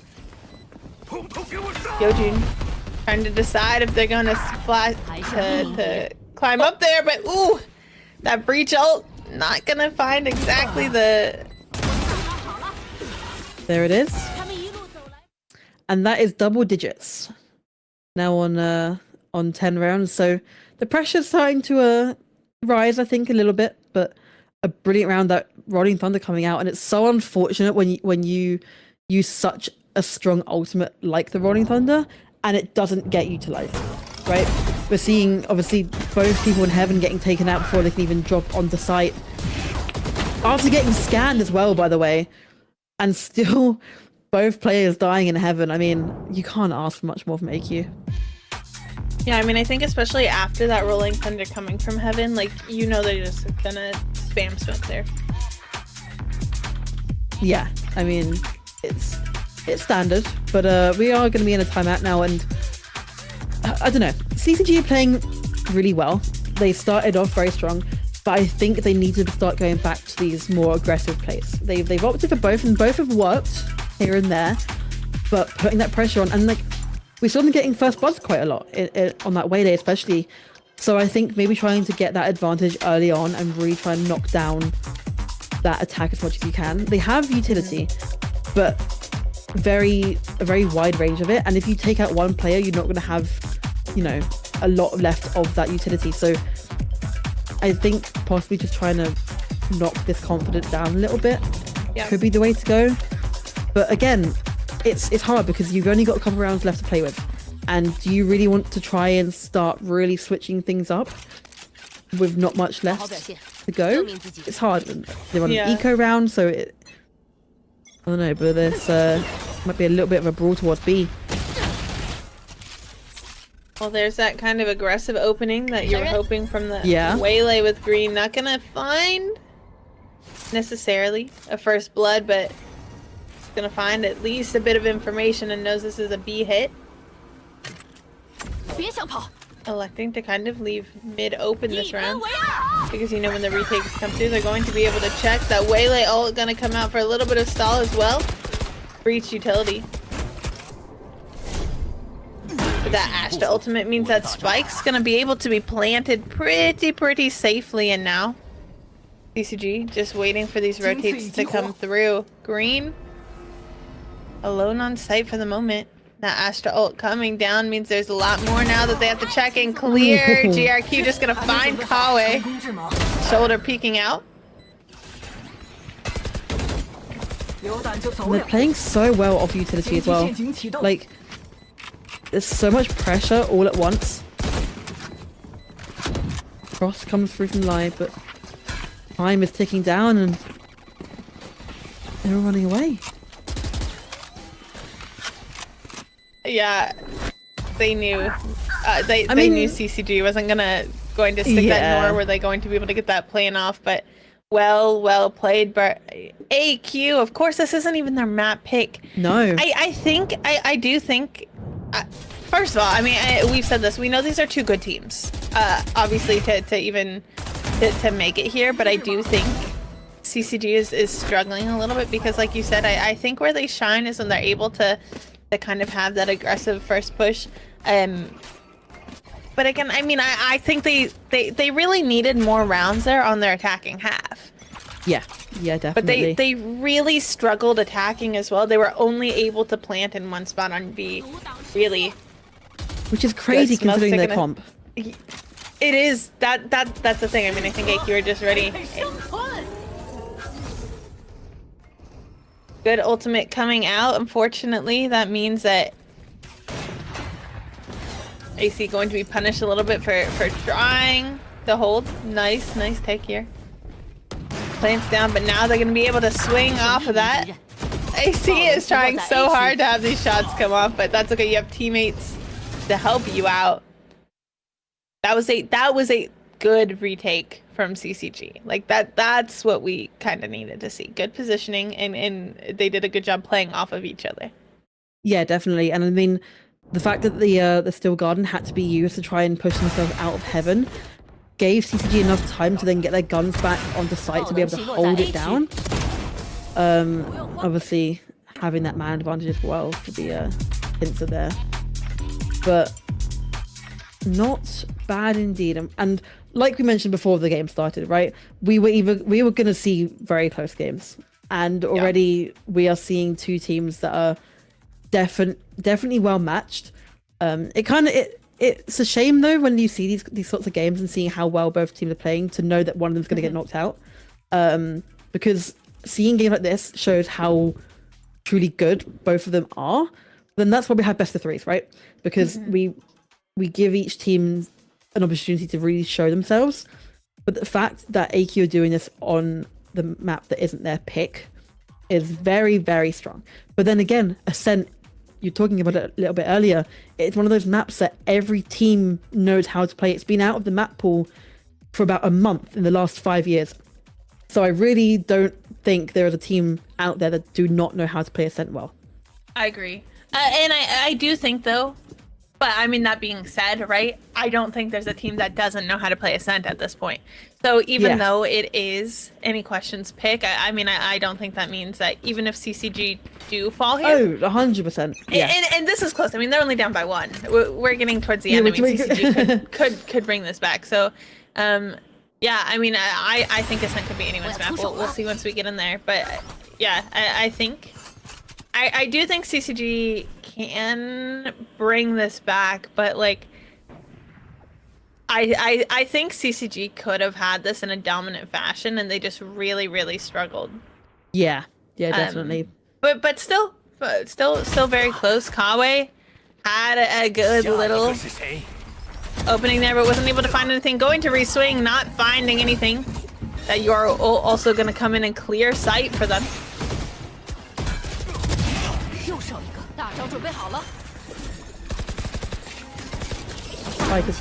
Beautiful sight exec coming in from AQ. All that util left.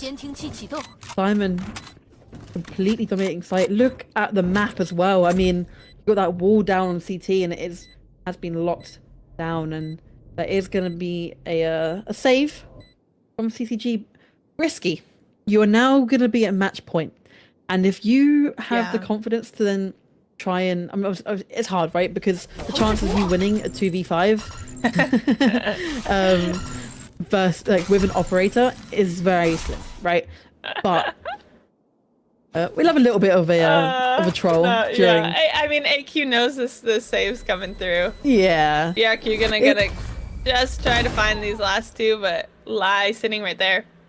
I mean, it's nice as well to see everyone like exactly, right? That's the thing. And you mentioned LAN a little bit throughout the game, and it's such a different atmosphere, right, compared to being online. 100%, yeah. And you can tell like the changes in gameplay as well. We're seeing so much more synergy and that kind of hype, and it really does make a difference. And I think it's underestimated quite a lot of the time. Oh, it is great to see. And also we're seeing some, smiles from each team, no matter what's going on. And just like having fun. And that's what it's about, right? That is what it's about. I mean, Valorant is such a mental game. Yeah. And so if you have that a good mentality, you're going to do fine. And yeah, and I mean, I think everything is heightened on LAN. Like, the stress and kind of the anxiety, but also like, the excitement, the adrenaline. And so I think it's great. Green, just gonna wait that out and look not even worried about being spotted there. Simon ready with his ultimate coming out, but luckily when you're green, you're gonna be able to move out as that waylay.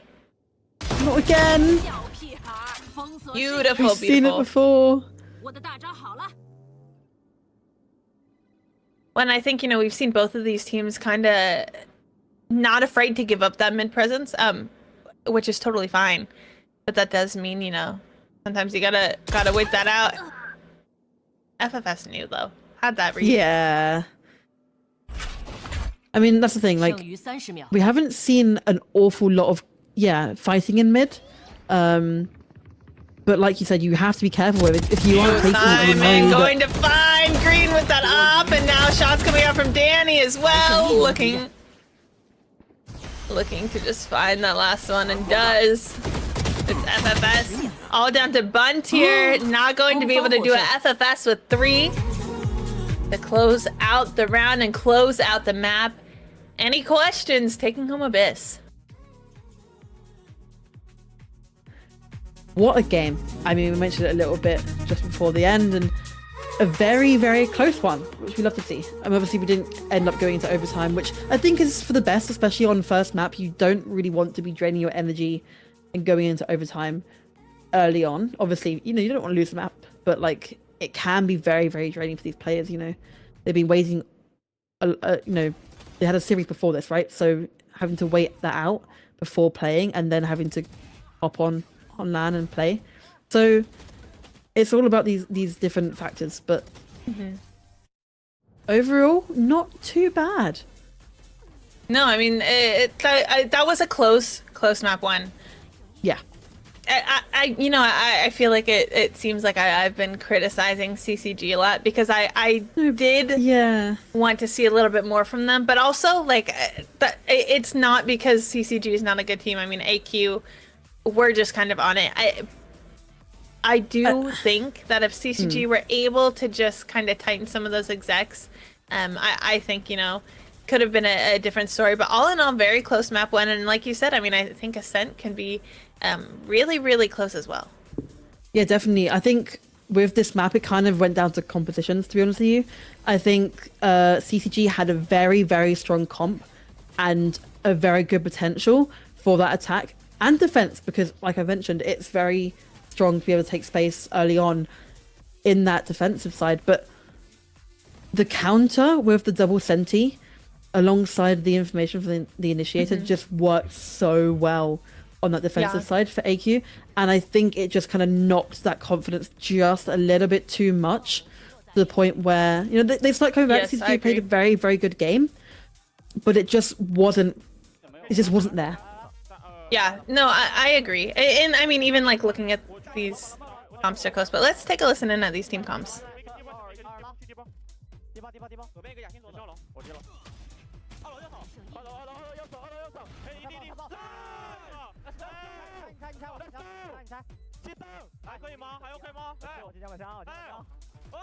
bonus， 兄弟们 bonus， 没动静，5秒有劲，没动静吗？没动静，没动静，给闪吗？3、2、1，没拔到，小心屁股，屁股小心。嗯，他应该要等。开大了，去点，我贴了，低包了，低包。nice， 没拆，拆一半，拆一半吗？拆一半。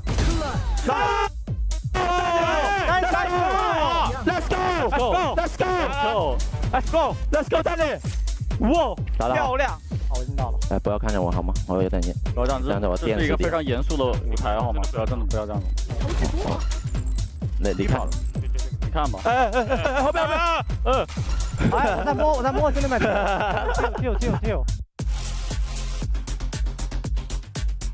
I mean, is it any surprise that Simon's MVP? No, it's not.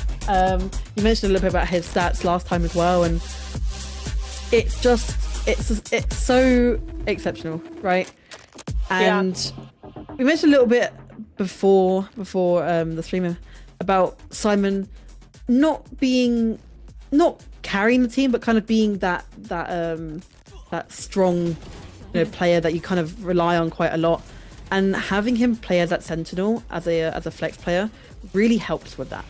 And the fact that he's MVP on deadlock as a sentinel, not only sentinel but one that doesn't really get used that often, and isn't typically seen as a very strong sentinel in a lot of positions. It's just crazy. It's I mean, some absolutely brilliant kills coming out from him.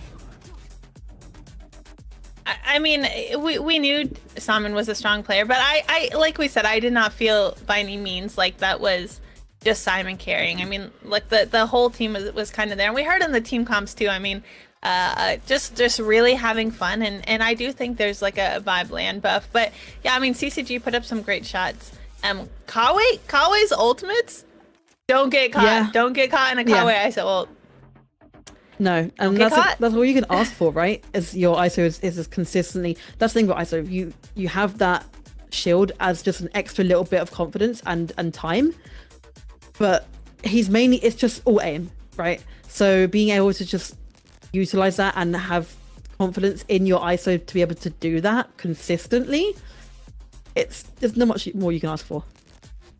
There's really not. This was close. I don't think it comes down to like either team, but in this case CCG of course didn't quite take this map home. I don't think it comes down to like CCG isn't a good team.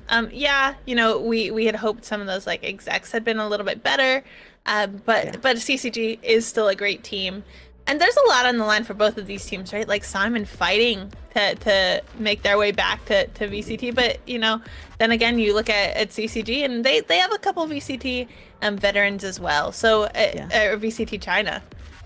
So definitely a lot on the line for both of these teams. It's sad that we're gonna see one of them go, but not quite yet. We still have another map coming up, so don't go anywhere. We're gonna have a really short break and then we'll see you all in a sec.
Welcome back, everyone. I hope that was enough time for you to fill up your water bottles and use the restroom, because we are in for a series. For those of you who missed it, we are here with Any Questions Gaming versus CCG, Chosen Click Gaming. Couldn't think of what it stood for. Chosen Click Gaming. Two names you may or may not have heard of before, but yeah, Chosen Gaming unfortunately did fall short on their map pick, but it was a close match, Maddie, and now we're ready for Ascent. We are indeed, and we spoke about it a little bit before. You know, Ascent is one of those maps where it can be anyone's game. I think we're going to be seeing a lot of default comps. We have seen a little bit of change up recently within, you know, the Valorant scene in general. I mean, Sage has been opted to be played a couple of times on this map. An interesting pick, not one that you would, you know, typically see, but a good one nonetheless. And I think it's hard. I think standard stuff, you know, with Omen, Sova, it's the kind of things that you really need as a basis for these comps. In terms of duelists, I honestly don't know anymore. With these two teams as well, they love to switch it up, and I think it's gonna be different for sure. Obviously, you know, they opted for the ISO on Abyss, so I don't know. Again, AQ, it's one of those teams where we said they like to flex, they like to kind of switch things up a little bit. So kind of predicting it a little bit is it's going to be hard. But on the side of CCG, I don't know, because they're usually the team that opt for the double sentinel, right? So seeing AQ kind of go into that game with a double senti they're hard to predict. It's going to be interesting though, that's for sure. Yeah, well, what I love about Ascent too is you know, I think for so long, especially, you know, a couple years ago, like Ascent was figured out. You ran the same comp, like you said. There's a Omen, there's a Sova, there's a KO, there's a Killjoy.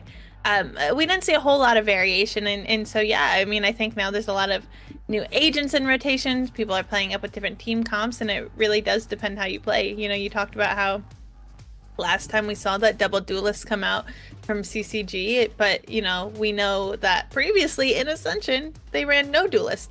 So both of these teams really comfortable with changing up their comps, and yeah, I am really excited that Ascent, especially with a lot of these new agents in rotation, it is starting to see some variability, and I think that does keep things fun. I think it keeps it fresh. Like you said, we're seeing Sage on Ascent. We've been seeing Deadlock on Ascent. Lots of different things you can run, and I do think it's fun. You know, you certainly could go double Senti on Ascent if you want to stick with the double Senti. You do a Cypher KJ if you wanted. You could have Deadlock in there. You can have Sage at Chamber. I would like to see any of these teams on Chamber. True. Especially down mid as well. You have a lot of options to be able to try and take space there. But I was about to say, we have been seeing a little bit of Vice and Sage being played on the same team. Not gonna, They are still going to go for that double Senti though. So Chamber is going to be coming out alongside that Vice for AQ, which is very interesting, right? Like I mentioned before as well, you've got that Sova Omen, which is very standard. Danny opting for the duelist.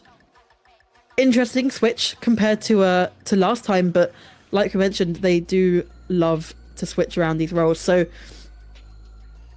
interesting comp. I'm liking it. I am. On the other side, double Senti again. We've predicted it. We've done it. And the KJ Cypher. Two very strong sentinels, but ones you don't see put together often.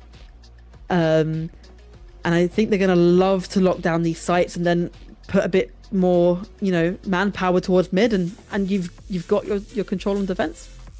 Yeah, I mean, that Cypher Killjoy, I do kind of like coming out from CCG because, you know, like we said, I think it was hard for them without like a really dedicated Sentinel there on Abyss to really hold down site. But now you have someone to hold down each site. You have a Cypher and you have a KJ, and neither are really fun to push into. Definitely. But Green opting for this Waylay. Once again. Yeah, again, I think. Yeah. You know, I do like Waylay. I think the thing about Waylay is like, we didn't see Waylay for quite a while, and so I think now though, like, players who are comfortable on Waylay as an agent, I think are doing well. But unfortunately, this time Green not going to find that opening pick. I like how AQ is not afraid to get these opening picks, these first bloods, and then rotate off. I like that they kind of put this emphasis on like really just kind of controlling the game and controlling the map, especially in like a pistol round. Like we said, we're so used to expecting these to be so fast, and especially when you're going into like a double Senti comp, it's going to be hard to make your way on site. So you don't want to have those kind of full rotations coming in, and then you have to fight not only this Senti Uto, but also the whole team. Look at that. Look at all of this mid control that AQ are able to take. They have options to go back again, but like you say, so much space that they can just freely move around in. And they might opt to try and push into the site. So much defense on site there, and I managed to get the first. And the second and the third. And the the fourth. Nice shots coming out. Not too bad. I mean, even with the double Senti opting to still have 3 people on site, obviously you don't have as much utility on this first round, but I respect it, honestly. Getting that obviously the Waylay Green gate taken out early on, you kind of have to sit back and lock down your fort a little bit more than usual. So, and Carway's still on A, right? And that's a good thing about these Sentinels, is you can have 2, 1 on each site, and you never have to leave. Obviously, you know, if the spike goes down and so on and so forth. But for the most part, you can kind of just sit on your site and focus on it. They have that KJ turret as well, holding. You have that Cypher set up fully on A, and then mid being held by the turret, and it's just this little extra bits that you see with these double Sentis that work really well. Yeah, I mean, I do think it is very, very hard to push into a double senti, but nice spray coming out from Kawe. Beautiful cam too as well. Doesn't need to over peek that. And with a little gap in that smoke is going to be able to see one coming through, and that's what we said. It's so hard to push onto these double setups. The V-tail coming out, and that's going to be enough for AQ to make the call, especially with classics in hands to rotate. But like you said, when you have these double sentis, it's so hard to push. They have utility mid. They have the turret watching tree. So it's really hard. A lot of information given to CCG just off the sentinels alone. Yeah, definitely. And going back down to this very slow plays and working off the turret, but it's not going to matter. So I managed to get one, but raided out by Simon. Yeah, that gap in the smoke was kind of deadly, but the trade did come out. They're able to make their way onto site, and they will be able to get this plan down. Time is ticking, but luckily site free enough for them to be able to do that. It is going to be a 3v2 retake, but Simon is able to pick up a weapon. Nice with the waylay, able to get in, get some info, and dash right out. Ooh, beautiful share shot coming in from Danny, but only good for one. Simon there with that weapon recovered, able to find the last two though, and that is a thrifty round coming out from AQ. I'm glad Simon managed to, you know, clutch up the round there, because like you mentioned, there was a gap in both Omen smokes there twice that ended up, you know, kills coming from those, or information gathered. So I'm not too sure if it was on purpose, but it did not work out in their favor. But you know, they won the round. You can't ask for much more. 1-1, especially on a bonus round like that. You kind of want to just plant the spike, get a bit of economy damage. You know, do your best, but managing to clutch it out and win the round is what you can ask for. Yeah, no, I mean, we do know that Ascent is pretty defense sided. Yeah. I love too, they're able to just kind of trip out that wall too. With that waylay you do. Yeah, usually you tend to see the Yoru clone for something like that, but obviously if it's not something that you have, you know, trying to use a bit of utility to do so isn't always the worst. Especially, you know, early on, you just want to get it out of the way. Fights in mid. A lot of space taken as well. Well, I mean, I think also CCG kind of being forced into their own kind of save, as it were, and not really expending all the util that they normally invest, especially with those sentinels, because I mean, utility can be quite a hefty price. Yeah, definitely. Just not worth wasting it to try and keep that space, but managing to get one, but that site will be taken and spike going down. When you're IQ and you have numbers like this and gun advantage, you're able to be a little bit more aggressive in your positioning. Lie with the only real gun. Looking to isolate and find one. Does find one, but down to just 6 HP. They're gonna hunt you down, and they're gonna find you, Yojin. Finding the last kill, and another round on the board for AQ. Not surprising, given that they did have the weapons there, but yeah, I mean, they managed to get 2. You know, either way, not horrendous, but obviously not the position they want to be in after winning the first round. So it's nice shots coming out all around from AQ. If you can have the outlaw as well, right? Because you know that they're going to be on a safe round. So there's no point wasting your money and buying a rifle when the outlaw is going to be one shot to the body anyway. Yeah. For the most part, you know. Might be a few full shields here and there, but taking these smokes back. A lot of smoke being put towards A main.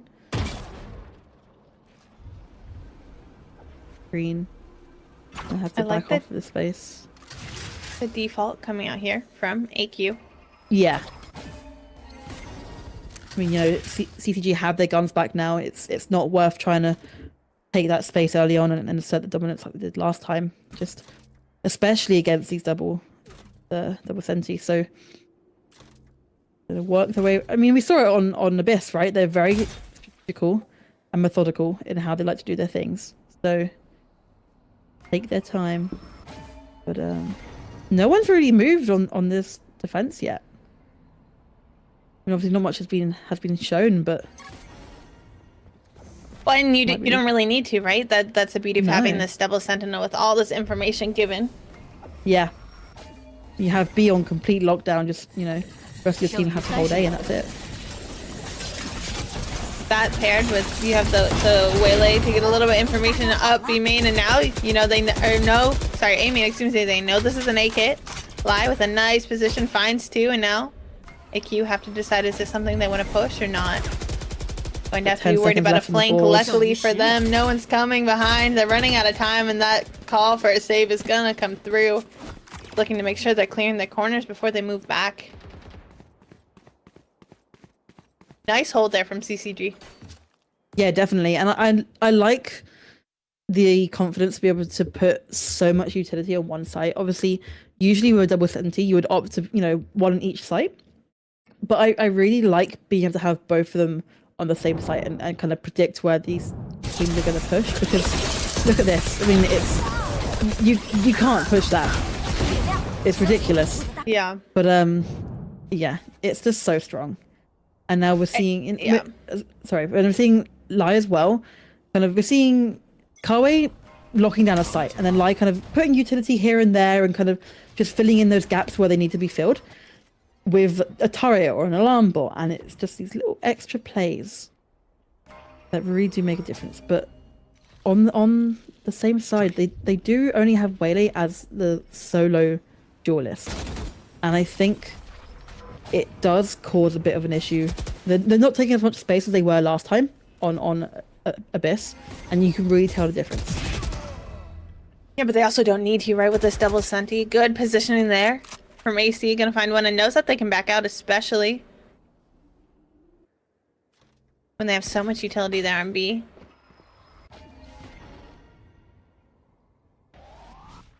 Love the aggressive push out A, just waiting, and a little bit of default as well coming in from AQ.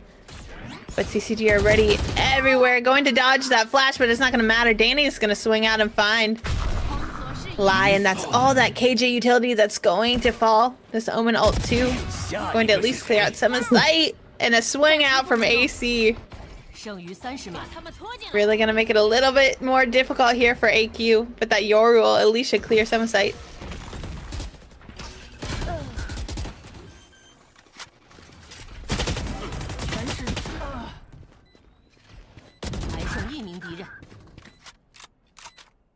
Plant coming down. Danny with 3 on the round. They're doing a good job of just kind of isolating some of these, and now all down to Kawe. Does have the cam, but other than that, no utility to work off of. Knew one was there, but when you're behind Jen like that and you're gonna get spotted out first, if you make a close little swing like that, even if you're able to find one, the other one's gonna swing out while you're in that fight. That was really, really tough, but nice try there from Kawe. No, I really like this this switch up, right? With the I know we keep mentioning double senti, but it really, obviously AQ are, like you said, very slow and take their time, but it really caused them to think a lot more than they had been before. And that's saying something, because they were doing it quite a lot before in the first map. So yeah, but they're doing well and they're closing out rounds, but I think again these are very close rounds, and I don't think they're particularly one-sided in any way. And it's down to, the timing of the position. Nice.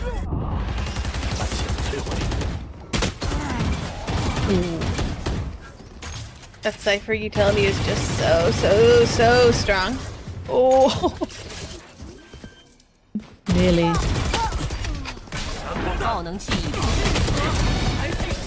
Oh, nice there from Bunt. All down to Danny and GRQ, but two strong players, and that Vi's ult's gonna be so hard for them now. Have to rely only on their primary weapons, or just wait it out. That gives enough time here for AQ to get into their post-plant positions. One is on 1 HP. Nice, finds one and able to reposition in Gen. AC saw that, but they saw them first.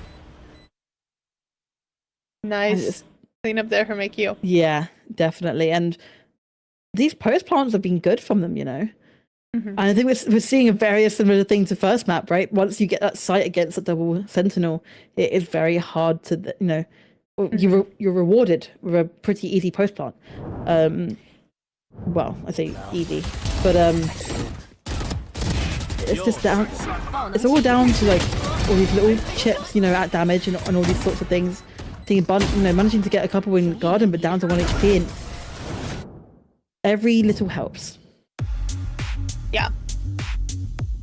Timeout here, coming out from CCG. I would take a timeout here as well. I do think that though, unlike how I felt on Abyss, I do think CCG can kind of turn this around a little bit more easily, at least on their defensive half. They're doing a great job of using this double senti to hold site. I think they're doing a good job of their utility and playing off of it. I think actually what a couple of these rounds have come down to is just AQ just being able to isolate and hit those shots, and that's unfortunate. But you're against a good team. But I mean, you're at VCT China Ascension, right? All of these teams are good teams. This is an elimination match. Whoever does not win here is going home. So there's a lot on the line, but these teams are playing like it. But I do think when we talk about just pure utility, I do still think CCG doing a great job with their double senti setup. Yeah, definitely, and you can see it, and I think AQ also noticed that, right? They're opting to try and find this site where Waylay is, for example, or the breach, and kind of trying to put a bit more pressure on towards them, because sure, they have a lot of utility, but if you can try and pressure them to try and use it early on, then that's when you get that advantage. And it's down to gunpowder, and like you said, these are very, very strong players on AQ, and I do think in 1v1s they're going to win most of the time. They are. That means CCG are going to have to focus on playing off their utility, but that alarm buy is going to give off a little bit of intel. That someone's lurking mid. Good flash as well, but there's a lot for Danny to clear, and just is again going to spot that shoulder. Green, unfortunately, is going to pay the price for that. And I mean, we said, AQ not afraid to slow it down. Yeah, and it's the same thing that Green was doing before as well. It's both of these duelists are so strong, being able to get out of situations quickly. You know, just going up, using utility to try and break, you know, Sentinel util early on, and then getting a kill and leaving as if nothing ever happened, and it's so seamless. I'm liking this split as well.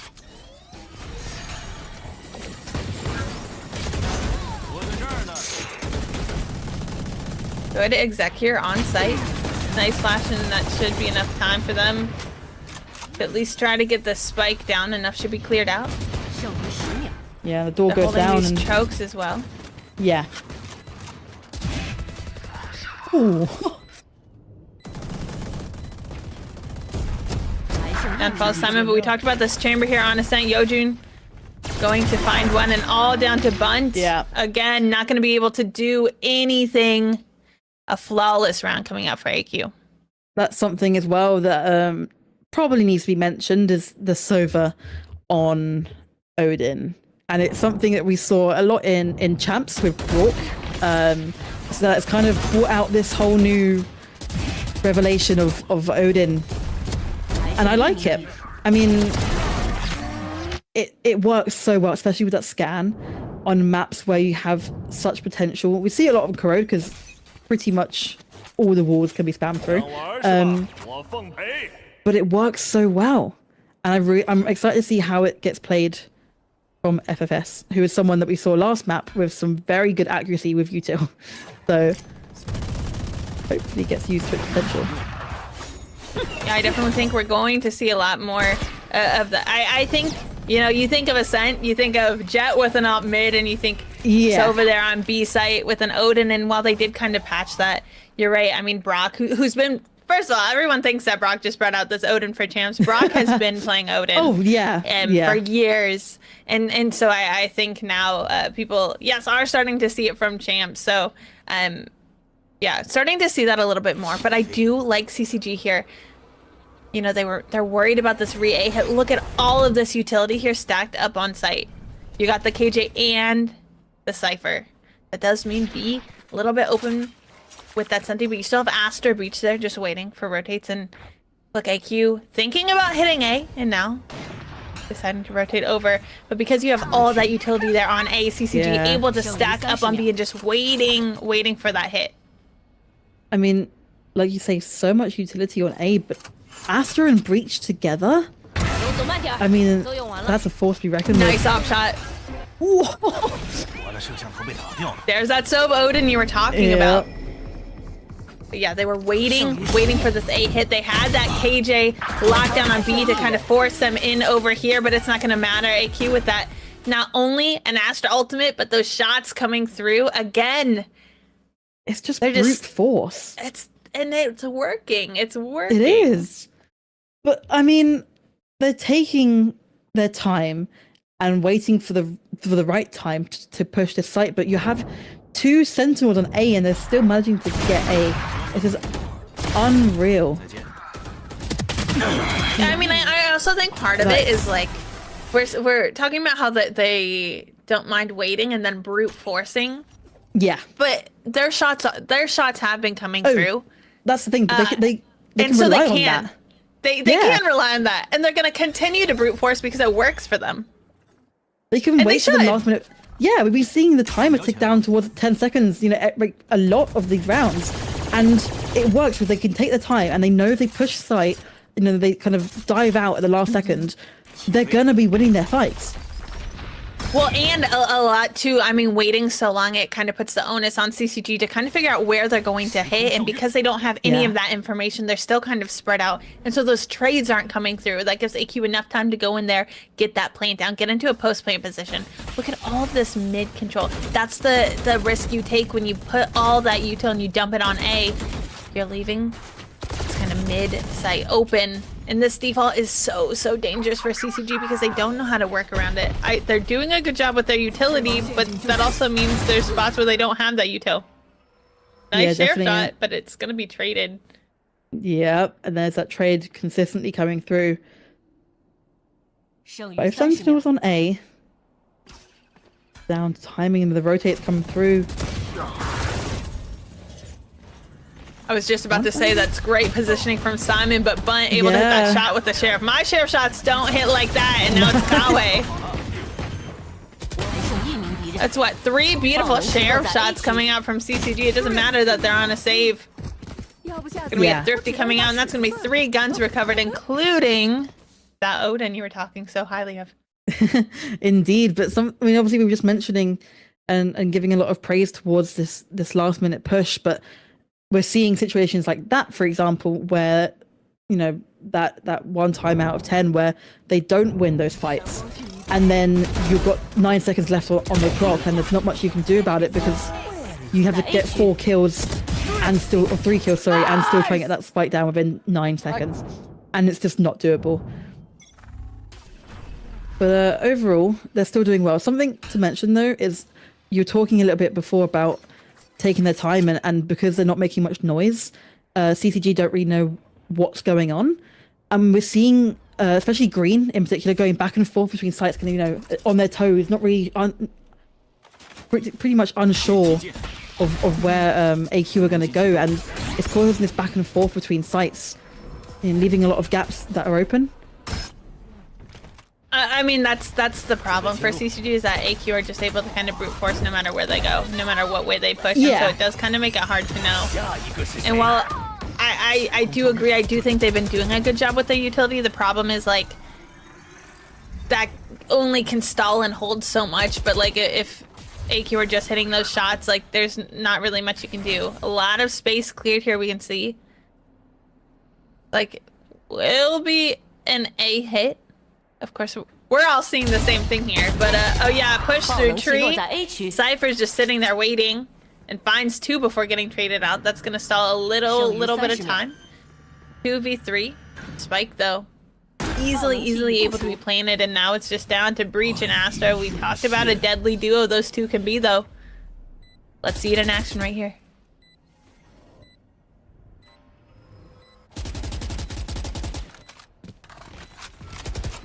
That's just such a tough smoke, though. Hard to flash out of that.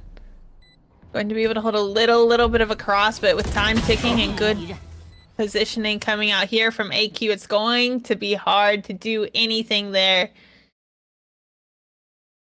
I mean, and that it's hard, right? Because CCG have such a good comp, and on paper, you would think that this would be working out so well in their favor, especially on defense.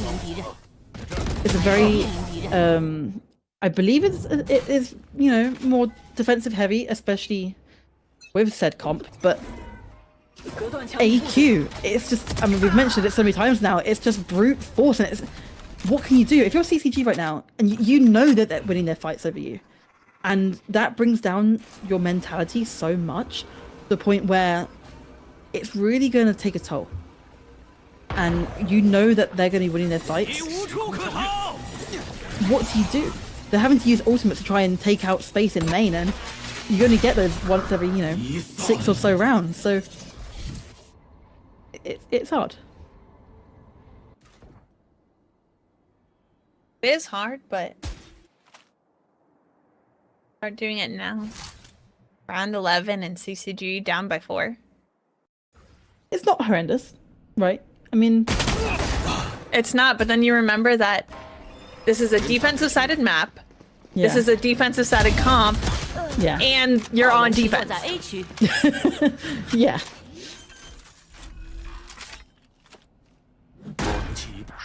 Surely wait for team. Playing it again.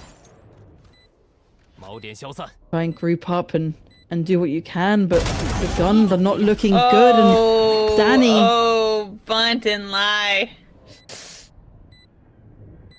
It's all down to AC. TP comes through and gets spotted out, but Danny is on the hunt. Doesn't matter though.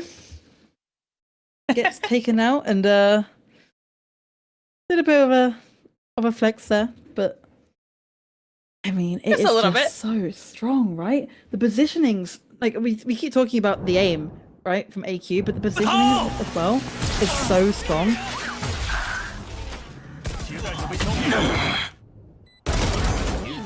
I mean, I think unfortunately they didn't quite line up, but they were in line, right, with it. That wasn't even like an intentional hold high-low, right? And so they were just in the position where they allowed Danny to just kind of like spray transfer right up. Yeah. We talked about how we like that Lele aggression, and yeah, while Green is typically able to get one, I mean, unfortunately, the drawback is like you're getting traded out early, and AQ are a team that don't mind like waiting, getting a pick, and just kind of like taking time. Yeah. And so it still doesn't give a lot of information there for CCG, and it's kind of at a detriment to them, because even though they found one player, they're down one as well, and that does kind of make it harder. Util from the Senti stacked on B this time, so it looks like 3 are gonna hold here A. Nice. Good A hold coming down, and that's bomb down. This is the first time I think we've seen the spike in a position where they're gonna have to push in and get it. GRQ had a flash there, tried to use it, but it doesn't matter. Spike was down, and you had 3 on site that you had to work with. Good hold coming in from CCG. That's what we need to see more of. And again, I really don't think this is, oh, CCG aren't good at holding sites. I think AQ is just a strong team. Yeah, right. And you mentioned a little bit about Green before the round started, and it's hard because sure, you're getting one and getting traded, but a lot of the time we're seeing CCG having to retake site, and you don't have that Whaler utility to do that. Sure, the rest of your team still have a lot of utility, but that recall can be so strong on a retake, and it's just not being wasted, but you don't have the opportunity to try and do those retakes well, and you're seeing it really be put into place. Yeah, and obviously it was a good round no matter what, but definitely some things to try and pick up on. But Yeah, I don't think CCG did the best on their retakes, but like No. especially like that round, that was good. They were able to get Spike down and just kind of hold that. So I do still think they were pretty strong at holding, but I mean like even just look at this like from the first half. I mean AQ, they're just on top of it. They're just looking so clean and so that's tough. Swapping sides. I mean you're only down 4 rounds. If CCG are able to get this pistol. And if they're able to, you know, win their buy up the next round. I mean, I think also that Thrifty was a little bit rough for them, though. But that would put them at 6-8, which isn't terrible. Yeah, exactly. And that's the thing. And pistol rounds can be anyone's game, right? It's just down to, I say luck. Mainly just positioning and timings. But yeah, they did manage to... Yeah. No, carry on. Oh, no, go ahead. I say I feel like pistol rounds are pretty strong on the side of CCG, and they do have the utility to play this a lot slower. Like obviously, I did mention a little bit earlier that you don't tend to, obviously, you don't have as much utility as you would in a full buy, but with the double sentinel, you still have the opportunity to have a decent amount of utility. So okay, well it's turret's immediately gone down, but. Okay, well, there's not much you can do when Simon's pushing up, wanting blood. But a lot of damage done still to Simon, which can be crucial in these pistol rounds. Timing on the flash. So many TPs going on, and it's slowed down. I like that. I like that slow and that dash in from the waylay. Yeah, that's what you expect, right?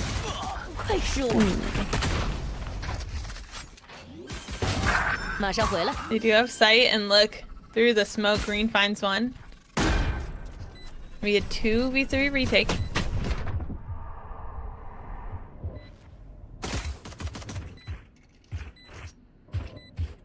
Very slow. Not much health from Simon, and DRQ kind of having to make a choice here, but still very doable.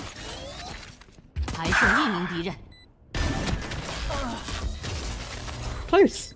Not too bad. But a very, very good round and a very needed round for CCG there. I mean, we talk about the waylay. Very good start and a good push. The only issue is you are the only duelist, right? So obviously we are on pistol rounds and you can't really say much until we really get into the half. But you see the waylay dash in and then immediately go back, and everyone kind of stops at a halt because you haven't really got anything else cleared, and I think everyone's a little bit worried. But hey, they managed to close out the round. So. Another CCG pistol we saw there, and now that kind of forces AQ to have to be a little bit more aggressive coming up. It's hard when you don't have those weapons though, and CCG going to capitalize off of that, and now they don't know it, but sight is completely free. They're worried though, look at that. And unlike Abyss, this is not a map where you can jump off of the side of the map, so they are going to have to try and either fight this or try and, you know, die to bomb, because you don't want to be giving away these util points.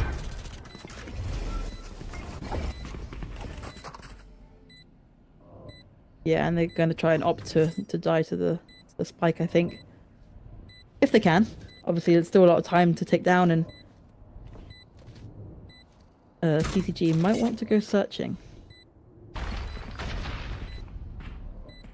Seems like they're getting a little bit aggressive, but nothing too major. No one to lose his guns over nothing. Yeah, I think that the call from AQ is just to look for exits and then just die to spike to get a little bit of that, a little bit extra econ. Yeah. Coming through, Green gonna just slowly isolate. Doesn't want to die.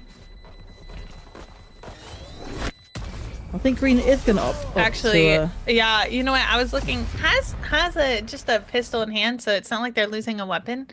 But I think, well, that will give them an extra orb as well. Yeah.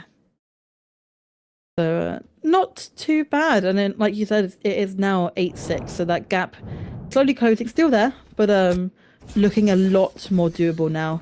The Outlaw still in hand for Lai, and 2 half shields on the side of AQ still. So a lot of potential, especially with that KG turret as well. Doing a slight bit of damage with that Outlaw can be so strong.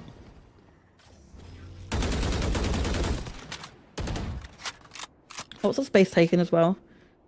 CCG wanted to try and take A main, but getting denied.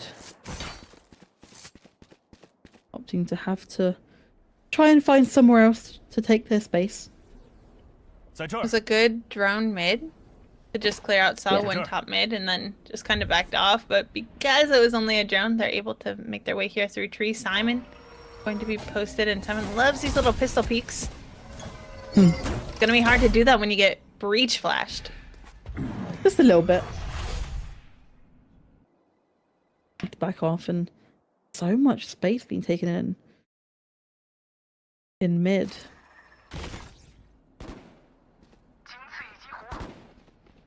Simon knows. Lots of space, like you said. Taken through mid, and now made all that way up through tree, but they're going to be moving on to B. They're not gonna check, and Simon. Good positioning, you gotta check your corner screen, but will that be enough of an opening pick? Maybe, with FFS getting one. Trades coming out though. Still 3v3, Spike not down, 15 seconds left, but they're gonna have to clear here, backside. GRQ just waiting, finds one. Have to stick this plant. Going to be able to get it down. Nice swing from Kawe. To equalize the numbers once again.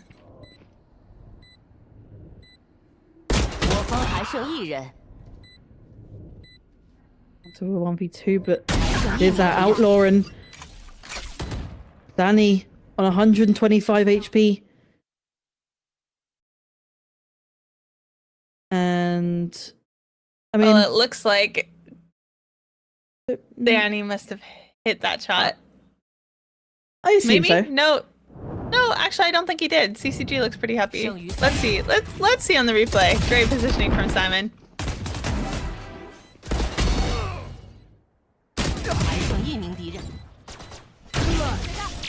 Yeah. Good clutch coming out here from CCG. Even if Danny didn't have the 25 HP there, the shield, sorry, that turret would have done enough damage there just to be able to hit the 140. The Outlaw's so strong, and when it first came out, it wasn't really utilized that much. Everyone was kind of a bit, I think, taken back by the fact there was a new gun out for the first time. But it has been used over the last year or so well. And I really like the timings that it gets used. And I think it's like kind of perfect in between of the Marshal and the Operator. Especially on the KJ. We don't get to see KJ that much anymore. I know Vice tends to get picked a lot more over this Killjoy. So it's nice to be able to be, you know, see it being played in action. Yeah, I definitely agree. A well-placed timeout here. Yeah. I mean, I still think overall, I think this is going to be a little bit tough for CCG, but like we said, you know, they're very defensive sided. If they're able to get that plant down, playing post plant should be pretty easy. There's a lot of utility for them to work with, especially those KJ mollies. Yes, definitely. And yeah, exactly. We said the same thing on Abyss. You know, there's so much utility to be used on that post plant. And again, you have the Breach and you have the Astra. And it's just so much all at once that it can be very overwhelming, right? And I think that's what they want to try and achieve, is to just keep like consistent pressure and blinds and flashes and concusses. And there is not much you can do against it, but you need to be able to put yourself in the right positions. And I think that's what they've been struggling with. They have the utility to be able to win these rounds. They're just not finding the right times and the right places to do so. But they're slowly bringing it back. Looks like though CCG not too stressed out. in this tech pause. Just passing around this fan, making sure they're staying cool, cool, calm, and collected. Exactly. That's the thing with LAN as well. The temperature can change so quickly. You can either get very cold very quickly, and you've got to keep the AC on because a lot of these computers need to be able to keep cool, but that ends up with a lot of cold hands. So it can be tricky, but I'm sure they're all used to it by now. Yeah, it is so fun watching them. Like they have hand warmers to make sure their hands are staying warm and not cold up, but then they'll put like ice packs on their foreheads and like pass that fan around. Yeah. You gotta stay warmed up in the server. Exactly. But you gotta make sure you're staying cool. Exactly. Thermal equilibrium is what Affinity and I like to call hell it. yeah. Nice. Big fan of thermal equilibrium myself.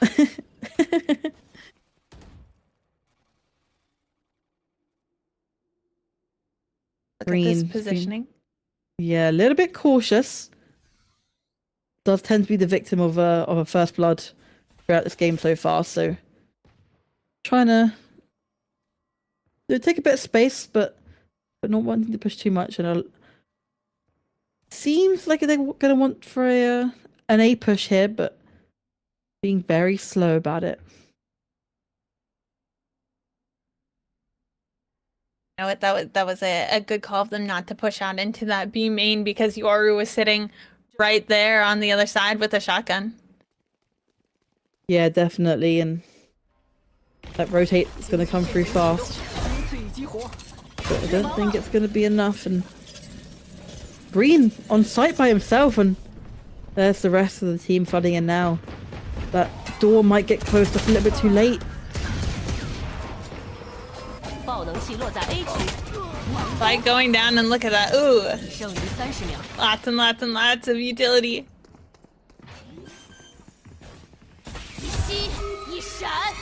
There we go. Spike playing a good use of this Waylay ult. Going to be able to capitalize it off as well. Danny going to be the first to fall.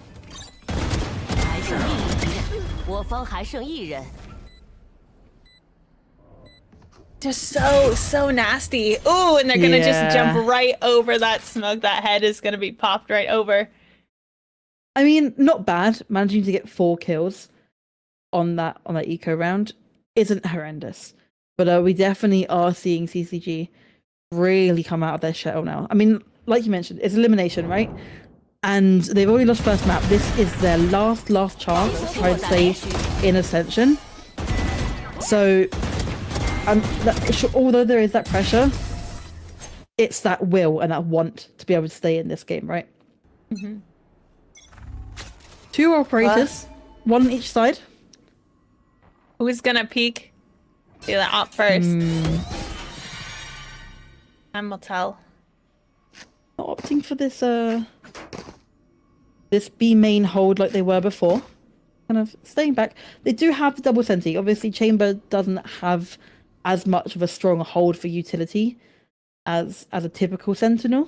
But also Vice is so strong that I feel like that should be able to counter that enough to the point where Chamber can go out and get his picks as normal. Yeah, I mean, I really do like the Chamber pick because, yeah, you still have a lot of that Senti util from the Vice, but you still have Chamber trips as well.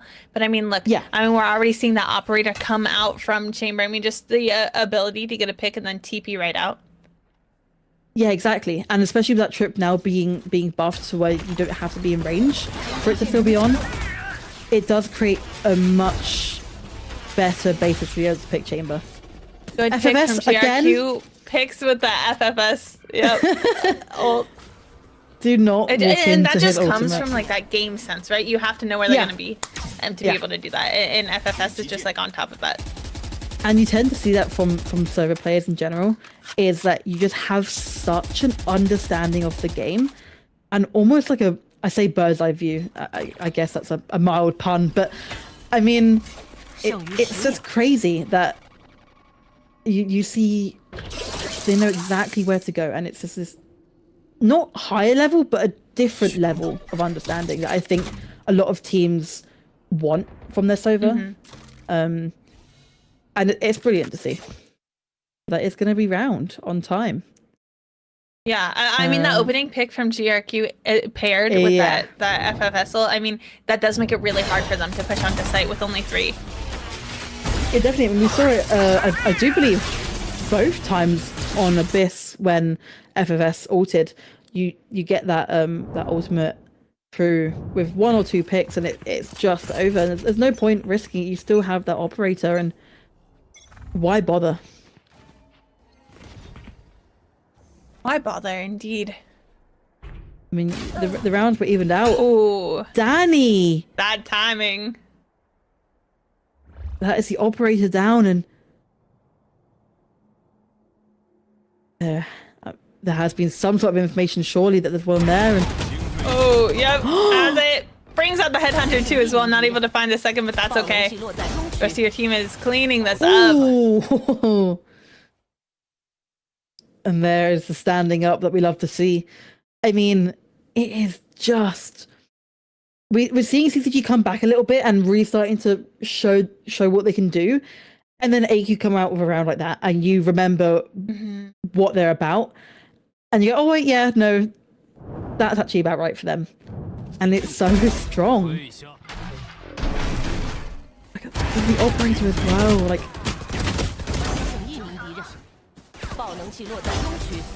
Yeah, I mean, Beautiful. It's just exceptional. And this love to see it. Coach is just gonna have to decide now what's best for the team. I mean, again, they're playing really well, but I feel like it's more of like a 50-50 than anything. Yeah. Depending on how AQ are playing their rounds. Yeah, I mean that was a really, really good round from AQ. You know, I think okay, first of all, AQ I think was gonna win that round, but I think if CCG had just kind of peaked mid as Yojun was looking at tiles there, yeah, maybe I definitely think they get, not only do they get Yojun, who wasn't looking there right mid top, I do think they find him. That gives them a little bit of a fighting chance, especially, you know, yeah, when you're fighting down mid. Obviously, you know, at the end of the day, I mean, I still think AQ was going to win that round anyway, but yeah, and yeah. I think instead of finding the trade on Yojun, I think they find Yojun without losing one of theirs there as well, and then they can make the call not to push mid if they don't want to. I think when AQ are winning their rounds, they're dominating the round, and when CCG are winning, it's more of a 1v1 type situation, and you can definitely tell the difference. But Rolling Thunder comes through, and Danny's in the perfect position. Doesn't manage to get any, and FFS holding down for a little bit longer, but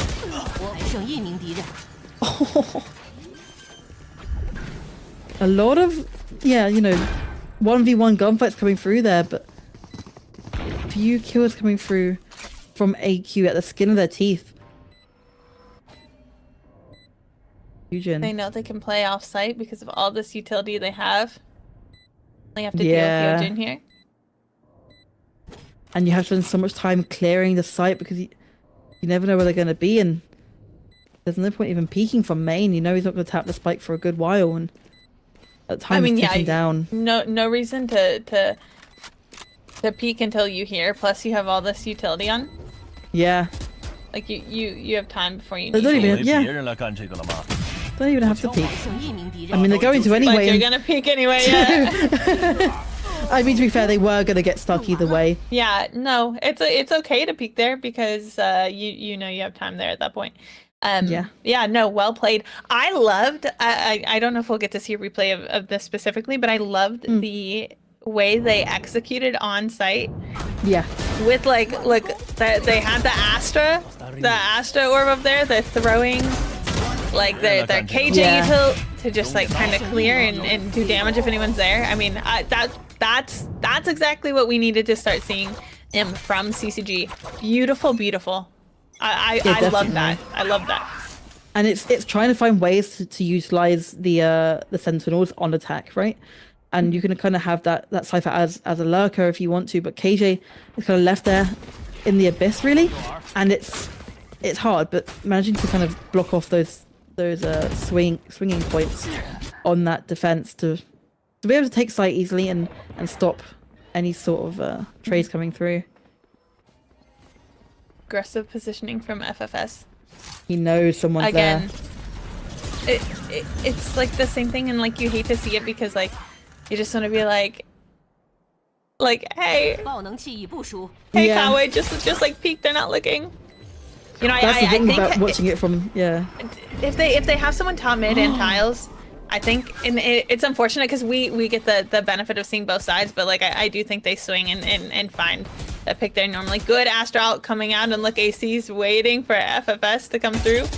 That drone is going to be used to clear. Ooh, and Kawe, it's this timing. Kawe's so good with it.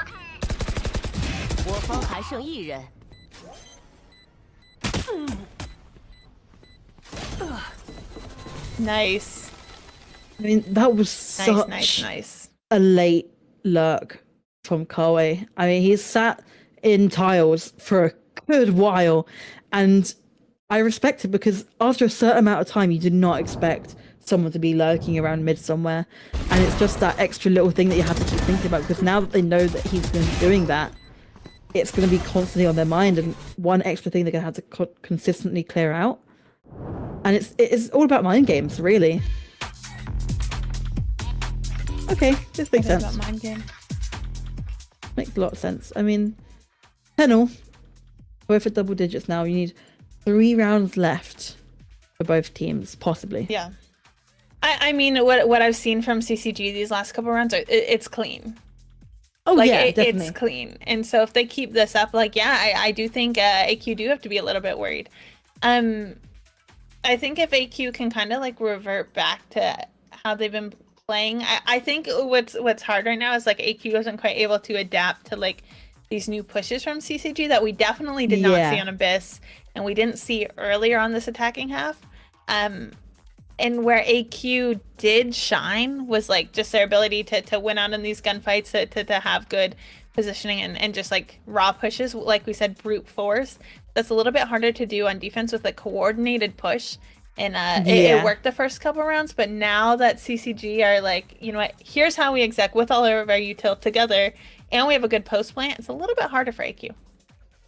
Yeah, definitely. And I think if this post plant does end up happening again, AQ are really going to have to start clearing out this A main a little bit better. Obviously, the flank did come through last time, but it is really hard to be able to get, you know, one person against however many are still sitting in main. A little bit of a slow round. Bit of information coming through from A main there, but opting to just look at that. I mean, like, look at that. Just the combo of the util. You have the Waylay ult with that breach stun, and the KJ. I mean, they're able to just get on site, but then you have to worry about Simon on site getting 1, getting 2, getting 3, getting 4, hunting for this last one. Knows where green is, and that's an ace from Simon. It doesn't matter how good your push is when you're pushing into a former world champion. I mean, wow. You saw such a good entry in using that Waylay ult to try and secure that round and get the lead if they can, but like you say, all it takes is one very, very good player like Simon to completely change their game. And there's that 5th one. Unbelievable. And it's an eco round. I mean, but like that's just what we said, right? Like that's where AQ shines. Yeah. Like that was a beautiful push there from CCG. Definitely. But it doesn't matter at the end of the day, because like AQ can, that's not even brute force, that's just Simon. That's literally just Simon. Yeah. I mean, a little bit of a weird defense here, opting for it was a 4-man towards A and leaving Eugen to hold down B by himself. You people slowly in towards B main green on very low HP. Killjoy ultimate on A. An interesting play. Interesting play, but almost detained 3 of them. That is true. Not really almost. They of course were able to make their way out, but a little bit of a fake, but it's not really going to matter. AQ have the read, unfortunately, and they're getting these shots off again. 剩余30秒。 Spike down. Really, really hard here for AC. And Green to push. There it is. To Danny and Simon. I mean, it's an eco round, right? But unfortunately, you are kind of scraping for anything at that point. You're on 11-10 or 10-11, sorry, and it is rough. You really do have to try and win that eco no matter what. And the Killjoy ultimate coming through, which is fair enough, but unfortunately, the rotate had already kind of come through from A to B. So I think, you know, the sieve that it was trying to do wasn't quite enough. Opting for A again though. They like this A push. Very fast push into A. Opting to go back, but again, Green down to 20 HP, and that is your solo duelist. It'd be very hard to then try and get space from it, but so much going on. Oh, but good positioning from Simon as well. Hard all down here to Kawe, and it's not gonna matter. Simon with the shorty going to bring that, not just a match win, but a series win, and that means Any Questions Gaming are going to be moving on in the tournament. And unfortunately, although it was a really, really good fight, we're gonna have to say goodbye to our 2024 third place Ascension team. Yeah. CCG. I mean, it's unfortunate, but we mentioned Any Questions at the beginning of the series and how you just have 5 very, very good individual players and putting them together. And if you can try and get them to synergize within your time of practicing before the tournament, it is over, right? Obviously, unfortunately, they did get put down into the lower brackets, but that's why it's there, to still be able to prove yourself. And I think every single player on the team played exceptionally well, and they did their roles, and that's the most important thing, is being able to show that you are playing that role for a reason. And look, I love that they get to do this on LAN as well, right? They get to have their team moments together. Absolutely brilliant. Yeah, I definitely think CCG should definitely feel proud of what they've accomplished. I mean, they're a really great team. But like, I mean, just looking at this last round, I mean, like, just great positioning from AQ, and that's really where they shine is individually. And when you bring a team together like that, I mean, they're so strong. Like, look at these shots. And so while I do think, like, I think what was it, two rounds ago, the round with the Simon Ace. I mean, I think that's just such a perfect example, because we even got a beautiful overhead view. So thank you to the observers down there in China. But I mean, I do think that was a great push from CCG. It's just like, unfortunately, you're pushing into Simon, right? I know, but you could say that for anyone on the team. Oh, unfortunately, you're pushing into Danny. Oh, unfortunately, you're pushing into whoever. And that's the difference, I think. And one other big difference is, I think, throughout the series, CCG played well, but it just didn't have that extra bit of depth that AQ had. And you can really just tell there's that little bit extra to AQ, where they have that understanding and they have that experience. And when they, like I mentioned it a bit earlier, but when they win rounds, they win, right? But when they don't, you can still see that they're really fighting for it, and they're always close. I mean, look at this. This is just ridiculous. You should not be allowed to be doing that. I'm sorry, but it's just nasty. It's just again, but being able to have the confidence to then give up sight and then swing by yourself, not bother to wait for your teammates before they get to sight, and just swinging and getting 5. Yeah, I agree. Let's listen in on these team comms. No！ 太关键了！不要这样子。你们看到我啊？不是你ED选，你告诉我一声啊！不是我，兄弟，我怎么没看你啊？我说了我一。你可以那个3个，好像3个，他们可能要。你能给个烟吗？对。他们可能要爆单打一波。对。能给个烟吗？要爆！我准备开。我先看了。我射箭了。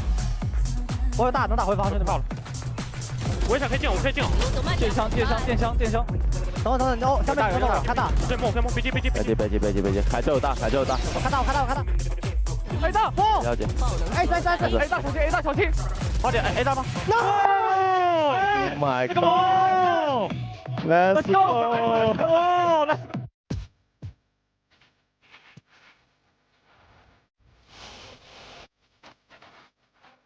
I mean, yeah, I mean, is this a surprise again? I don't think so. Both games, Simon is MVP. One is Omen, one is Deadlock, right? I'm sorry. 2.5 KD, KDA. 2.5. I mean, you shouldn't be allowed to be doing this, but it's just he's a VCT champ winner for a reason. Do you know what I mean? It is just exceptional. I mean, just look at these.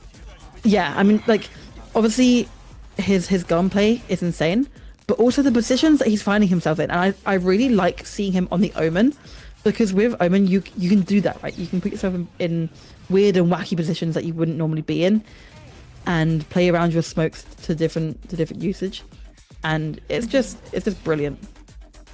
Yeah, I mean, it's just like, you love to see it. And it wasn't just Simon.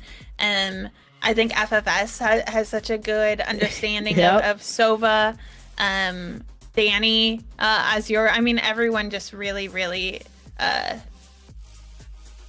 did a great job. But you have someone like Simon on the team, and it is tough. They are a former world champion for a reason, and definitely playing like that, and definitely fighting to get back to that VCT China stage. But I mean, like, even looking at these stats, I mean, CCG did a good job. I mean, 12 assists on Astra. Yeah. Like, on AC. Like, you can't fault them. You can't. Like, they put up such a great fight. Yeah. They really did.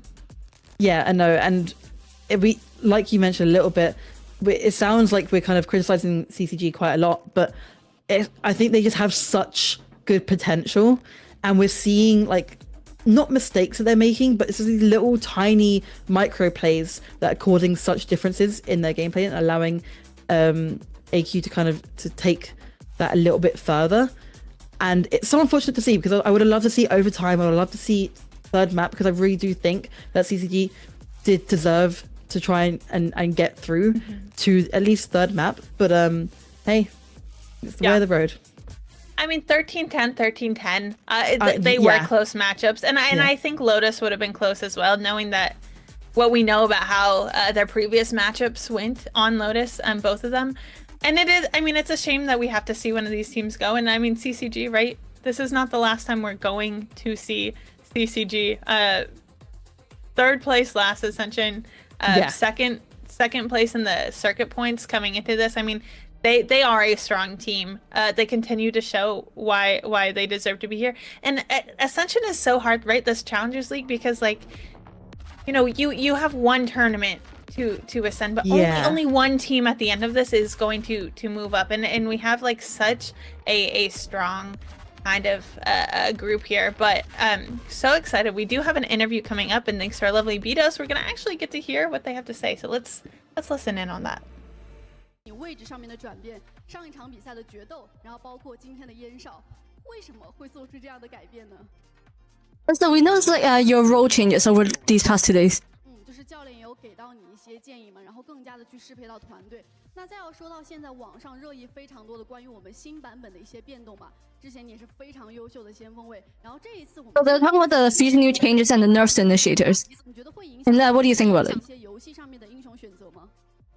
And will it affect your future picks? 我现在的位置不局限在于先锋位。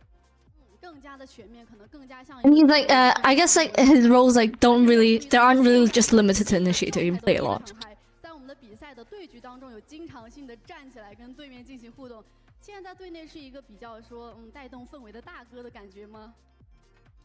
Would you say that you're like kind of like the vibes guy of the team? You just bring everyone up, make everyone stand up. 加上 Danny， 他们3个都算第一次在线下打，对，所以我觉得我需要做这个。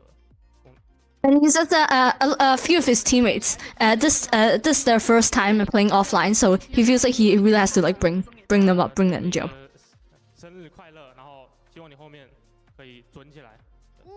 And he says that he wishes Danny a happy birthday, and he wishes Danny will play better and better. 也是这一次我们竞争赛大家非常高关注的一个话题之一嘛。这样的一个高关注和一个高期待，会给到你压力吗？ Yeah, there's like the attention of you like joining, he'll give you so much pressure. 就是他们3个第一次打线下，我觉得压力会更大一点。而且有看到今天 He points to the rookies again, and he thinks that they will have like much bigger pressure than him. 你的包袱打得越来越好。那最后有没有什么话想要给观众和粉丝说的呢？ And do you have anything to say to the audience? 大家的支持吧，会继续努力的。期待你们后续的一个比赛。 Yeah, and thank you everyone for like following us. We'll like give you better games. 全部结束了，让把时间交还给解说。 And that's it for the interview.